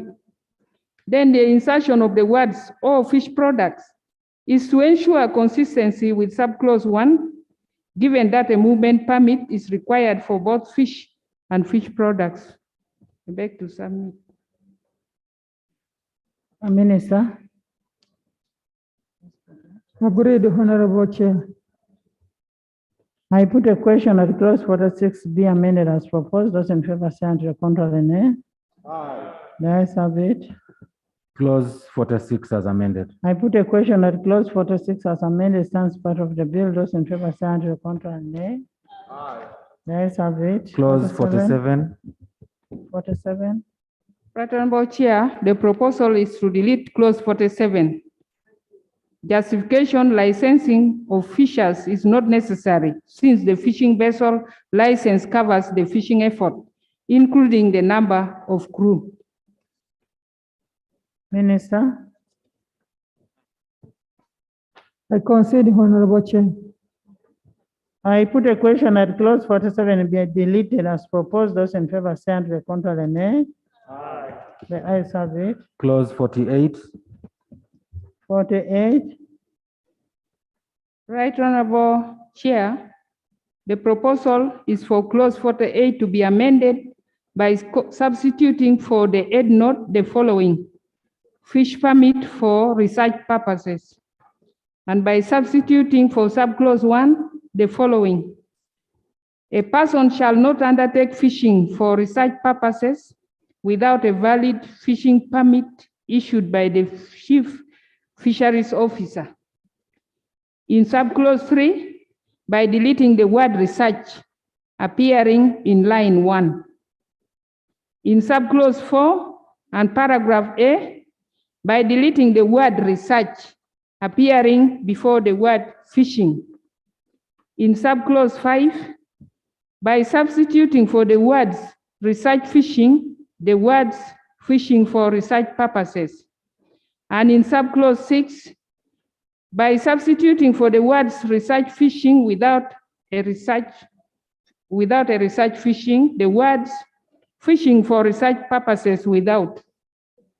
Justification: to ensure clarity by aligning the name of the fishing permit required for research purposes to achieve the intended object of the provision. Then the other is consequential amendments arising from aligning the name of the fishing permit required for research purposes. I beg to submit. Honorable Minister. I concede, Honorable Chair.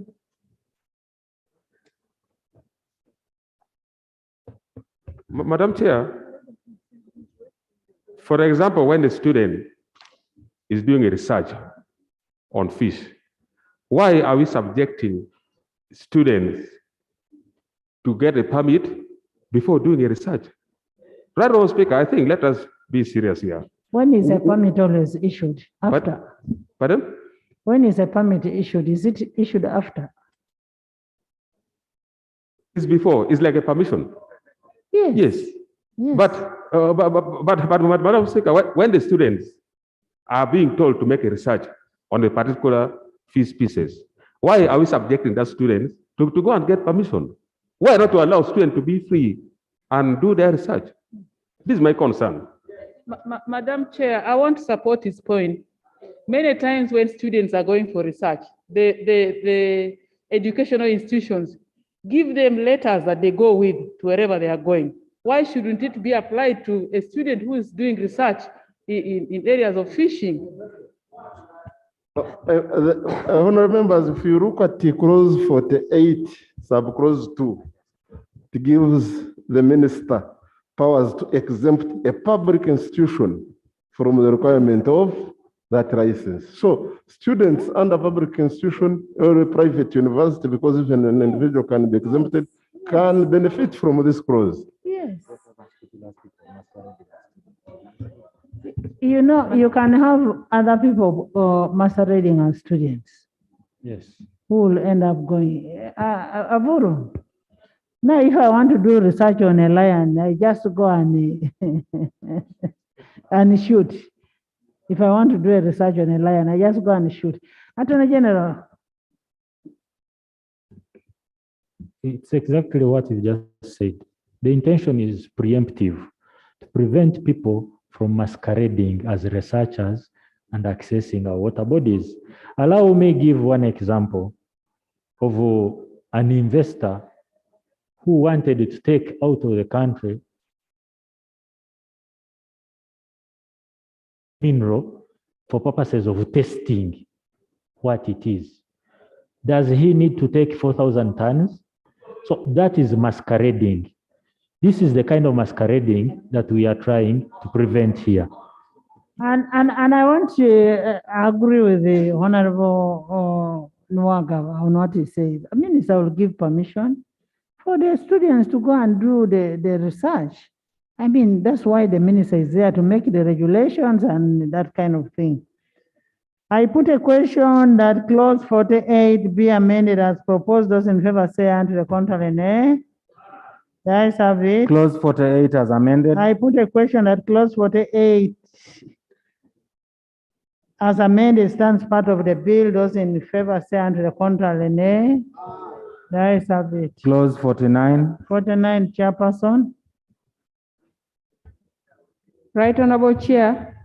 The proposal is for clause 49 to be amended by inserting a new clause immediately after subclause 1 as follows. The Chief Fisheries Officer may delegate the power to issue an ornamental fishing permit under subsection 1 to a district fisheries officer. Then in subclause 2, by substituting for the words 1,000 currency points and 1 year, the words 500 currency points and 6 months, respectively. Justification: to allow the Chief Fisheries Officer delegate the power to issue an ornamental fishing permit to local governments for ease of accessibility. Then on the penalty, it is to make the penalty commensurate to the offense. I beg to move. Honorable Minister. I concede, Honorable Chair.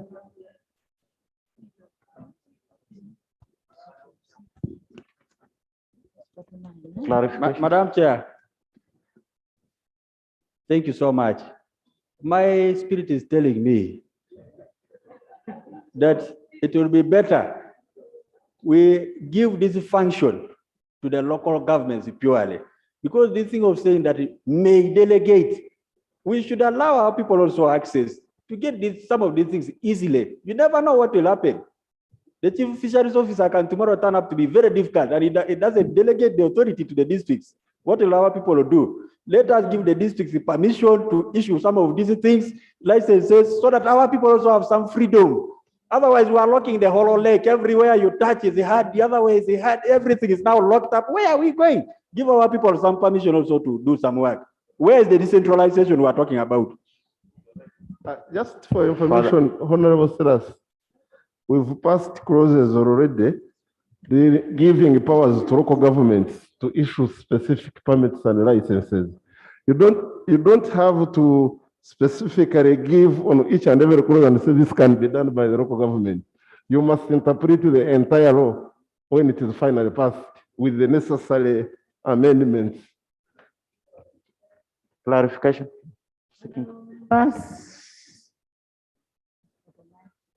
Chair, I seek some clarification. I put a question that clause 49 be amended as proposed. Those in favor say unto the contrary, nay. Let's have it. Clause 49 as amended. I put a question that clause 49 as amended stands part of the bill. Those in favor say unto the contrary, nay. The ayes have it. Clause 50. Clause 50, I put a question that clause 50 stands part of the bill. Those in favor say unto the contrary, nay. The ayes have it. Clause 51.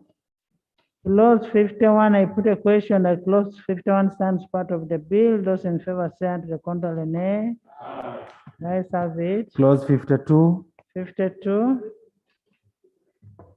Right Honorable Chair, to be amended in subclause 1A by inserting the words water body immediately after the word that.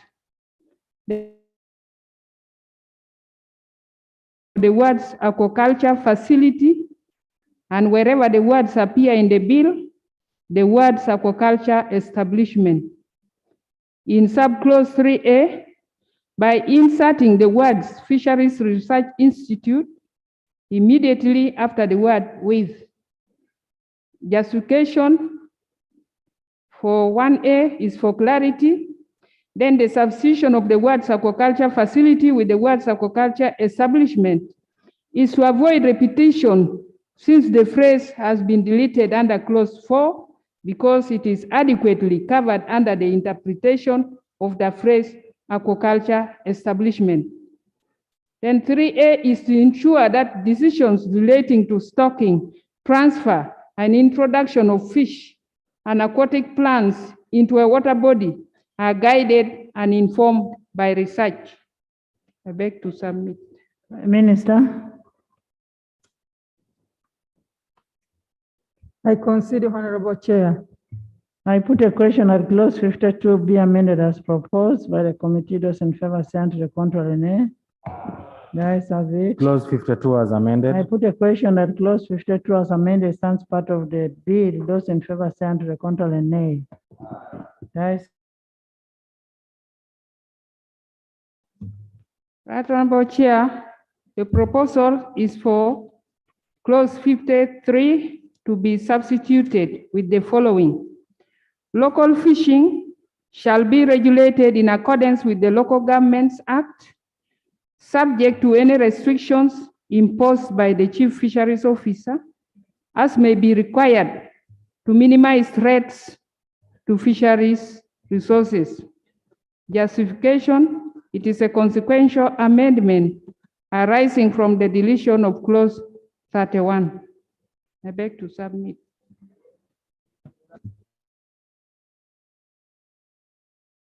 Yeah, Madam Chair, we agreed that local fishing is about local governments. So I propose we further amend the committee's what the committee has submitted, and we just say local fishing shall be regulated in accordance with the Local Government Act, so that we only give powers to the local government officials. I submit.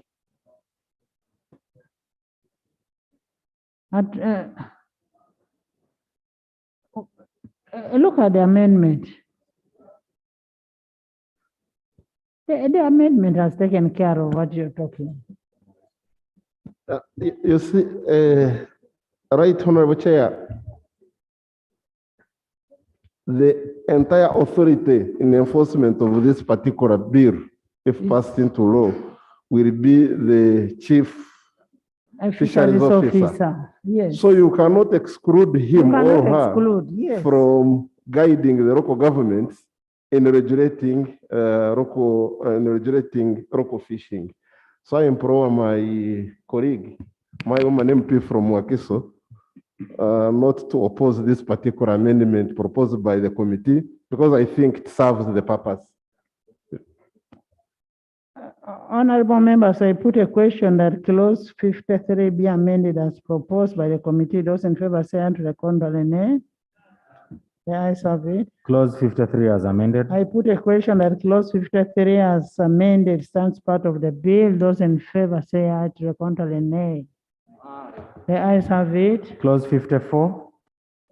Clause 54.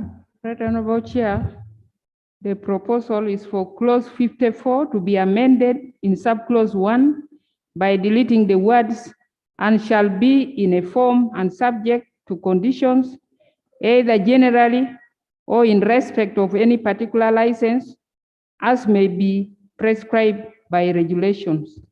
The justification, it is to avoid duplication, since clause 39 provides for the form and conditions for licenses and permits.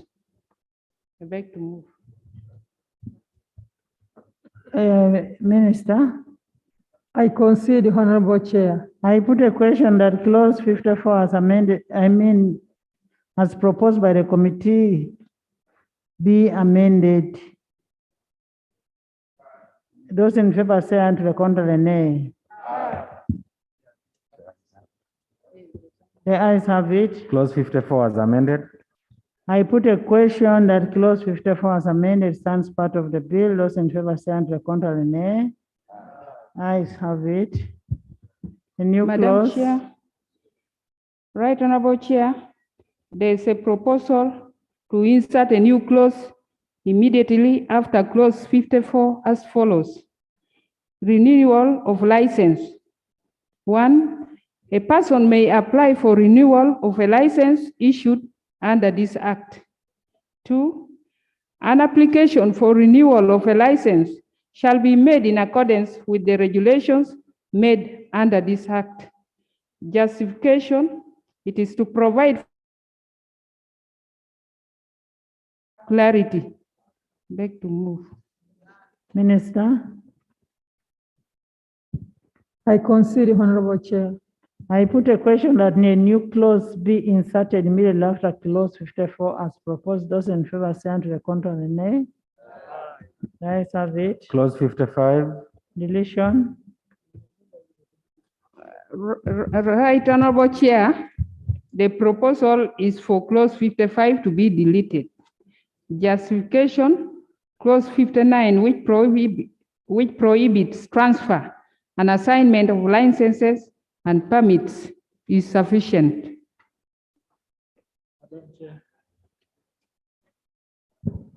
Madam Chair, I wish to object to the committee's proposal to delete clause 55. Madam Chair, the belief by the committee that what is catered for in Honorable Minister, Chair, the title of this is license or permit not to be borrowed. Exactly. Meaning that you should not borrow a license which has been issued to another person to use. This is different from the other section.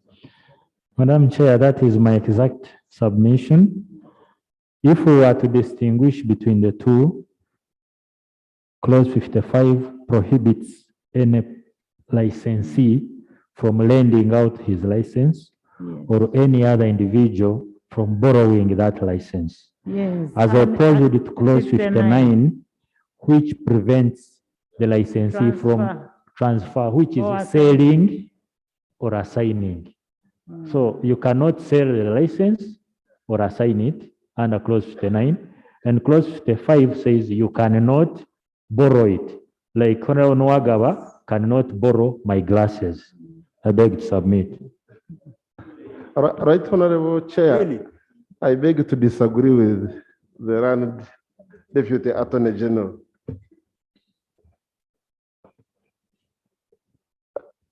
The wording in clause 59, particularly referring to assignment, in my view, would include pledging the license as security, which pledging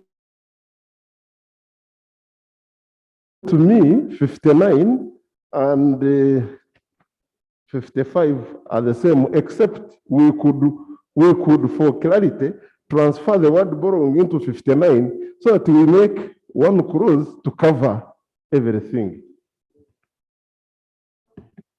If we are to buy Honorable Nwagaba's idea, for clarity, we would further add pledging.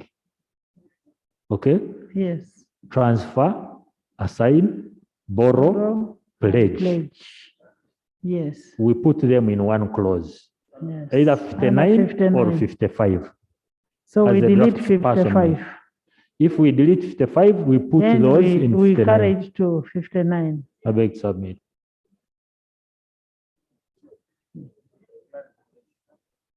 Honorable Chair, there is an issue here concerning Lake Edward and Lake George.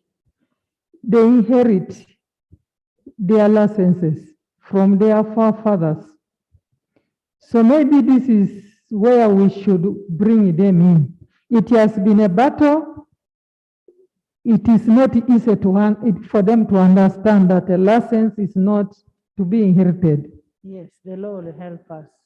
Yes, but on these other ones, surely we have been having criminals moving with the borrowing licenses and borrowing. It is criminal and we shouldn't allow it.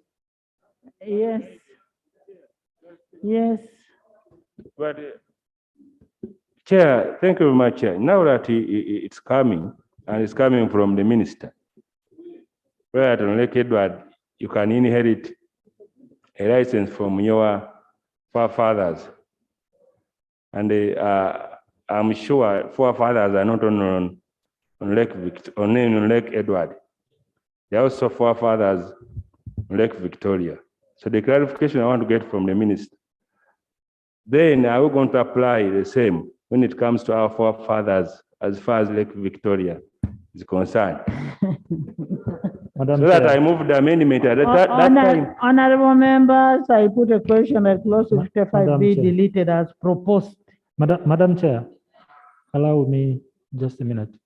The Honourable Minister has brought up something very important. If we do not handle it now, it could cause a problem in the future. Someone will come up with a license, he will say he will have borrowed. Oh, sorry, he will have inherited.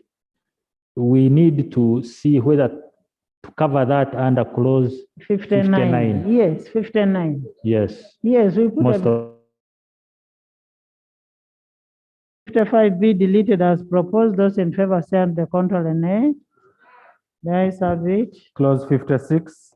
56, Chair. Right, Honorable Chair. The proposal is for clause 56 to be substituted as follows. 1, where a license or permit issued under this act is destroyed, defaced, or lost, the licensing officer may, if satisfied as to the destruction, defacement, or loss of the license or permit, and on payment of the prescribed fee, issue the person a certificate setting out the purpose and effect of the license or permit and reciting the destruction, defacement, or loss. 2, where a person makes an application to the licensing officer for the issuance of a certificate under subsection 1, the person is permitted to carry out any activity authorized or lost license or permit pending the issuance of a certificate. 3, the certificate issued under this section shall have the same force and effect as the original license or permit. Justification: the splitting of the provision is to ensure clarity. The substitution of Chief Fisheries Officer with licensing officer is to take care of the shared licensing role between the Chief Fisheries Officer and the District Fisheries Officer. Then the other is to broaden the application of the provision by removing the word accidentally, which is restrictive, since there may be other circumstances leading to the destruction, defacement, or loss of a license or permit. The introduction of a new subclause 3 is to enable continuity of business while the replacement process of a license or permit is ongoing. I beg to submit. Honorable Minister, Attorney General. Madam Chair, I'm okay with the proposal of the committee, but I would want to add, because permit which is accidentally destroyed, defaced, or lost, I would want to add a license which is issued with mistakes. For example, with wrong names, and you require to have it corrected. So, Madam Chair, that's a good observation, Madam Chair. Madam Chair. Yes, Attorney General. Shadow. Yeah, the proposal by the minister is good, but it would change the meaning under the marginal note. So can you redraft? Loss of license, that would require preferably. Okay, I'm advised that that particular position is provided for. Is it 62? No, I don't think so. I don't think so. Because we are talking about a license that has been issued in error, that requires a correction of errors. That would, I think, require a separate.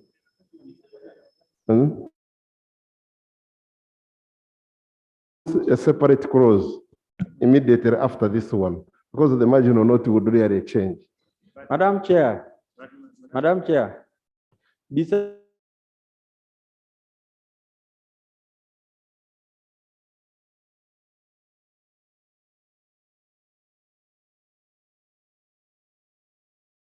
is to apply, and then you are going to pay the prescribed what?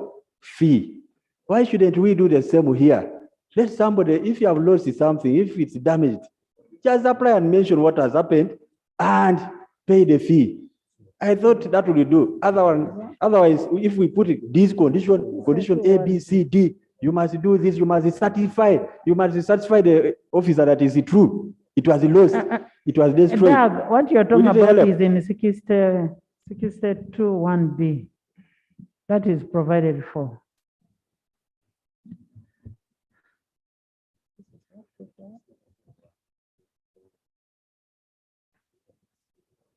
Honorable members, I put a question that clause 56 be amended as proposed. Those in favor say under control and nay. The ayes have it. Clause 56 as amended. I put a question that clause 56 as amended stands part of the bill. Those in favor say under control and nay. The ayes have it. Clause 57. 57. Right, Honorable Chair. The proposal is for clause 57 to be amended by substituting for the word particular waters or area of Uganda, the words fishing waters.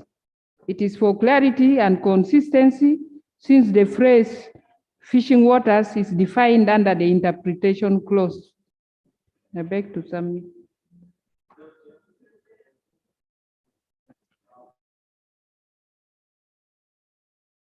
This section restricts number of licenses and permits that is issued in regard to areas. Which one now? 57.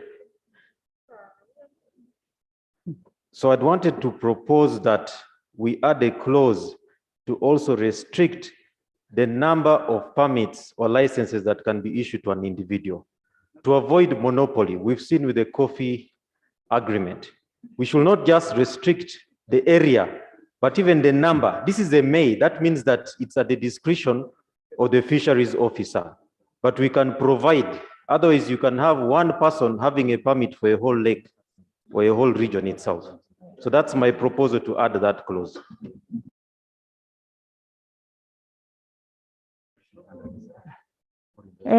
Honorable, that is already catered for in the law, under 57.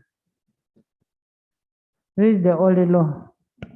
Madam Chair, this 57 is limiting in terms of the area, but not in terms of the number of the permits. number, it limits the number of all or any of the license or permits which may be issued under this act. You're reading only the amendment. You're not looking at the original act. Madam Chair, Do you have the original act? I have the bill. Look at the original act, Honorable. You don't have it, eh? No, I don't. Okay, come for it in my office. Madam Chair. Honorable Minister. I concede, Honorable Chair. I put a question that clause 57 be amended as proposed. Those in favor say unto the contrary, nay. The ayes have it. Clause 57 as amended. Those in favor say unto the contrary, nay. Clause 58. Honorable, look at, if you're looking at the amendments, look at both the old law and the new amendments. 58, I put a question that clause 58 stands part of the bill. Those in favor say unto the contrary, nay. The ayes have it. Clause 59. Chair. Right Honorable Chair, the proposal is for clause 59 to be amended in subclause 2 by substituting for the words 1,000, the words 250, and by deleting the words the purported. Justification to make the fines commensurate to the offense, and the deletion of the phrase the purported is to achieve consistency and clarity, since the provision seeks to create an offense for transfer or assignment of license or permit and not purported transfer or assignment. I beg to move. Chair, yes. On clause 59, the marginal note, I'm proposing to add the following words immediately before the words transfer: borrowing, pledging, inheriting. And under subclause 1, the same words to be included immediately before the words transferred. And the justification is to ensure that indeed a license is personal holder and is neither pledgeable, assignable, or in any way whatsoever taken by any other person other than the one to whom it was issued.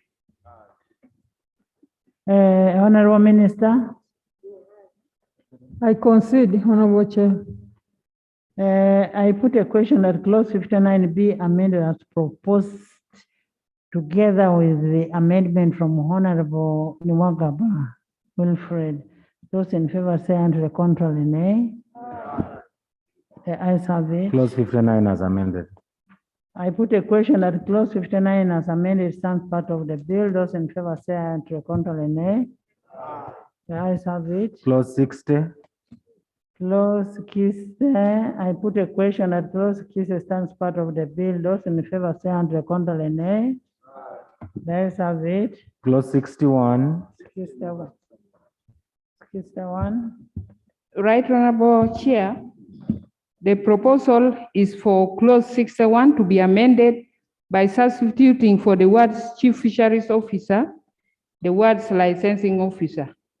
It is a consequential amendment given that this is a shared mandate by both the Chief Fisheries Officer and the District Fisheries Officer as licensing officers. I beg to submit. Minister. Agreed, Honorable Chair. I put a question that clause 61 be amended as proposed. Those in favor say aye, the contrary nay. The ayes have it. Clause 61 as amended. I put a question that clause 61 as amended stands part of the bill. Those in favor say aye, the contrary nay. The ayes have it. Clause 62. 62. Right Honorable Chair, clause 61. 62 is amended in subclause 1 by substituting for the words Chief Fisheries Officer, the words Licensing Officer. The words a serious O. Then by substituting for subclause 2 the following. The licensing officer shall, before suspending or cancelling a license or permit under subsection 1, give the licensee or permit holder 14 days notice, requiring him or her to give reasons, if any, why his or her license or permit should not be suspended or cancelled. Justification: it is a consequential amendment given that this is a shared mandate by both the Chief Fisheries Officer and the District Fisheries Officer.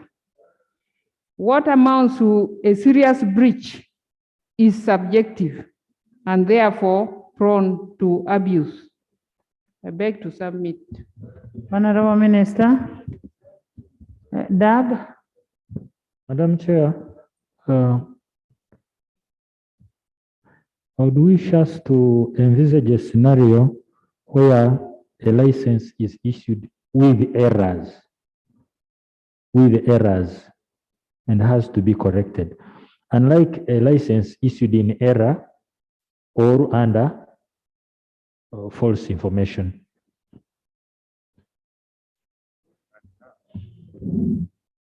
A license issued with errors, where I apply for a license as Kafuzi Jackson, and it comes with the Kafuzi Nwagaba.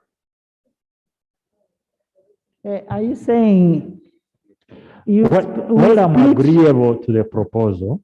But we split B? Yes, we split and B. say a license granted with Because errors? the original B, clause 62 1B, if I may read it, it is short. If the license or permit was granted in error or on the basis of false or misleading information, meaning that there was an illegal act right from the beginning.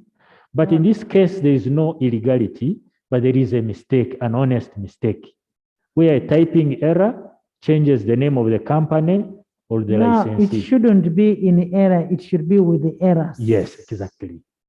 That's what I'm saying. So maybe we split B or we add C to add to cater for a license issued with the errors. Yes.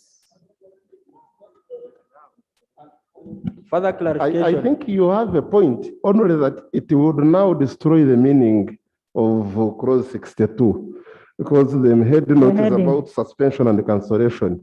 We would rather have a standalone clause on correction of errors in licenses issued under the Act, and with the paragraph to state that the Chief Fisheries Officer may correct errors in licenses issued under this Act once brought to his attention, something along those lines. Madam Chair, further clarification from Attorney General. Now, can't you say suspension, cancellation, and correction? Yes, so that we house it We in can one house it clause. under the same. Then further clarification from Attorney General, Madam Chair, I Yes. beg. May I get to know from you what will happen? Because you said the chief fisheries officer may delegate the powers to issue licenses. Now we are talking about cancellation. Are those people at the district having the powers to cancel? How are we catering for that? May I get guided to understand that? Cancellation and issuance, how do they move together? They should be in one reason.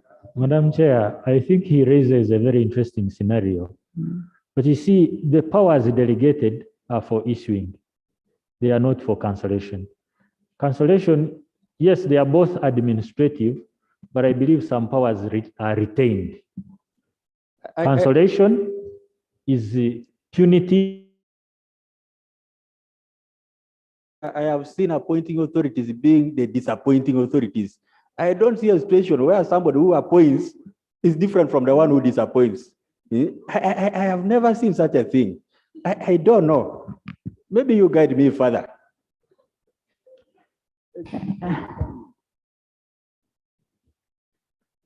Chair, I was, and the Honorable Nwagaba was also touching on this. I was wondering whether really we need to put something in the law to correct an error. Because if I apply for a license as David Bahati, and the licensing officer makes an error and says it's Davis Bahati, do we need to put it in the law that you have to correct it? Or it's an operational thing? Because all the application will show evidence that I have applied under this name. So if you issue a license which has errors, I thought that's an operation doesn't need to be in the principal law. I have really wanted some justification for your. Yes, information. Thank you very much, Madam Speaker. We have seen challenges with the national IDs where the officials made technical errors by the spellings of the names of the people. And these people went back to reapply. Up to now, some of them have never got the national IDs. So if it is business, someone has applied for a permit, a license, and an error comes, you never know that even political or technical, someone could have done it intentionally to frustrate that person. I would propose that we make a time frame to which that error should be corrected, either 2 weeks or 1 week, so that someone can progress with business. Madam Chair, if I may respond to Honorable David Bahati. Correcting an error is administrative. And it means the person issuing the license who made the mistake should be the one to correct it. And it comes with an administrative cost, which you, the licensee, would have to incur. There would be no administrative cost, or it would be an illegal administrative cost if there is no law to support it. And if we do not put it in the law, it means it is at the liberty of the licensing officer to correct your errors or not. Then you will get stuck when you have a bank account in a company, in a bank with different company names, and the license you hold is different. So it becomes hard and difficult for you to trade. That's why we must have a clause specifically on how to correct these errors. But I have no problem combining this clause under suspension, cancellation, and correcting errors in licenses. Yes. I beg to submit. So why don't you formulate it under 3? Formulate it and maybe under 3 on what should be done and in case of correction of errors and how much time frame. Since there is 14 days on the first one, we could still maintain 14 days for the correction. So if we were to put sub clause 3, I would say, but having amended the head note to indicate suspension, cancellation, and correction of errors, would say where an application is made for correction of errors in a license, the chief fisheries officer, I think we are restricting it to that. Yes. Licensing Okay, the officer. licensing officer shall correct the errors. Within 14 days. Yes, maybe within 14 days. Yes. But then where do we put payment of a requisite amount? No, that will be in the. But Yes. as we, Madam Chair, as we take note, if the error was by the licensing officer, then it should not, the cost should not be for that. That is something administrative that will be handled. You don't put that in the law. It has been misused. Honorable members, I put a question.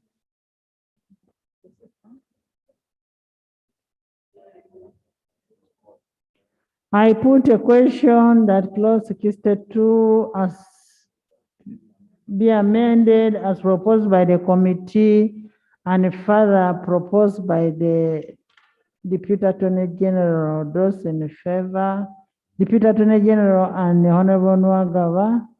Those in favor say unto the contrary, nay. The ayes have it. Clause 62 as amended. I put a question that clause 62 as amended stands part of the bill. Those in favor say aye, and to the contrary, nay. The ayes have it. Clause 63. 63. Right, Honorable Chair, the proposal is for clause 63 to be amended by substituting for subclause 2 the following. The Chief Fisheries Officer shall, by notice in the Gazette, prescribe the manner in which the register shall be kept and maintained. Justification: to broaden the provision to take care of the technological advancement by accommodating other means of keeping the register, like electronic means besides physical registers. I beg to move. Minister. I concede, Honorable Chair. I put a question that clause 63 be amended as proposed. Those in favor say unto the contrary, nay. The ayes have it. Clause 63 as amended. I put a question that clause 63 as amended stands part of the bill. Those in favor say unto the contrary, nay. The ayes have it. Clause 64. 64. Right, Honorable Chair, the proposal is for clause 64 to be substituted for the following. The regulation of aquaculture and the approval of aquaculture establishments shall be carried out in collaboration with relevant stakeholders. The justification is to ensure consistency and clarity, given that the regulation of aquaculture does not vest in only the Chief Fisheries Officer. I beg to move. Honorable Minister. I concede, Honorable Chair. I put a question that clause 64 be amended as proposed. Those in favor say unto the contrary, nay. The ayes have it. Clause 64 as amended. I put a question that clause 64 as amended stands part of. The ayes have it. Clause 65. Clause 65, a deletion. Right, Honorable Chair, the proposal is to delete clause 65. This is to avoid duplication and conflicting provisions, since fish breeding is an aquaculture activity, which is already regulated under clause 70 through issuance of license. Honorable Minister. I concede, Madam Chair. I put a question that clause 65 be deleted as proposed. Those in favor say unto the contrary, nay. The ayes have it. Clause 66. 66. Right, Honorable Chair, the proposal is for the deletion of the words institution, organization, or establishment. Justification: and takes care of all the other words, institution, organization, or establishment. Beg to move. Honorable Minister. We agree with the amendment. I put a question that clause 66 be amended as proposed. Those in favor say unto the contrary, nay. The ayes have it. Clause 66 as amended. I put a question that clause 66 as amended stands part of the bill. Those in favor say on the contrary, nay. The ayes have it. Clause 67. 67. Right, Honorable Chair, the proposal is for deletion of the words or establishment. The justification, the use of the phrase person is adequate. Minister. I concede. I put a question that clause 67 as amended be amended. The ayes have it. Clause 67 as amended. I put a question that clause 67 as amended stands part of the bill. Those in favor say on the contrary, nay.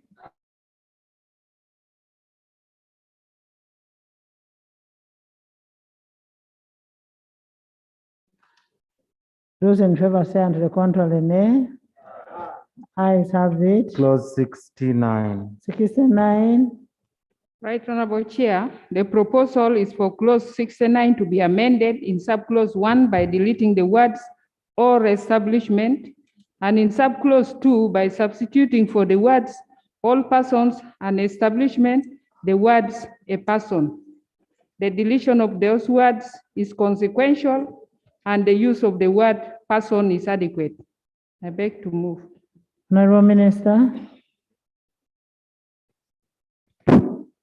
I agree with the proposal of the chair. I put a question that clause 69 be amended as proposed. Those in favor say on the contrary, nay. The ayes have it. Clause 69 as amended. I put a question that clause 69 as amended stands part of the bill. Those in favor say on the contrary, nay. The ayes have it. Clause 70. 70.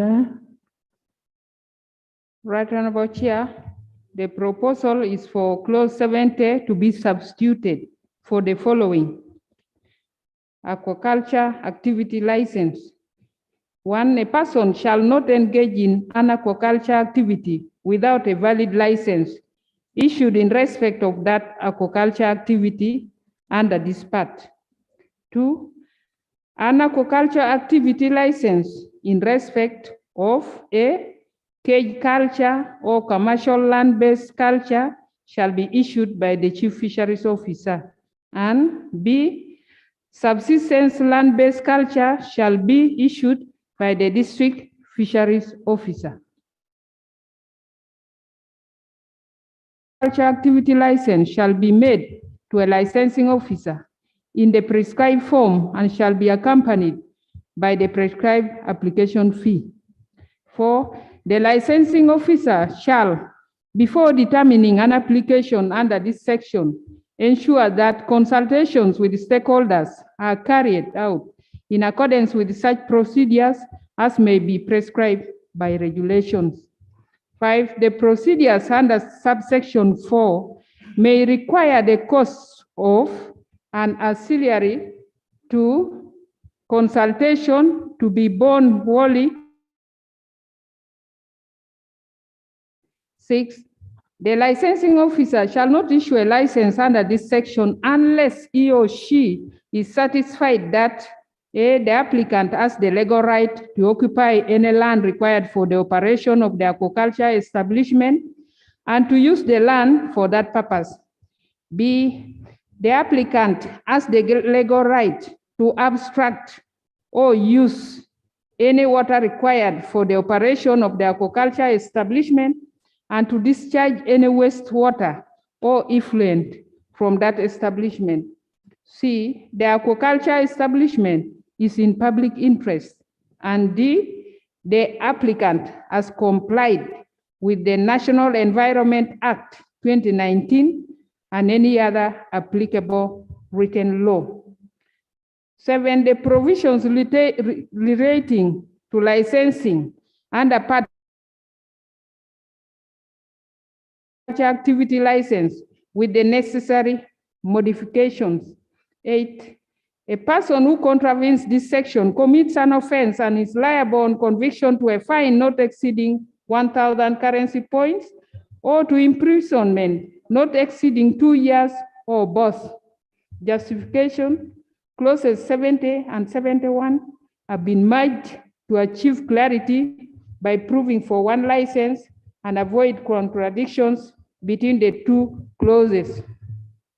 The proposal to have subsistence land-based culture license issued by the district fisheries officer is to decentralize the service since aquaculture activity is small scale. Then the substitution of the phrase aquaculture facility with aquaculture establishment is a consequential amendment arising from the deletion of the phrase under clause 4. I beg to. Thank you, Honorable Minister.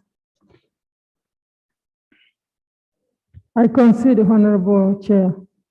Madam Chair, on the issue of the land, I don't know what the committee was meaning. Must I have a title before I can be allowed to conduct aquaculture within my own land? Because I heard you read about legal ownership, legal possession of land. What does it imply? Maybe the Attorney General should guide here. What does it imply? Legal ownership does not imply only title, does not talk about only land title. Because if you can be a bona fide occupant. Further clarification, Madam Chair. You'll be the legal owner. Madam Chair. I put a question that clause 70 be amended as proposed. Those in favor stand to the contrary, nay. The ayes have it. Clause 70 as amended. I put a question that clause 70 as amended stands part of the bill. Those in favor say and to the contrary, nay.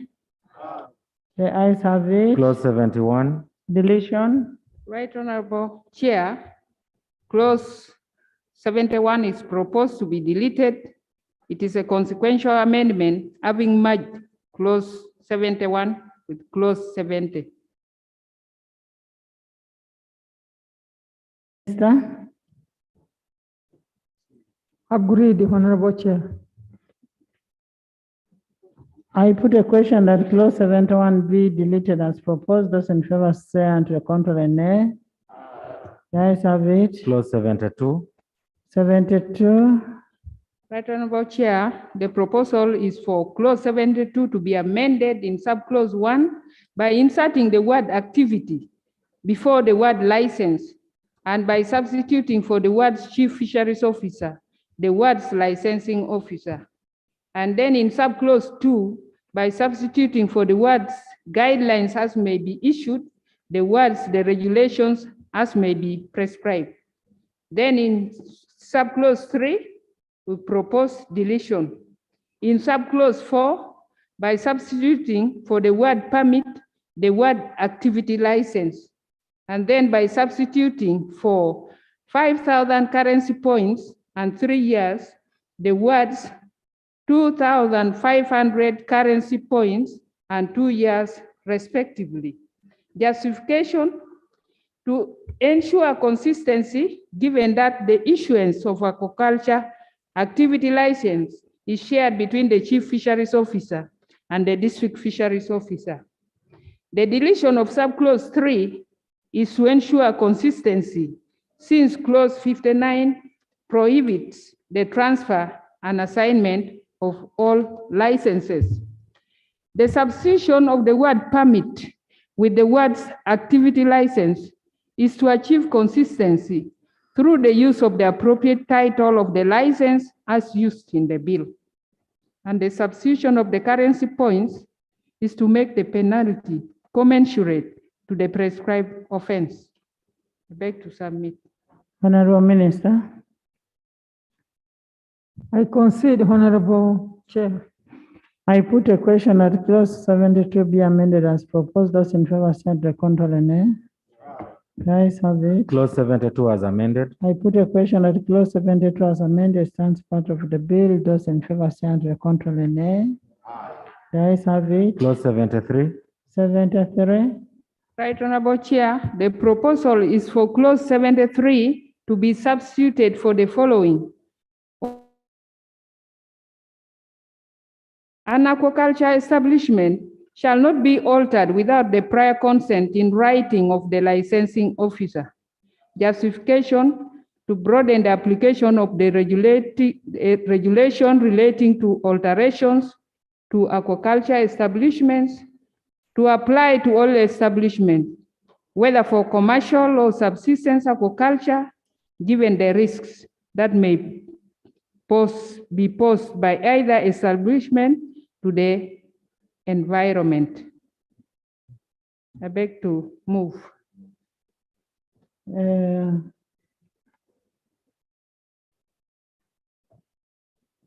Minister. Thank you, Honorable Chair. I concede with the amendment. I put a question that clause 73 be amended as proposed. Those in favor say the contrary, nay. Clause 73 as amended. I put a question that clause 73 as amended stands part of the bill. Those in favor say the contrary, nay. Elder, is there a problem? Can we help you?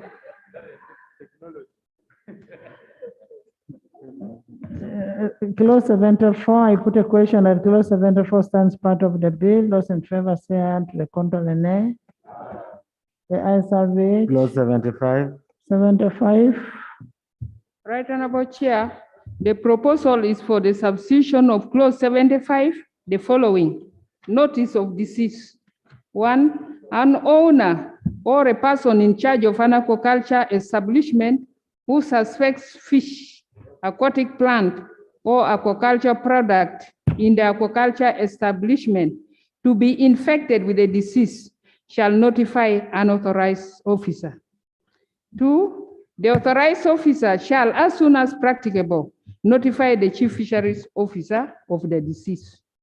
3, where the chief fisheries officer is satisfied that any fish, aquatic plants, or aquaculture product in the aquaculture establishment is infected with any disease, the chief fisheries officer shall, in consultation with the commissioner responsible for animal health and the Fisheries Research Institute, give notice in writing to the owner or person in charge of the aquaculture establishment requiring A, the destruction of all fish, aquatic plants, or aquaculture products in the establishment, or B, the taking of such measures as the chief fishery officer may specify in the notice.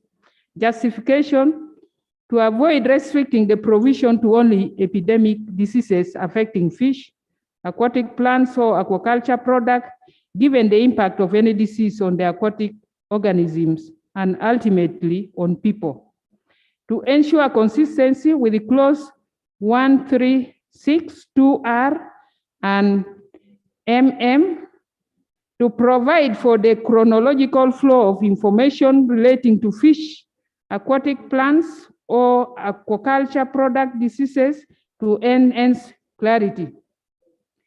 To provide for the involvement of the Commissioner for Animal Health and NAFIRI to ensure that the decision to destroy fish or aquatic plants in an... I beg to submit.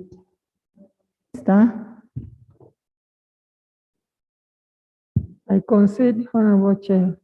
I put a question that clause 75 be amended as proposed. Those in favor say the contrary, nay.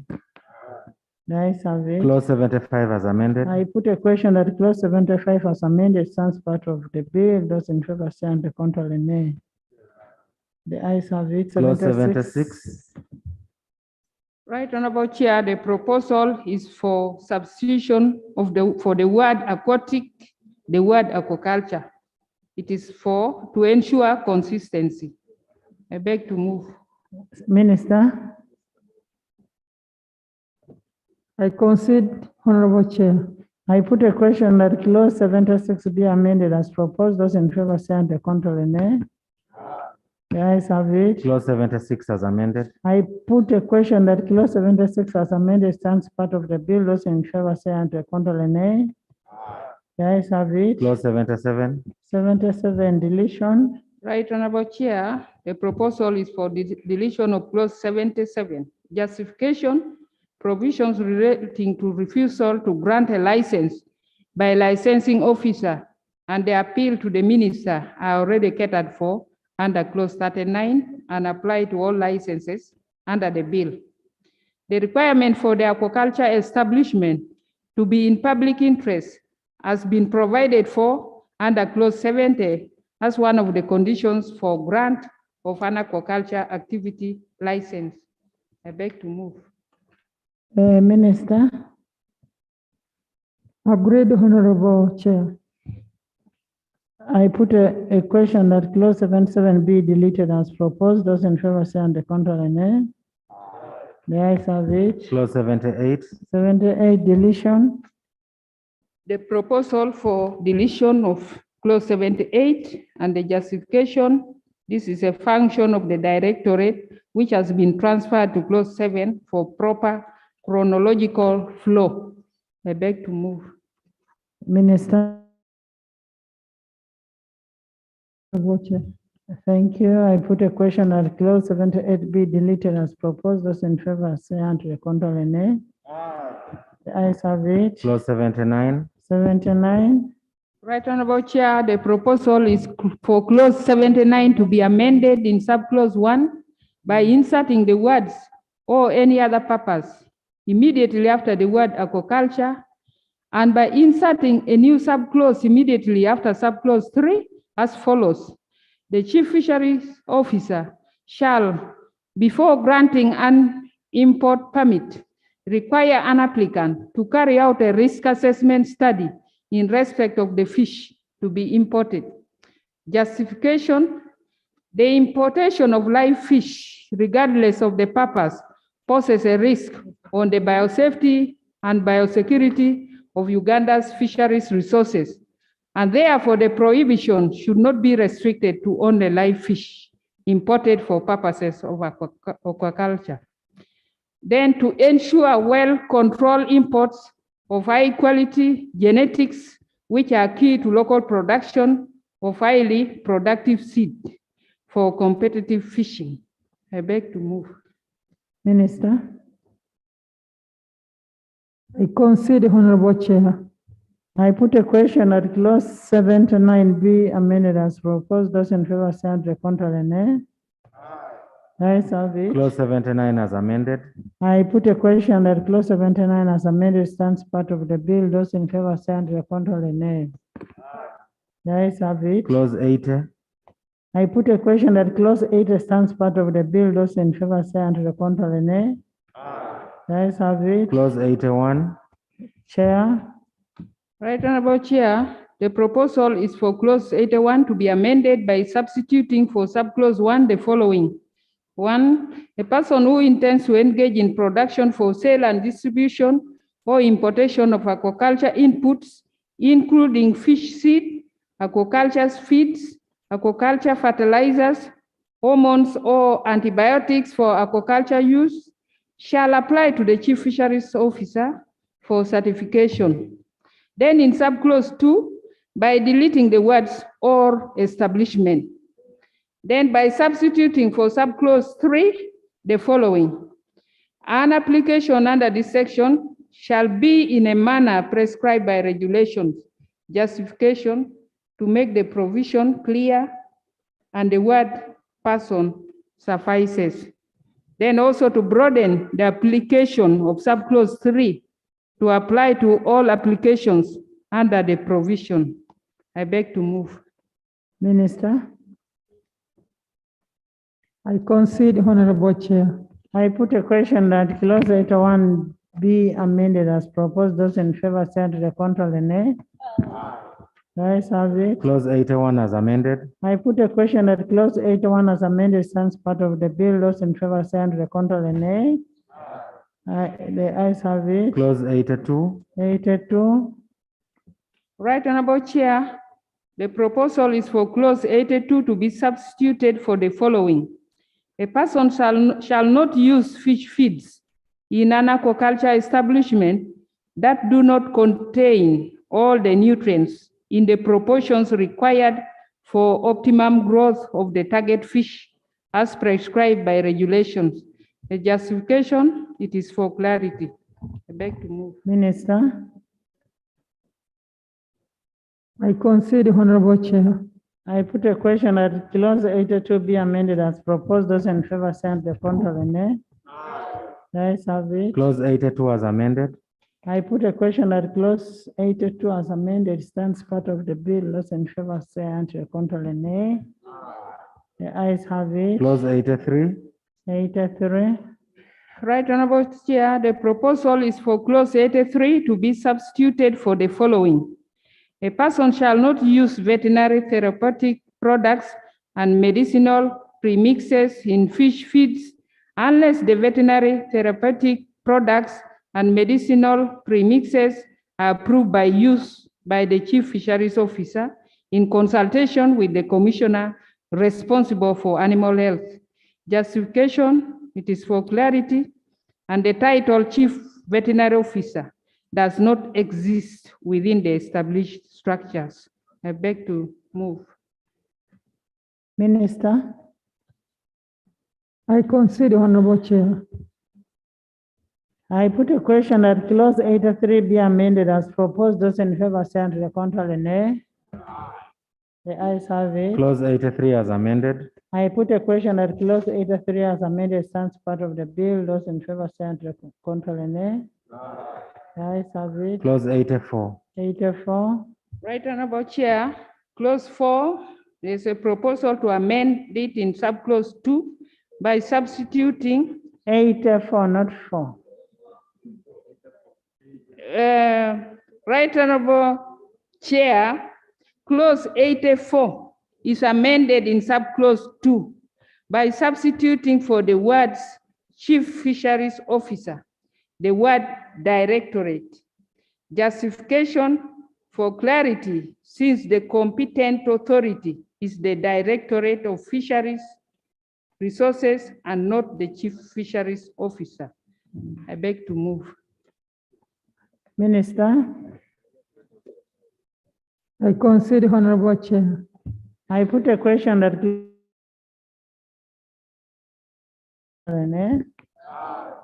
ayes have it. Clause 84 as amended. I put a question that clause 84 as amended stands part of the bill. Those in favor say aye, to the contrary nay. The ayes have it. Clause 85. 85. Right, Honorable Chair, the proposal is for clause 85 to be amended by substituting for the words every person or establishment, the words a person. Minister. Justification for clarity, since the use of the word person is adequate. Minister. I put a question that clause 8. Yes, have it. Clause 85 as amended. I put a question that clause 85 as amended stands part of the bill. Those in favor say aye, to the contrary nay. The ayes have it. Clause 86. 86. Right, Honorable Chair, the proposal is for clause 86 to be amended by substituting for subclause 2 the following. The Chief Fisheries Officer shall prescribe A, standards for hygienic and quality production of fish and fish products, and B, minimum standards for safety and quality assurance of fish and fish products. Then by inserting a new subclause immediately after subclause 3 as follows. The Chief Fisheries Officer shall ensure that the standards and conditions prescribed under this section are applied throughout the production, harvesting, handling, transportation, storage, processing, and marketing of fish. Require the Chief Fisheries Officer to ensure the application of the standards and conditions prescribed under the entire provision. I beg to move. Honorable Minister. Chair, I concede. I put a question that clause 86 be amended as proposed. Those in favor say aye, the contrary nay. The ayes have it. Clause 86 as amended. I put a question that clause 86 as amended stands part of the bill. Those in favor say aye, to the contrary nay. The ayes have it. Clause 87. 87. Right, Honorable Chair, the proposal is for clause 87 to be substituted for the following. Establish and maintain effective systems to detect or fish products placed on the market in a manner prescribed by regulations. Justification: the requirement for a sanitary mark on every batch or consignment is an impediment to trade, given that fish and fish products placed on the market are processed in licensed facilities and are clearly labeled according to UNBS standard for labeling of prepackaged foods. I beg to move. Minister. Agree, Honorable Chair. I put a question that clause 87 be amended as proposed. Those in favor stand the contrary and nay. Ayes have it. Clause 87 as amended. I put a question that clause 87 as amended stands part of the bill. Those in favor stand the contrary and nay. Ayes have it. Clause 88. 88. Right, Honorable Chair, the proposal is for clause 88 to be amended by inserting the words "or fish products" immediately after the word fish.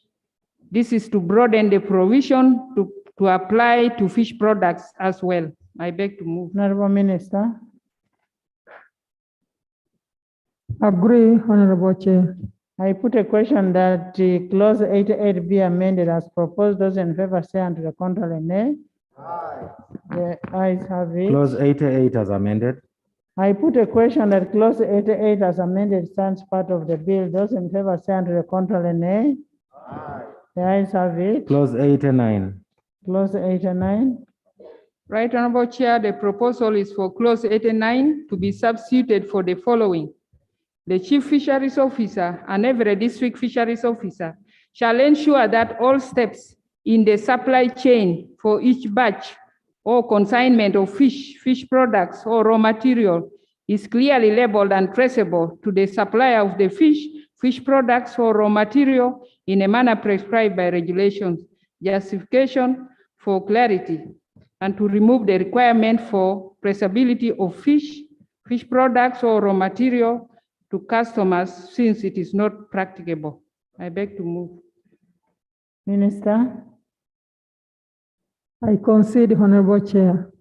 I put a question that clause 89 be amended as proposed. Those in favor say the contrary, nay. Yes, have it. Clause 89 as amended. I put a question that clause 89 as amended stands part of the bill. Those in favor say the contrary, nay. Yes, have it. Clause 90. Clause 90.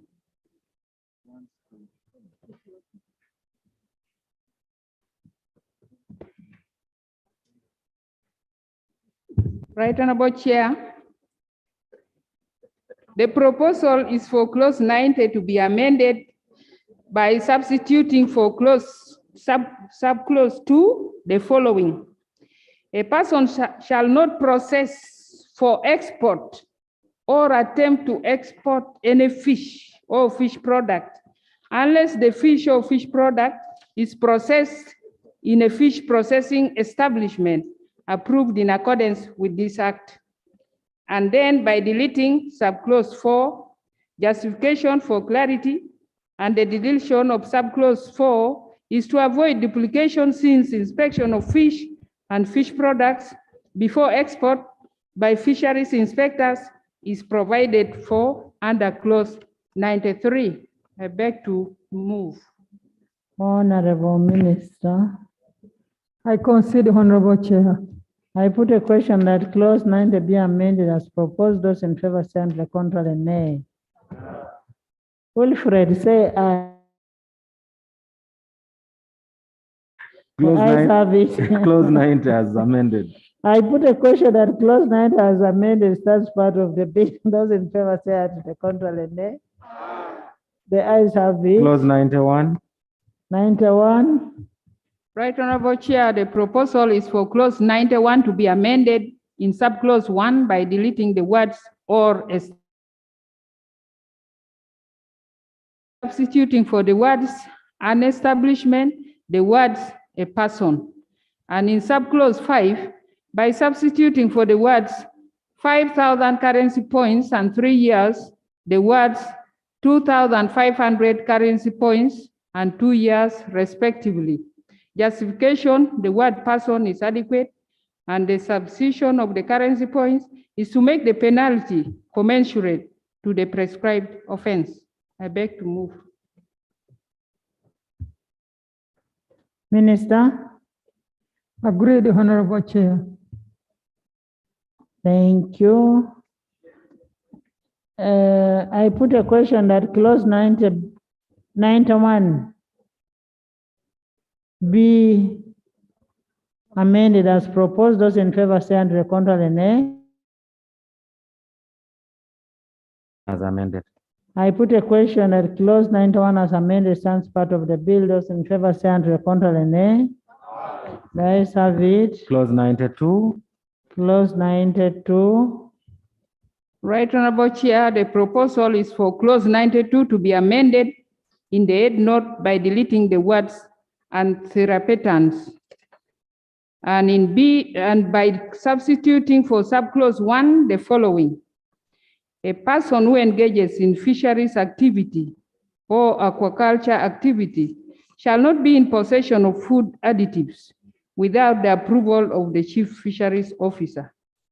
Then by substituting for subclause 2 the following: a person shall not use permitted food additives in fish products, or aquaculture products in amounts exceeding the permissible levels prescribed by regulations. In subclause 3, by substituting for the words and fishery products, the words fish products or aquaculture products, and then by deleting the words prescribed by the Chief Fisheries Officer. In subclause 4, by substituting the following: a person shall where food additives are used in fish products or aquaculture products indicate in an indelible manner on the packaging of the fish products or aquaculture products the type and name of the food additive used. Then by inserting a new subclause immediately after subclause 5 as follows: the minister shall, in making regulations under this section, consult with the Uganda National Bureau of Standards and National Drug Authority. Justification: the word therapeutants is redundant since it is only used in the head note. The use of therapeutic products is provided for under clause 83. Substitution is for clarity and specificity, since the provision seeks to regulate the use of food additives used in fish products, and aquaculture products. The deletion of the words prescribed by the Chief Fisheries Officer in subclause 3 is to avoid contradiction with subclauses 2 and 5, which empower the minister to prescribe by regulations permissible levels of food additives and the use of food additives in fish or fish products, and then to ensure efficacy of food additives used in fish requiring the minister to consult with the relevant standards agencies. I beg to move. Honorable Minister. Yes, Tom. Thank you very much. Thank you very much, Madam Chair. She talked about permitted food additives that should not be used in amounts exceeding the permissible levels prescribed by regulations. Now, what about this fish that is found in a pakwach called angara, where they put a lot of salt, it's highly salted. Can I get clarification about the same? Thank you, ma'am. You explain to us. Madam Chair, there are many ways of preserving fish. You can salt it, you can smoke it. So my brother here is just not knowledgeable about fish. Actually, he doesn't eat fish. Honorable Minister. Thank you very much. Agreed, Honorable Chair. Thank you. I put a question that clause 92 be amended as proposed. Those in favor say and record. 92 amended. I put a question that clause 92 as amended stands part of the bill. Those in favor say and record a nay. The ayes have it. Clause 93. 93. Right, Honorable Chair, the proposal is for clause 93 to be amended in subclause 1 by substituting for the words fish processing establishment the word person.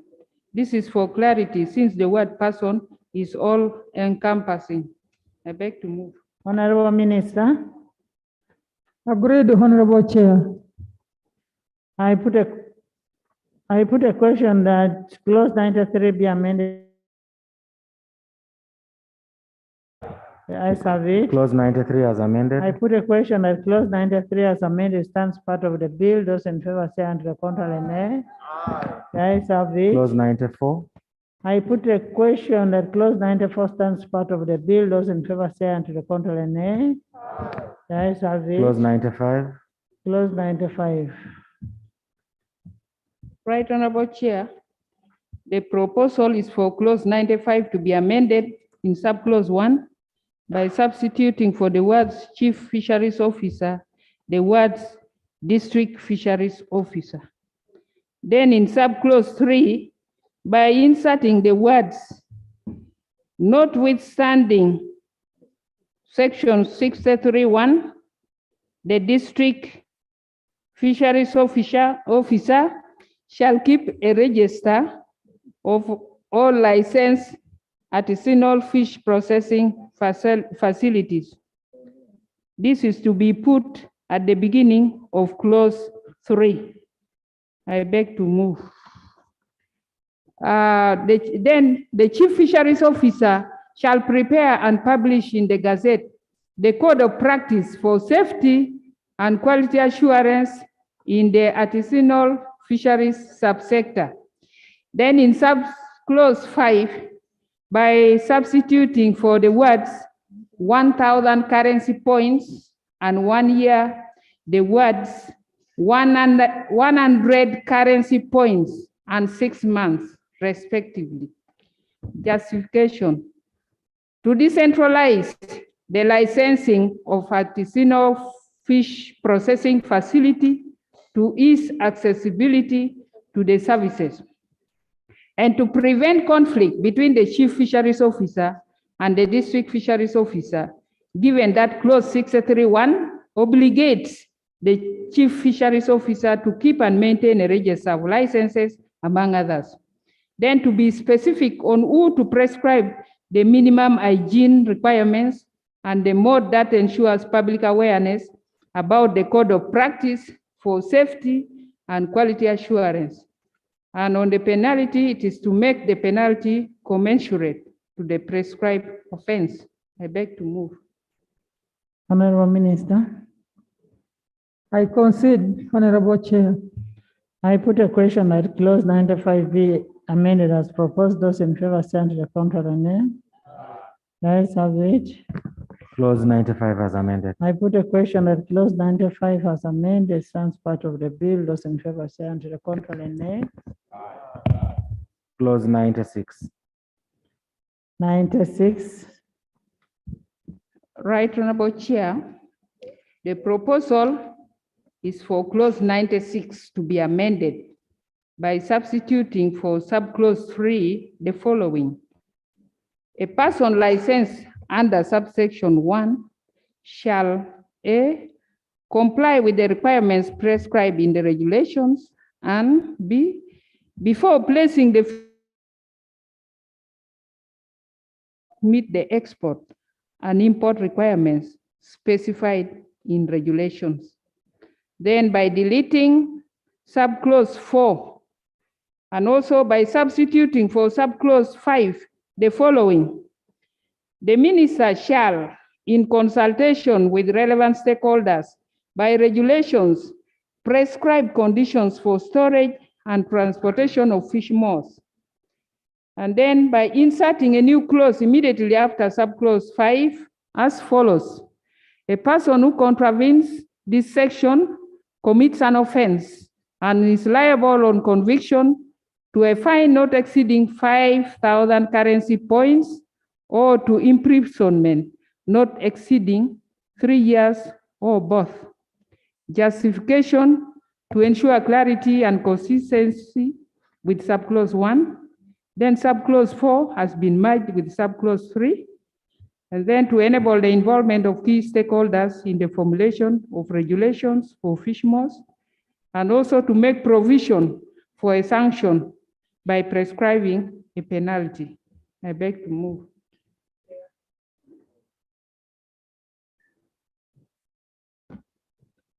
Chair, I consider this over licensing because fish more is part of the fish. We are licensing the trade fishing, and a more is one part of the fish. So I would request that we delete 96 because we are already licensing the fish, and the fish more is part of the fish, or let it carry the same license.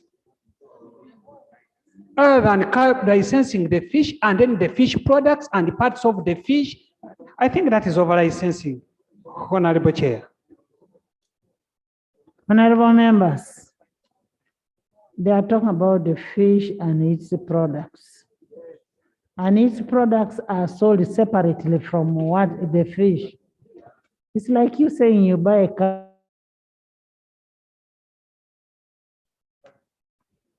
It's just common sense. Honorable Minister. I concede, Honorable Chair. I put a question that clause 96 be amended as proposed. Those in favor say on the contrary, nay.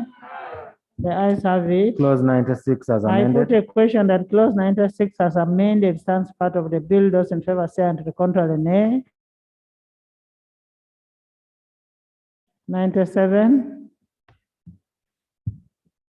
Right, Honorable Chair.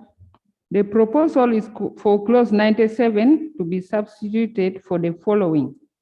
Approval of ice producers for fish industry. The Chief Fisheries Officer shall approve producers of ice to the fishing industry which meet the conditions prescribed in the Manual of Standard Operating Procedures for Fish and Aquaculture Inspection and Quality Assurance issued by the Chief Fisheries Officer. The justification is given below and members have been following. Right, Honorable Chair. Honorable Member, Minister. Chair. I put a question that clause 97 be amended as proposed. Those in favor say on the contrary, nay. The ayes have it. Clause 97 as amended. I put a question that clause 97 as amended stands part of the bill. Those in favor say on the contrary, nay. The ayes have it. Clause 98. Clause 98. I put a question that clause 98 stands part of the bill. Those in favor say on the contrary, nay. The ayes have it. Clause 99. Clause 99. Right, Honorable Chair. We are still in one house. The Faith, John Faith. John Faith. We are still in the house.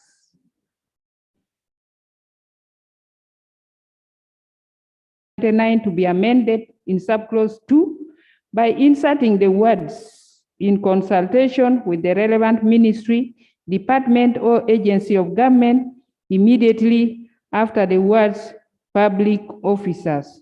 The justification, members are well aware. I beg to submit. I put a Honorable Minister. I concede, Honorable Chair. I put a question that clause 99 be amended as proposed. Those in favor say on the contrary, nay. Ayes have it. Clause 99 as amended. I put a question that clause 99 as amended stands part of the bill. Those in favor say on the contrary, nay. The ayes have it. Clause 100.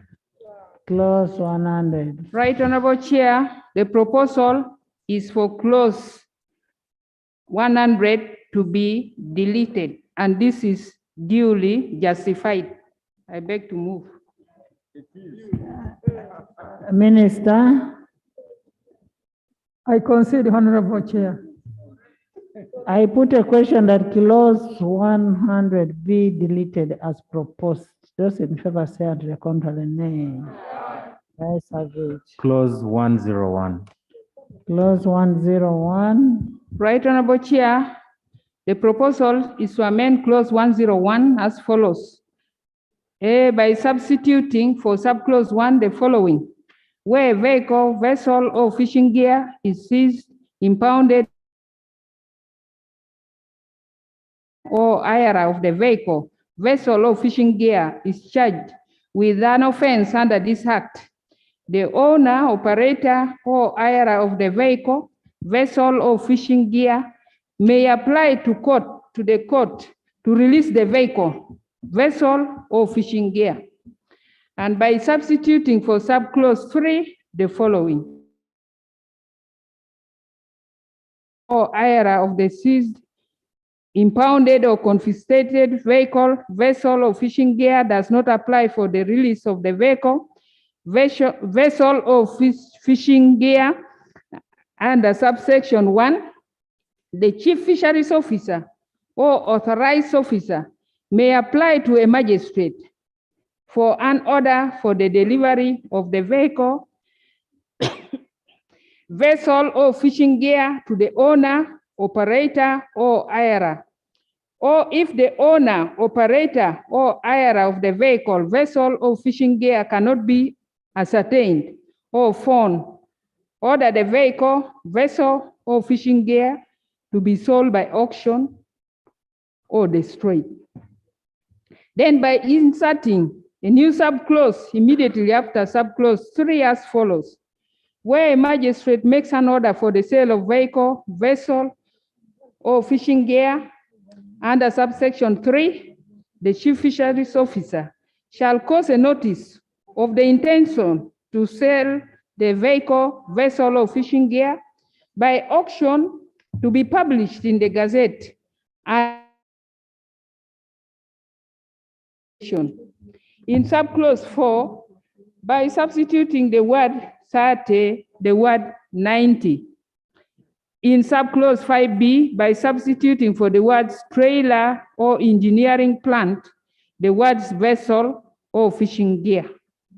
And by inserting a new subclause immediately after subclause 5 as follows: where after applying the proceeds of sale under subsection 5 remains a balance from the proceeds of sale, the chief fisheries officer shall pay the balance into the consolidated fund. This is justified below. I beg to submit, and very well, I beg to submit. Answered, you need to capture everything that is in the report and in the amendments, and even what the chair is leaving. Yes. Thank you, Madam Chair. Madam Chair, under subclause 3, we need to specify the duration. We need to put when the owner failed to come within this specific time, because it is quite open and we do not know when the vehicle may be sold under auction. So I propose at least we can give it 3 months, waiting for the owner to come before any action is taken under clause 3. Madam Chair. Under the justification, it says to achieve clarity and consistency, to allow the due process before any sale or destruction of a vehicle, vessel, or fishing gear. A due process will make you get the timeline that you need. Yeah, and Madam Chair, on that note, the due process should be given a time frame. And to allow reasonable time before the sale of a vehicle, vessel, or fishing gear. Yes, you're right, Madam Chair. But if you find someone who is malicious, assuming the due process takes 1 year. Exactly. So that's what I'm saying. And now you specify the 3 months. What would happen? Yeah, that's what I'm proposing. We need to specify the time. No. Because when someone is malicious, you may take 5 years without. Reasonable time is just good enough. Okay. Reasonable time is good enough. Yeah. Honorable Minister. Madam Chair. Honorable Minister.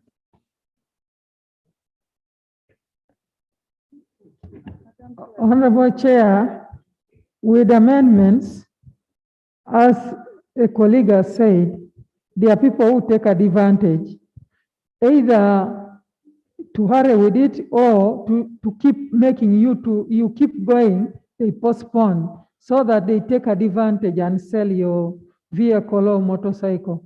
So we need to take care of that. Otherwise, So you're proposing that you need a timeline. it would be good to give them time because to avoid there are people who look at your vehicle still new, the motorcycle, Honorable me, and they keep. Doug? Madam Chair, additionally, where this vehicle should be auctioned, it should be within the area where, yes, the jurisdiction, because they can take your vehicle from Pakwat the whole way to Kasese, and you have very limited, yes. I thought that would come in the regulations. Madam Speaker, Right Honorable Chair, I'm looking at clause 101, 3, and 4. It provides for a notice to be published in the Gazette and that the sale can only take place after 30 days. This is the practice even with courts. Where property is attached, it is advertised in a paper of wide circulation, national coverage, because you cannot advertise in Irupini somewhere when I'm Chegegwa, they do not read it. So basically we are following the practice of court. It is 30 days. It is here, it is very specific. Yes. So what are we going? Honorable Chair, I'm conceding. I'm conceding with amendments that are going to be in the policies. No, these things are going to be in the policy. In the regulations. It is going to be in the regulations. Chairperson Finance. I know you only know finance issues. I put a question that clause 101 be amended as proposed. Those in favor say unto the contrary, nay. The ayes have it. Clause 101 as amended. I put a question that clause 101 as amended stands part of the bill. Those in favor say unto the contrary, nay. The ayes have it. Clause 102. 102. Right Honorable 2 to be amended in subclause 1 by substituting for paragraph A the following. Release the fish or perishable fish products on obtaining adequate security from the person from whom the fish or perishable fish products were seized. In paragraph B, by inserting the word fish immediately after the word perishable. In paragraph C, by deleting the words or fisheries product. Then by substituting for subclause 2 the following, where the fish is of a species listed in Appendix 1 to the Convention on International Trade in Endangered Species of Wild Fauna and Flora, the fish shall not be disposed of by way of sale. The justifications are lined up there, Right Honorable Chairperson. I beg to move. Thank you, Minister. Agree, Honorable Chair.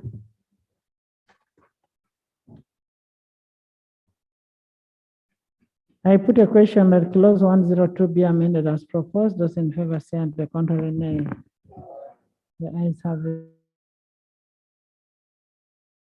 02 as amended stands part of the bill. Those in favor say unto the contrary, nay. The ayes have it. Clause 103. 103. Right Honorable Chair, the proposal is to amend clause 103 in subclause 1 by inserting the words where practicable immediately after the word court, and by deleting subclauses 3, 4, and 5. and it is well justified. I beg to move. Minister, I concede, Honorable Chair. I put a question that clause 103 be amended as proposed. Those in favor stand to the contrary, nay. The ayes have it. Clause 103 as amended. I put a question that clause 103 as amended stands part of the bill. Those in favor say and the contrary, nay. The ayes have it. Clause 104. 104. Right, Honorable Chair, the proposal is for clause 104 to be amended in subclause 1 by inserting the word vehicle immediately after the word vessel wherever the word appears for consistency. I beg to move. Minister, Agree, Honorable Chair. I put a question that clause 104 be amended as proposed. Those in favor say aye, to the contrary, nay. The ayes have it. Clause 104 as I amended. put a question that clause 104 as amended stands part of the bill. Those in favor say aye, to the contrary, nay. The ayes have it. Clause 105. 105. Right, Honorable Chair, the proposal is for clause 105 to be amended by deleting paragraphs B and C and by substituting for the words 3,000 currency points, the words 1,000 currency points, and it is well justified below. I beg to move. Minister, I concede, Honorable Chair. I put a question that clause 105 be amended as proposed. Those in favor say aye, to the contrary, nay. The ayes have it. Clause 105 as I amended. put a as amended stands part of the bill. Those in favor say aye, to the contrary, nay. The ayes have it. Clause 106. 106. Right, Honorable Chair, the proposal is for clause 106 to be amended by deleting paragraph B. In paragraph E, by inserting the words fish or immediately after the word any, and then by substituting for the words 5,000 currency points and 3 years, the words 1,000 currency points and 1 year respectively. It is well justified and honorable members are following. I beg to move. Thank you. Minister, Agreed, Honorable Chair. I put a question that clause 106 be amended as proposed. Those in favor say aye, to the contrary, nay. Ayes have it. Clause 106 as amended. I put a question that clause 106 as amended stands part of the bill. Those in favor say aye, to the contrary, nay. The ayes have it. Clause 107. 107. Right, Honorable Chair, the proposal is for clause 107 to be amended in subclause 1 by substituting for the words 3,000 currency points, the words 1,000 currency points. This is to make it commensurate to the offense. I beg to move. Minister,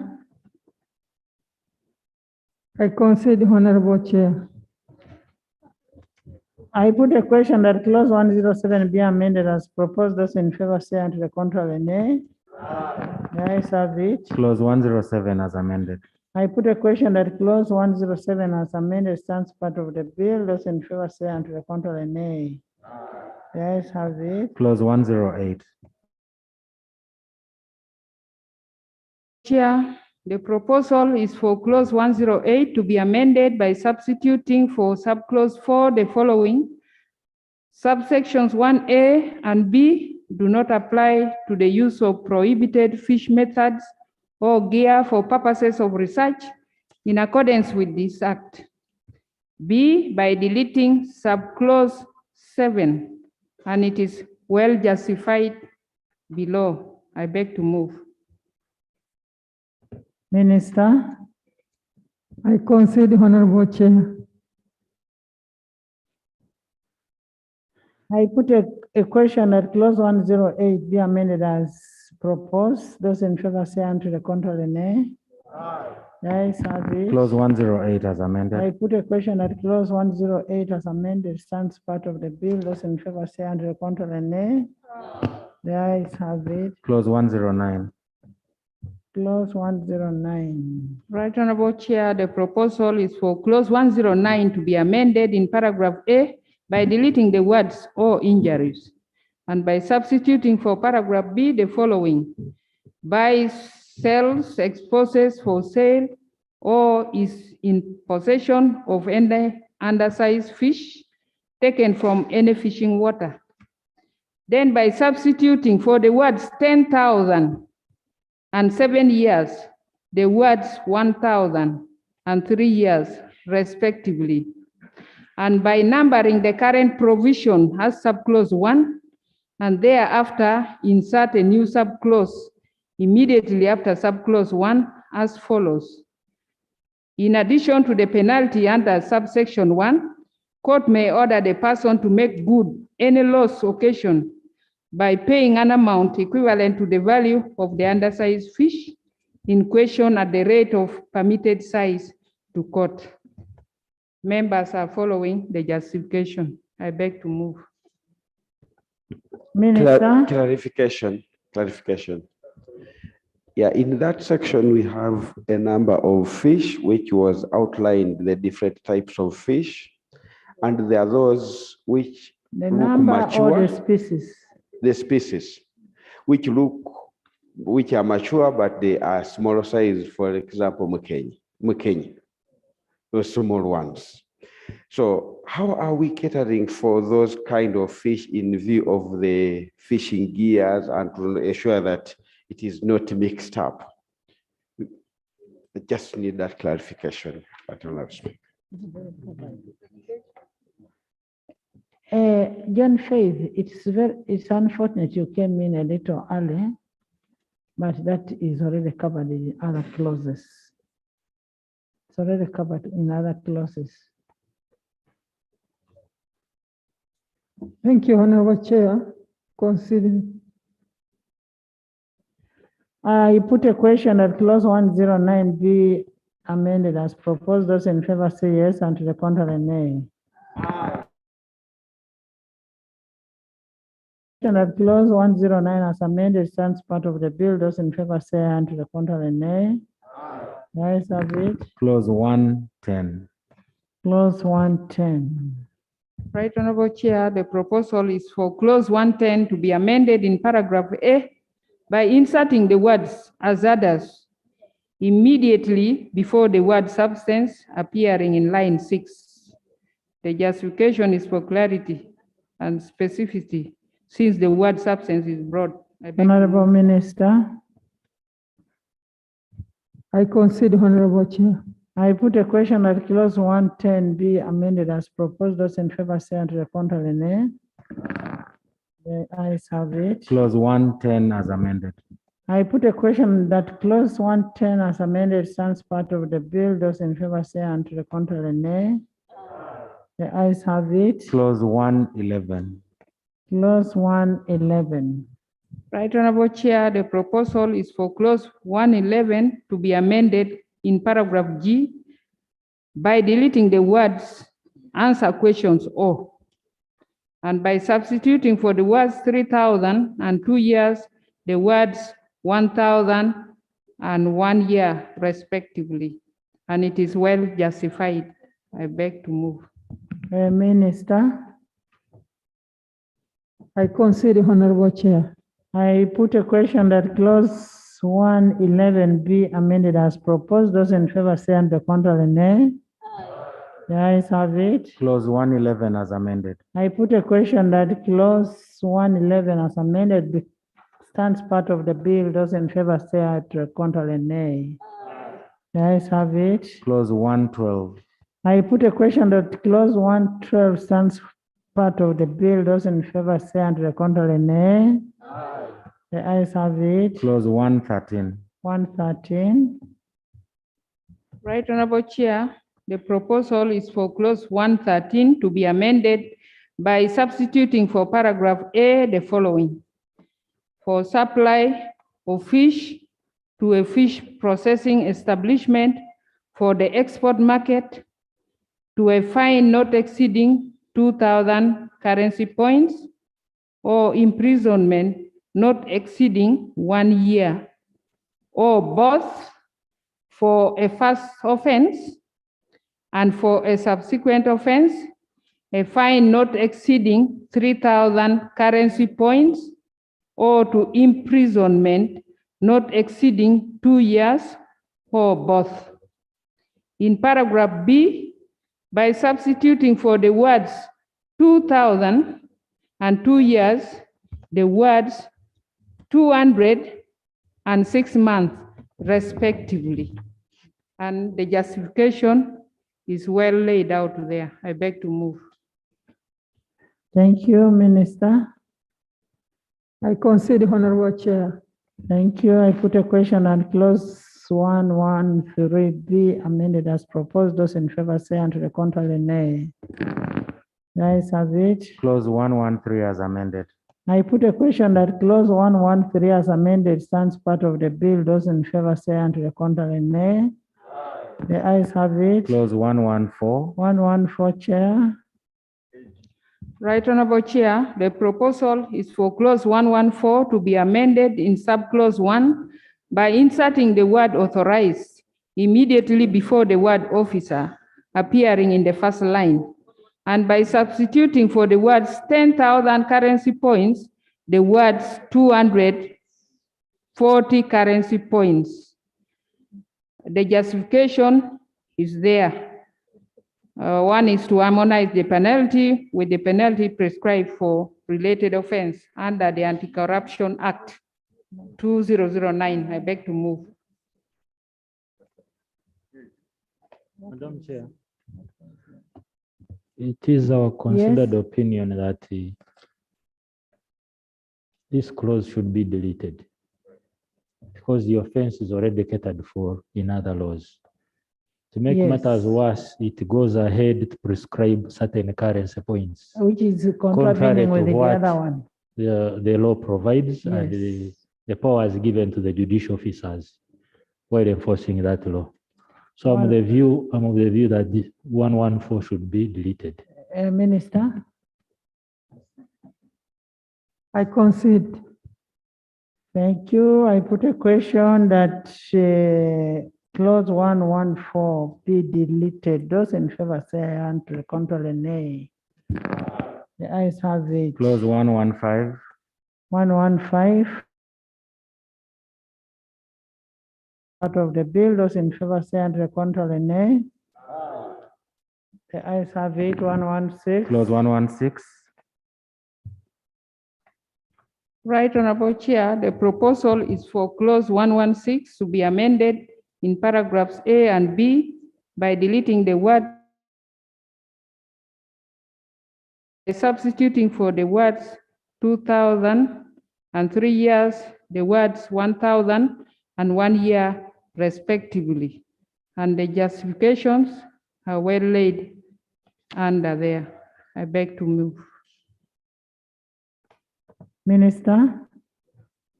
I concede, Honorable Chair.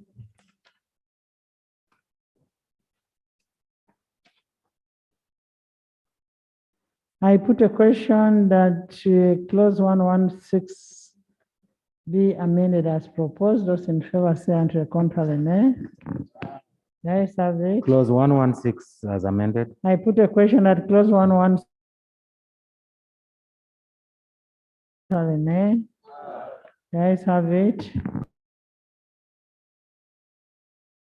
Right, Honorable Chair, the proposal is for clause 117 to be amended by deleting the words a fisheries inspector. The justification is very clear to avoid repetition. Minister.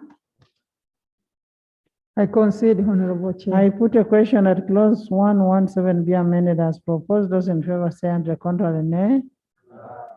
The ayes have it. Clause 117 as amended. I put a question that clause 117 as amended stands part of the bill. Those in favor say and to the contrary, nay. Okay. The ayes have it. Clause 118. Clause 118. Right, Honorable Chair, the proposal is for clause 118 to be amended by substituting for the words 5,000 and 5 years, the words 1,000 and 1 year respectively. This is to make it commensurate to the offense. I beg to move.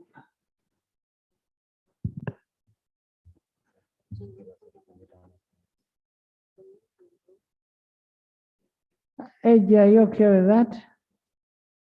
Okay, I concede, Honorable Chair. thank you. 118. I put a question that clause 118 be amended as proposed. Those in favor say aye, the contrary nay. The ayes have it. Clause 118 as amended. I put a question that clause 118 as amended stands part of the bill. Those in favor say aye, the contrary nay. The ayes have it. Clause 119. 119. Right, Honorable Chair, the proposal is for clause 119 to be amended by deleting subclause 1, and the justification is there. It is redundant. I beg to move. Minister. Madam Chair, it is our considered opinion that the committee proposal be rejected and we maintain the clause in the bill. Our justification being that a continuing offense is substantially different from a subsequent offense. A continuing offense is a type of offense that continues uninterrupted over a period of time, while a subsequent offense is a new offense being repeated of the same offense, but being repeated. The person charged with a subsequent offense is being charged with a crime and has been previously convicted of the same crime, as opposed to a continuing offense. I beg to submit. So what are you suggesting? I'm suggesting that we maintain the clause in the bill. Minister. I concede, Honorable Chair, with that amendment. With the Attorney amendment of General. Attorney General. I put a question that clause 118 stands part of the bill. Those in favor. 119 stands part of the bill. Those in favor say aye, the contrary nay. The ayes have it. Clause 120. Clause 120.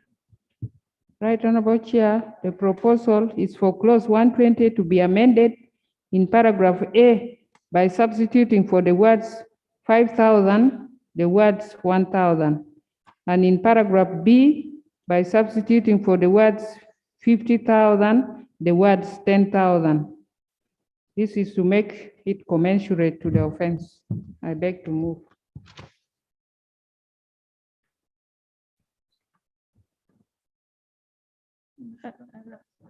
Attorney General first. You concede? Minister. I concede, Honorable Chair. I put a question that clause 120 be amended as proposed. Those in favor say aye, the contrary nay. The ayes have it. Clause 120 as amended. I put a question that clause 120 as amended stands part of the bill. Those in favor say aye, the contrary nay. The ayes have it. Clause 121. Clause 121. Right, Honorable Chair, the proposal is for clause 121 to be amended in subclause 1 by substituting for the words by which a person is convicted, the words which convicts a person. And in paragraph B, by inserting the words fish or immediately after the word take. The justification is to make the provision clearer and for consistency. Minister. I concede, Honorable Chair. I put a question that clause 121 be amended as proposed. Those in favor say aye, the contrary nay. The ayes have it. Clause 121 as amended.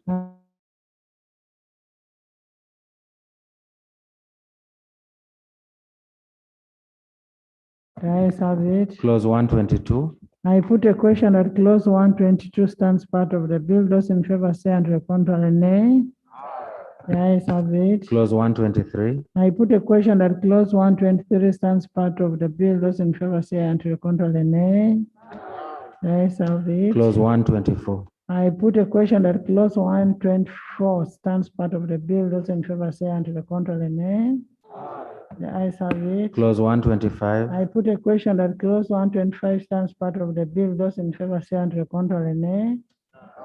The ayes have it. Clause 126. I put a question that clause 126 stands part of the bill. Those in favor say and contrary nay. The ayes have it. Clause 127. Deletion.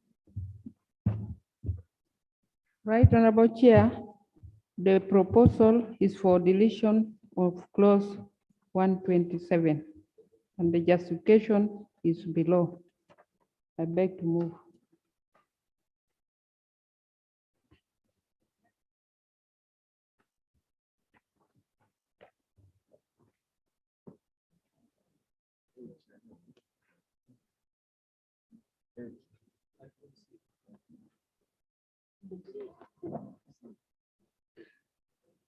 Honorable Minister.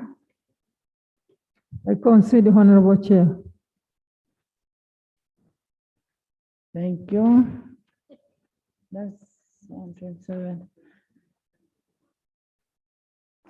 I put a question that clause 127 be deleted as proposed. Those in favor say and contrary nay. The ayes have it. Clause 128. 128 deletion.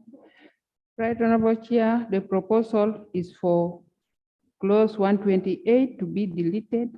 It is a consequential amendment arising from 127 deletion. Honorable Minister. I concede, Honorable Chair. I put a question that clause 128 be deleted as proposed. Those in favor say and contrary nay. The ayes have it. Clause 129. 129. Right, Honorable Chair, the proposal is to delete clause 129. It is consequential to the deletion of 127. I beg to move. Honorable Minister. I concede, Honorable Chair. I put a question that clause 129 be deleted as proposed. Those in favor say and contrary no. The ayes have it. Clause 130. I put a question that clause 130 stands part of the bill. Those in favor say and contrary nay. The ayes have it. Clause 131. 131. Right, Honorable Chair, the proposal is for clause 131 to be amended in subclause 2 by inserting the word resources immediately after the word fisheries to ensure consistent usage of the phrase. I beg to move. Minister. I concede, Honorable Chair. I put a question that clause 131 be amended as proposed. Those in favor say and contrary nay. The ayes have it. Clause 131 as amended. I put a question that clause 131 as amended stands part of the bill. Those in favor say and contrary nay. The ayes have it. Clause 132. 132. Right, Honorable Chair, the proposal is for clause 132 to be amended by inserting the words research and training institutions immediately before the word relevant. The justification is clear and members are comfortable with it. I beg to move. Honorable Minister. I concede, Honorable Chair. I put a question that clause 132 be amended as proposed. Those in favor say and contrary nay. The ayes have it. Clause 132 as amended. I put a question that clause 132 as amended stands part of the bill. Those in favor say and contrary nay. The ayes have it. Clause 133. 133. Right, Honorable Chair, the proposal is for clause 133 to be amended in subclause 1 by inserting the words relating to the license or permit. The justification is clear. I beg to move. Honorable Minister. I concede, Honorable Chair. I put a question that clause 133 be amended as proposed. Those in favor say and contrary nay. The ayes have it. Clause 133 as amended. I put a question at clause 133 as amended stands part of the bill. Those in favor say aye, to the contrary nay. The ayes have it. Clause 134. I put a question at clause 134 stands part of the bill. Those in favor say aye, to the contrary nay. The ayes have it. Clause 135. I put a question that clause 135 stands part of the bill. Those in favor say aye, to the contrary nay. The ayes have it. Clause 136. 136. Right, Honorable Chair, the proposal is that clause 136 be amended in subclause 1 by inserting the words "in consultation with the relevant stakeholders" immediately after the word "may," and in subclause 2 by deleting paragraph A. In paragraph B by inserting the words "fishing activities at the" immediately before the word "landing."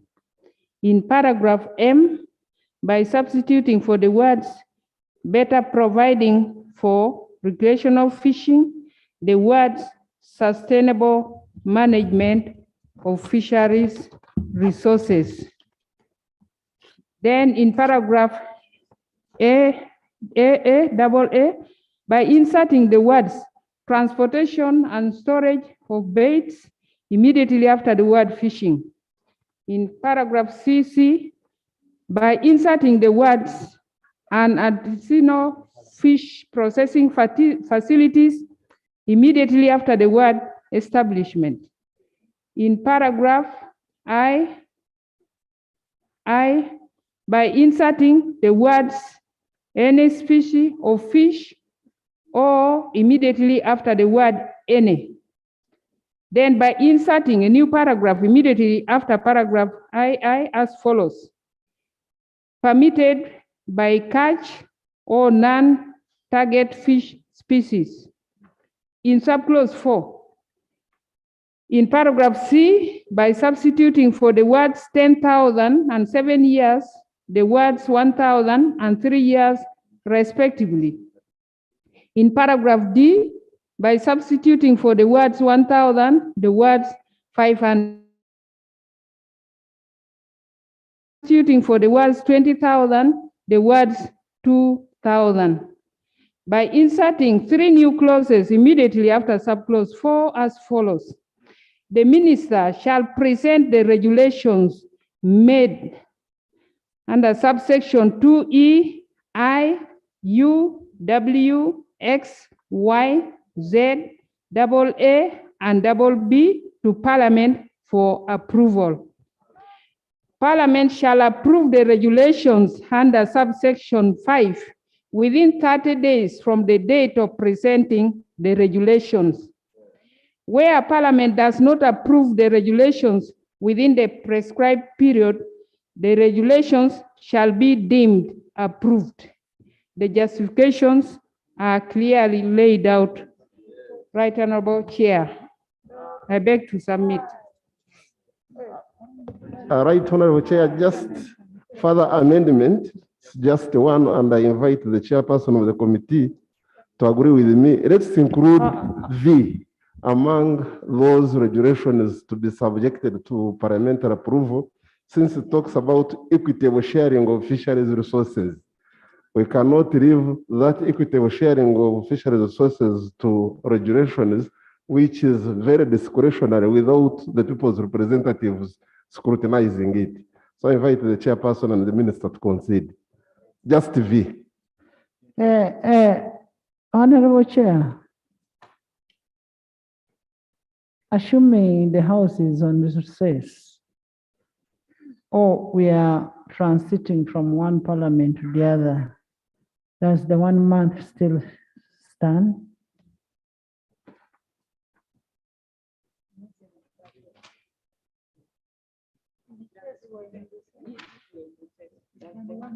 Will you take it as approved?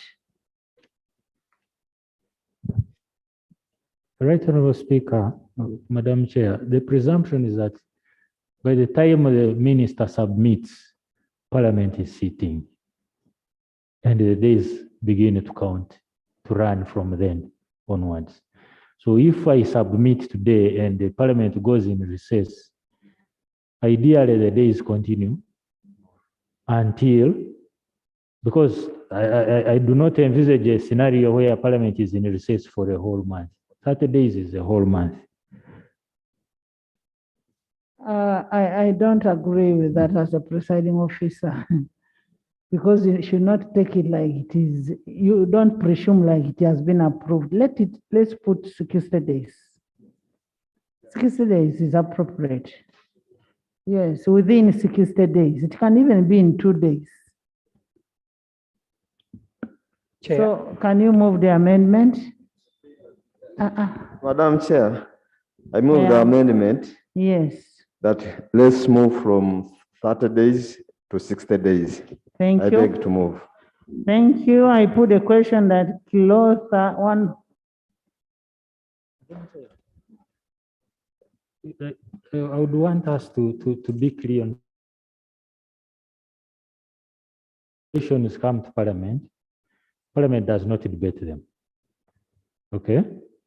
We have given a leeway to the minister to make them. So if we make it unpracticable for the minister, we either make it too long a period or we delay to approve. The presumption is either way, they will pass. So I would propose we maintain the 30 days, but make sure that the committee to which information is sent. We have some very unavoidable circumstances where you cannot just put yourself in the scenario that we went through in the last, when we lost the right honorable. Yes.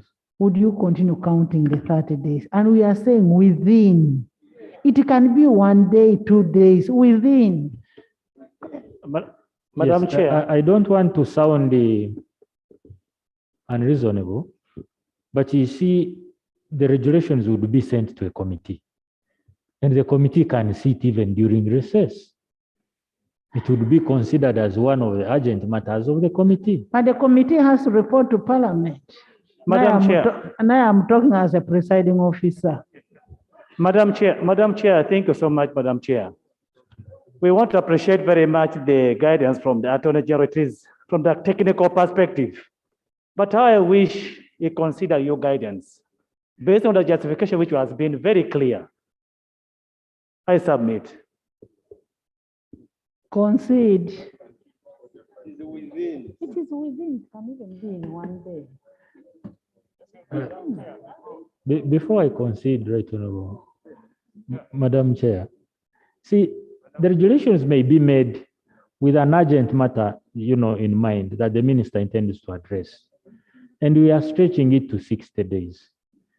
So this matter will go on and on until after the 60 days. So what are you suggesting? I'm of the view that we maintain the 30 days. Madam Chair. Can we put on vote? Madam Chair. We put it on vote.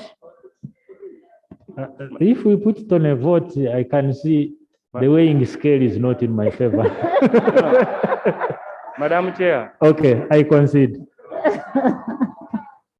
Honorable members, within 60 days, I put a question that clause 136 be amended as proposed by the committee. What about my proposal? Further amendment by Honorable Niwaga Van Wilfred and further amendment by Honorable Idi Isaviri. Those in favor say under contrary, nay. The ayes have it. Clause 136 as amended. I put a clause 136 as amended. I put a question that bill those in favor say under the contrary, nay. The ayes have it. Clause 137. I put a question that clause 137 stands part of the bill. Those in favor say under the contrary, nay. The ayes have it. Clause 138. I put a question that the clause 138 stands part of the bill. Those in favor say under the contrary, nay. The ayes have it. Clause 139. Clause 139, I put a question that clause 139 stands part of the bill. Those in favor say aye, the contrary nay. The ayes have it. Clause 140. I put a question that clause 140 stands part of the bill. Those in favor say aye, the contrary nay. The ayes have it. Clause 4.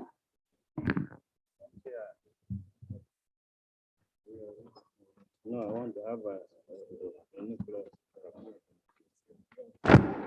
Clause 4.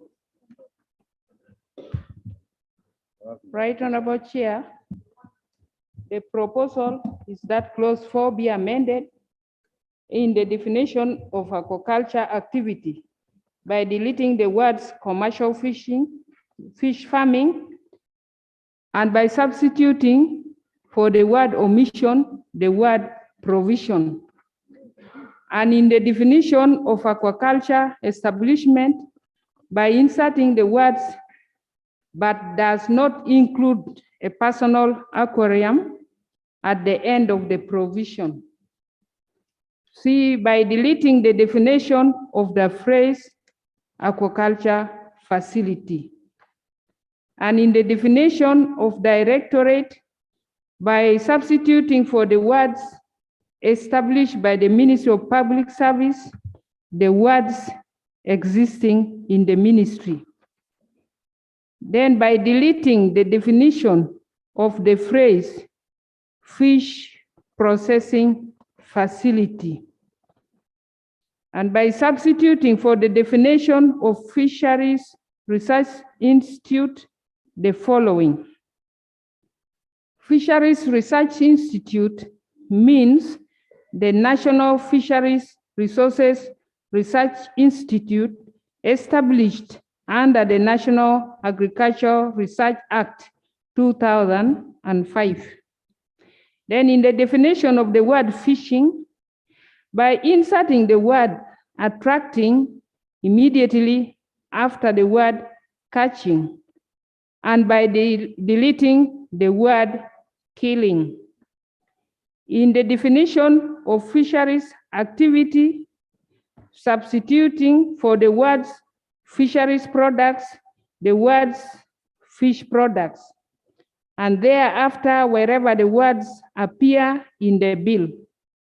And then by substituting for the word boat, the words fishing vessel, and by substituting for the words fish storage facility, the words fish processing establishment. And by substituting for the definition of fishing vessel for the following. Fishing vessel means any craft, raft, or boat used for fishing, but does not include a vessel used for A, the transport of fish or aquaculture, and B, local fishing. Then J, in the definition of foreign fishing vessel, by substituting for the word neighboring, the word foreign. In K, in the definition of gear, by substituting for the word gear,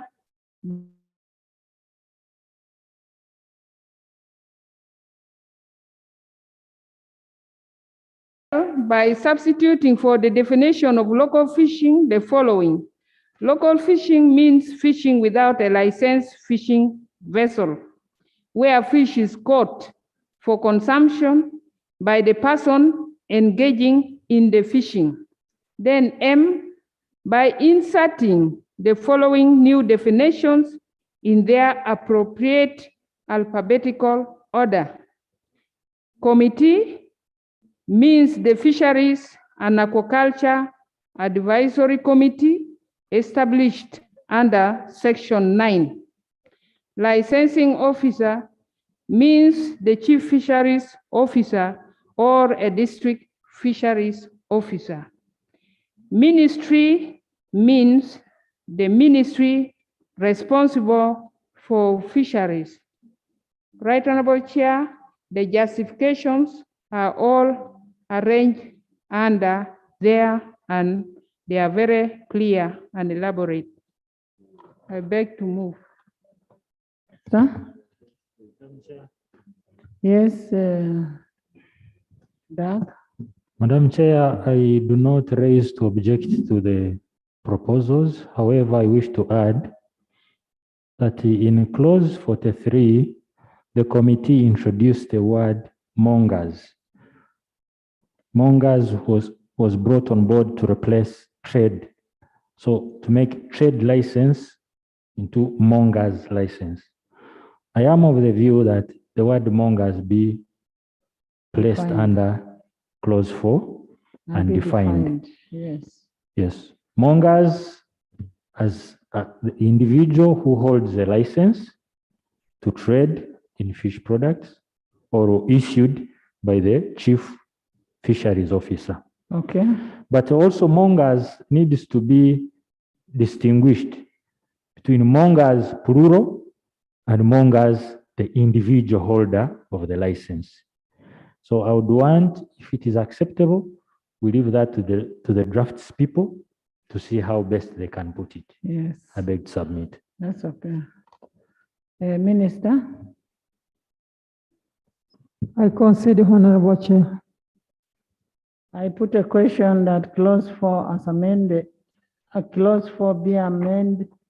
I put a question that clause 4 be amended as proposed by the committee and by Deputy Attorney General. Those in favor say unto the contrary, nay. The ayes have it. Clause 4 as amended. I put a question that clause 4 as amended sounds part of the bill. Those in favor say unto the contrary, nay.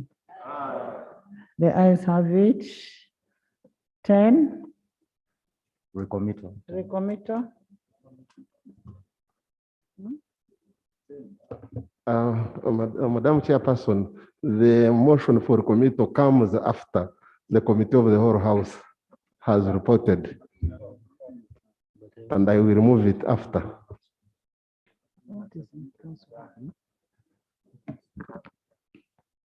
Schedule.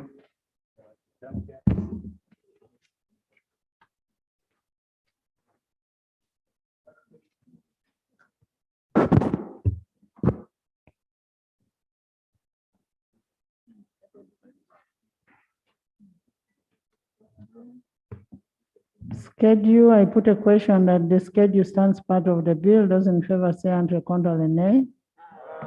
Ayes have it. Title. Title. Yes. Thank you very much, Madam Chair. Madam Chair, I want to move this last amendment. Madam Chair, Uganda is part of the East African community, and the committee ably presented that the fifth special session of the Lake Victoria Fisheries approved the establishment and operationalization of the Fish Levy Trust Fund and urged member states to put in place legislation. The old law had the Fish Levy Trust Fund, and the new law seeks to repeal. But the committee was concerned that the Fish Amendment Act 2011 introduced the fish fund, which the bill is repealing without providing for alternative. The committee recommends that government should ensure adequate allocation of financial resources to support all these. So you cannot do this minus these resources. So my appeal that, and actually I want to move that an amendment, any fees received by the Chief Fisheries Officer or an authorized licensing officer from the issue of licenses and permits and other fisheries activities under this Act shall be retained by the Department of Fisheries Resources in a fund established for the purpose. So, and This is to be, let's be in line with the East African community because we signed this and good thing we have the Minister Economic Monitoring here. So he has to monitor the economy of the fisheries sector. So we should support this. So what are you saying? My proposal is that we should have a fish, it is called the Fish Levy Trust Fund, like it is in Kenya. Does it have an effect on Article 93? Madam Chair, it is already in place. It is already in place. The old law recognizes it. But finance. Is it in? But you've repealed the old law. No, so you Madam, should introduce it afresh. Yes, economic monitoring. Madam Chair, it has also been, I know where he's coming from, but it has been our practice that substantive amendments when we are considering bills is not a good practice because some of these amendments need to be studied. We need, for example, as you say, study what is it going to be this on the effect of the Public Finance Management Act, which is already there. What is going to be its effect on the Constitution? So I know that it's an important amendment, but bringing it at the middle of amending, I think so substantive that the committee should have considered this so that the whole house is not ambushed to make a fundamental decision when we are legislating. So there is still some time. I would suggest, Madam Chair, that this can stay and probably come with another amendment at a later stage when the committee has considered it, studied what's going to be, because we are now talking about people collecting money, the licensing fees. We would want to know what will be the effect on those who are collecting, the people who are paying. So while it is important, it should really find time to be discussed in the committee and brought properly as an amendment to the bill. Madam Chair, the committee has reported. Madam Chair, the committee has actually studied this and they are reporting on it, only that they are not recommending it. They are reporting on it on page 22. They saying the committee was concerned that the Fish Amendment Act 2011 introduced the fish fund, which the bill is repealing without providing for an alternative. So it's not that the committee said no, and that's why this minister can't move. He has no resources to do fisheries activities. All of this that we are proposing here will not be implemented. But Honorable Robert, that's a very good idea of having a fisheries fund. But what we can do, let's pass this bill and then you'll bring it as an amendment in the subsequent amendment.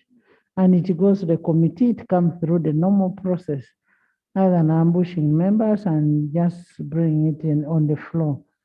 I think that's what we should do. Title. I put a question that the title stands part of the bill. Those in favor say and the contrary nay. The ayes have it. Motion for resumption of the House. Honorable Minister. Honorable Chair, I beg to move that the House to resume and the committee of the whole House reports thereto.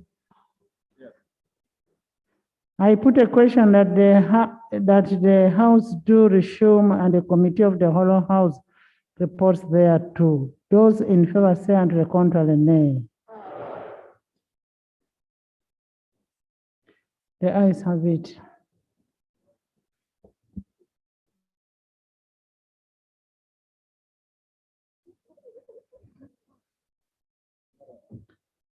Sit. We continue.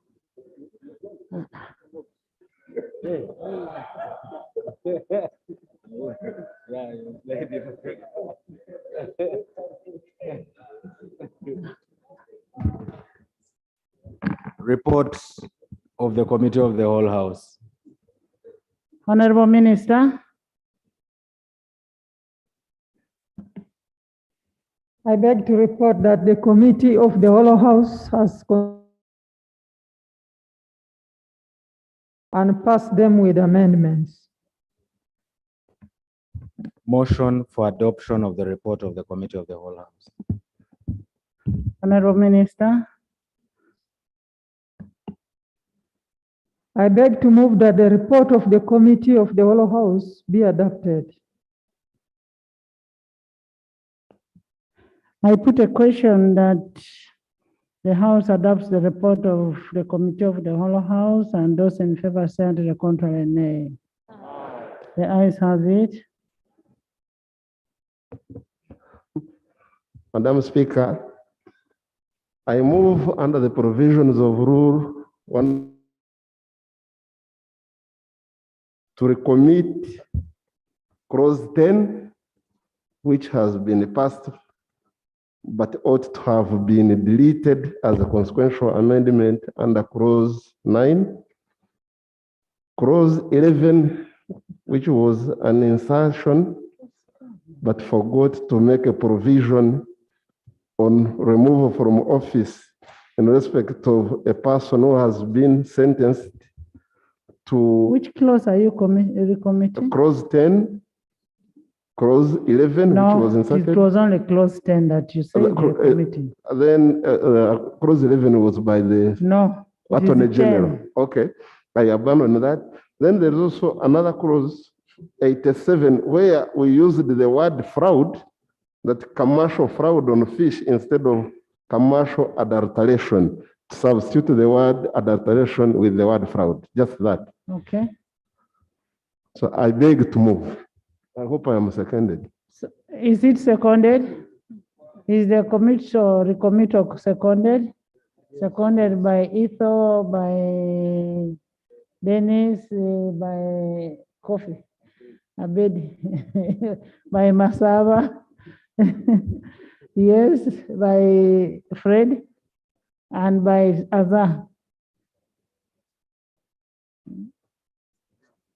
You speak to your recommitter. Madam Speaker, in considering clause 9 of the bill, we did provide that the chief fisheries officer would instead be the secretary of the committee. And yet, clause 10, which was retained, gives the minister power to designate an officer to be the secretary of the committee, which becomes a direct contradiction. Therefore, my motion is to have clause 10 deleted as a consequential amendment. In respect of clause 87. Clause 10, I put a question that clause 10 be deleted. The ayes have it. In respect of clause 87, the word used fraud. You cannot commit fraud on fish. So instead of the word fraud, we use the word adulteration. So substitute the word commercial fraud with the word commercial adulteration for proper.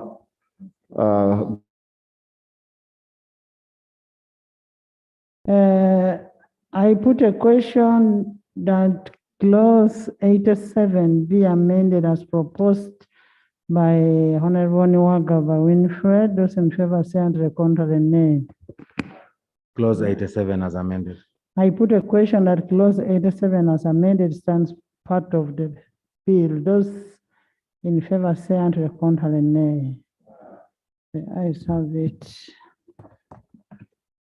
Report from the Committee of the Whole House.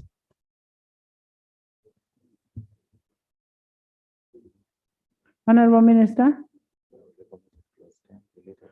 Honorable Minister, we've recommitted clause 10 and then we've amended the 87. The Committee of the Hollow House has amended clause 10, deleted clause 10, and considered clause 78. 87. 87, sorry. Amended 87.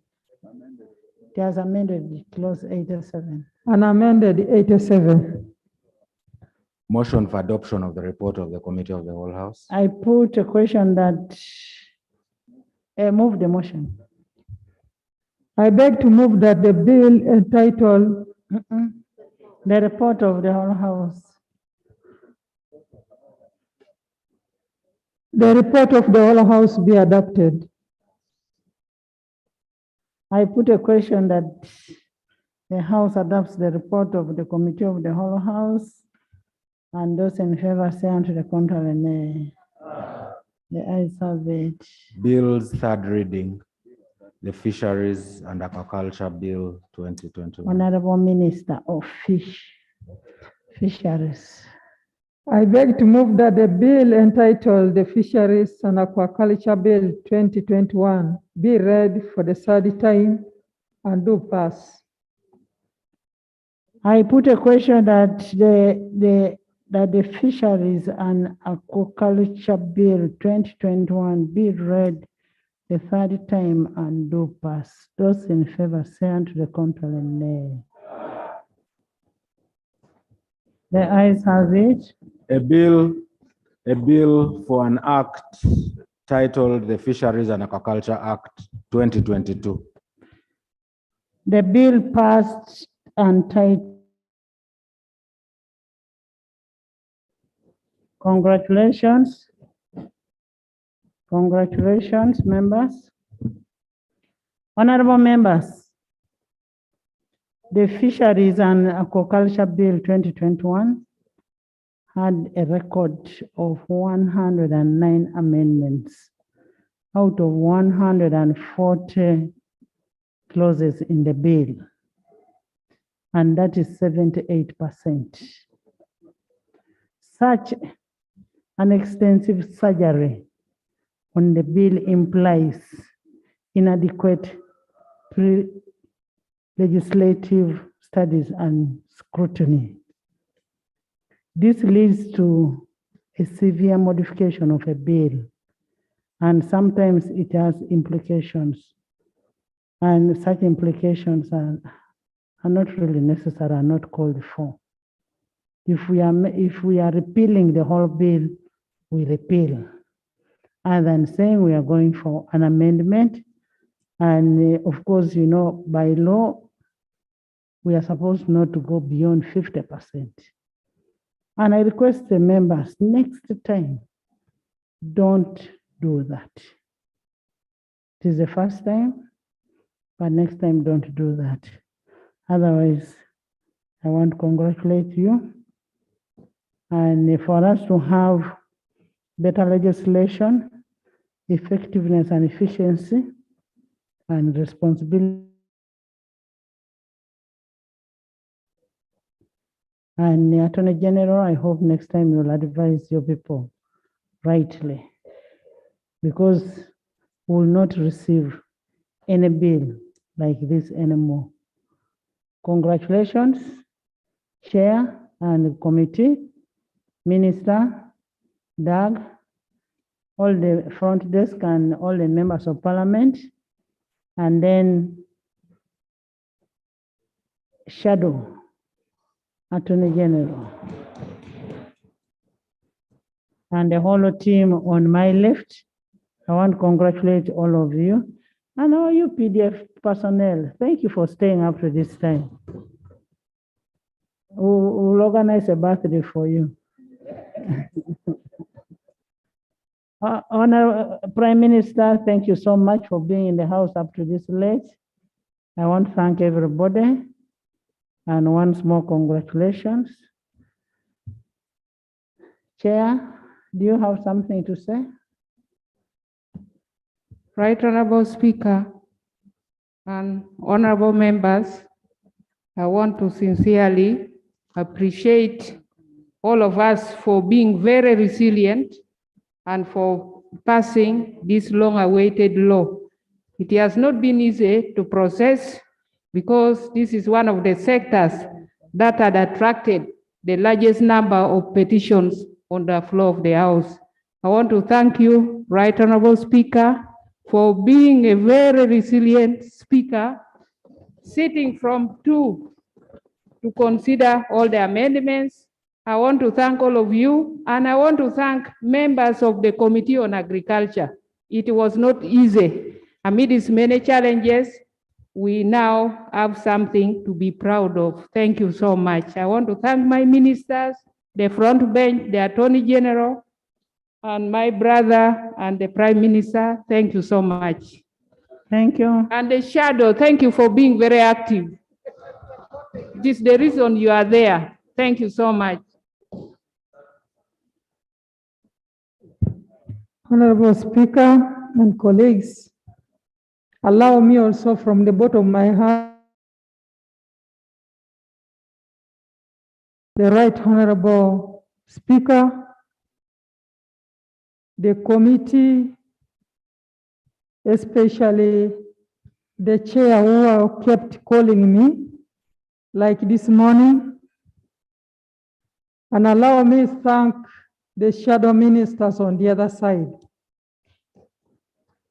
They have stood with us, and I want to thank my colleagues, the Attorney General, Honorable Bahati, the Prime Minister, and all of you, honorable members. The time has really gone by the sacrifice you have put. Your children have already slept, your partners have already slept, but you sacrificed for this bill. This is a sector next to coffee.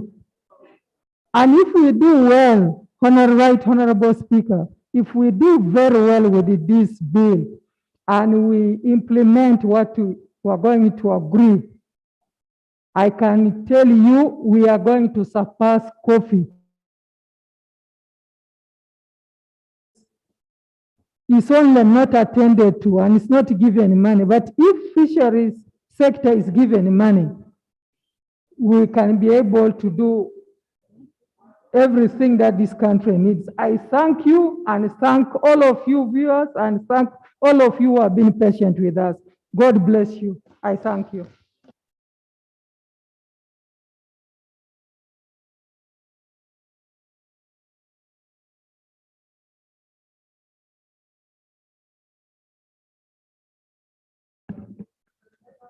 Right Honorable Speaker, I want to thank you so much.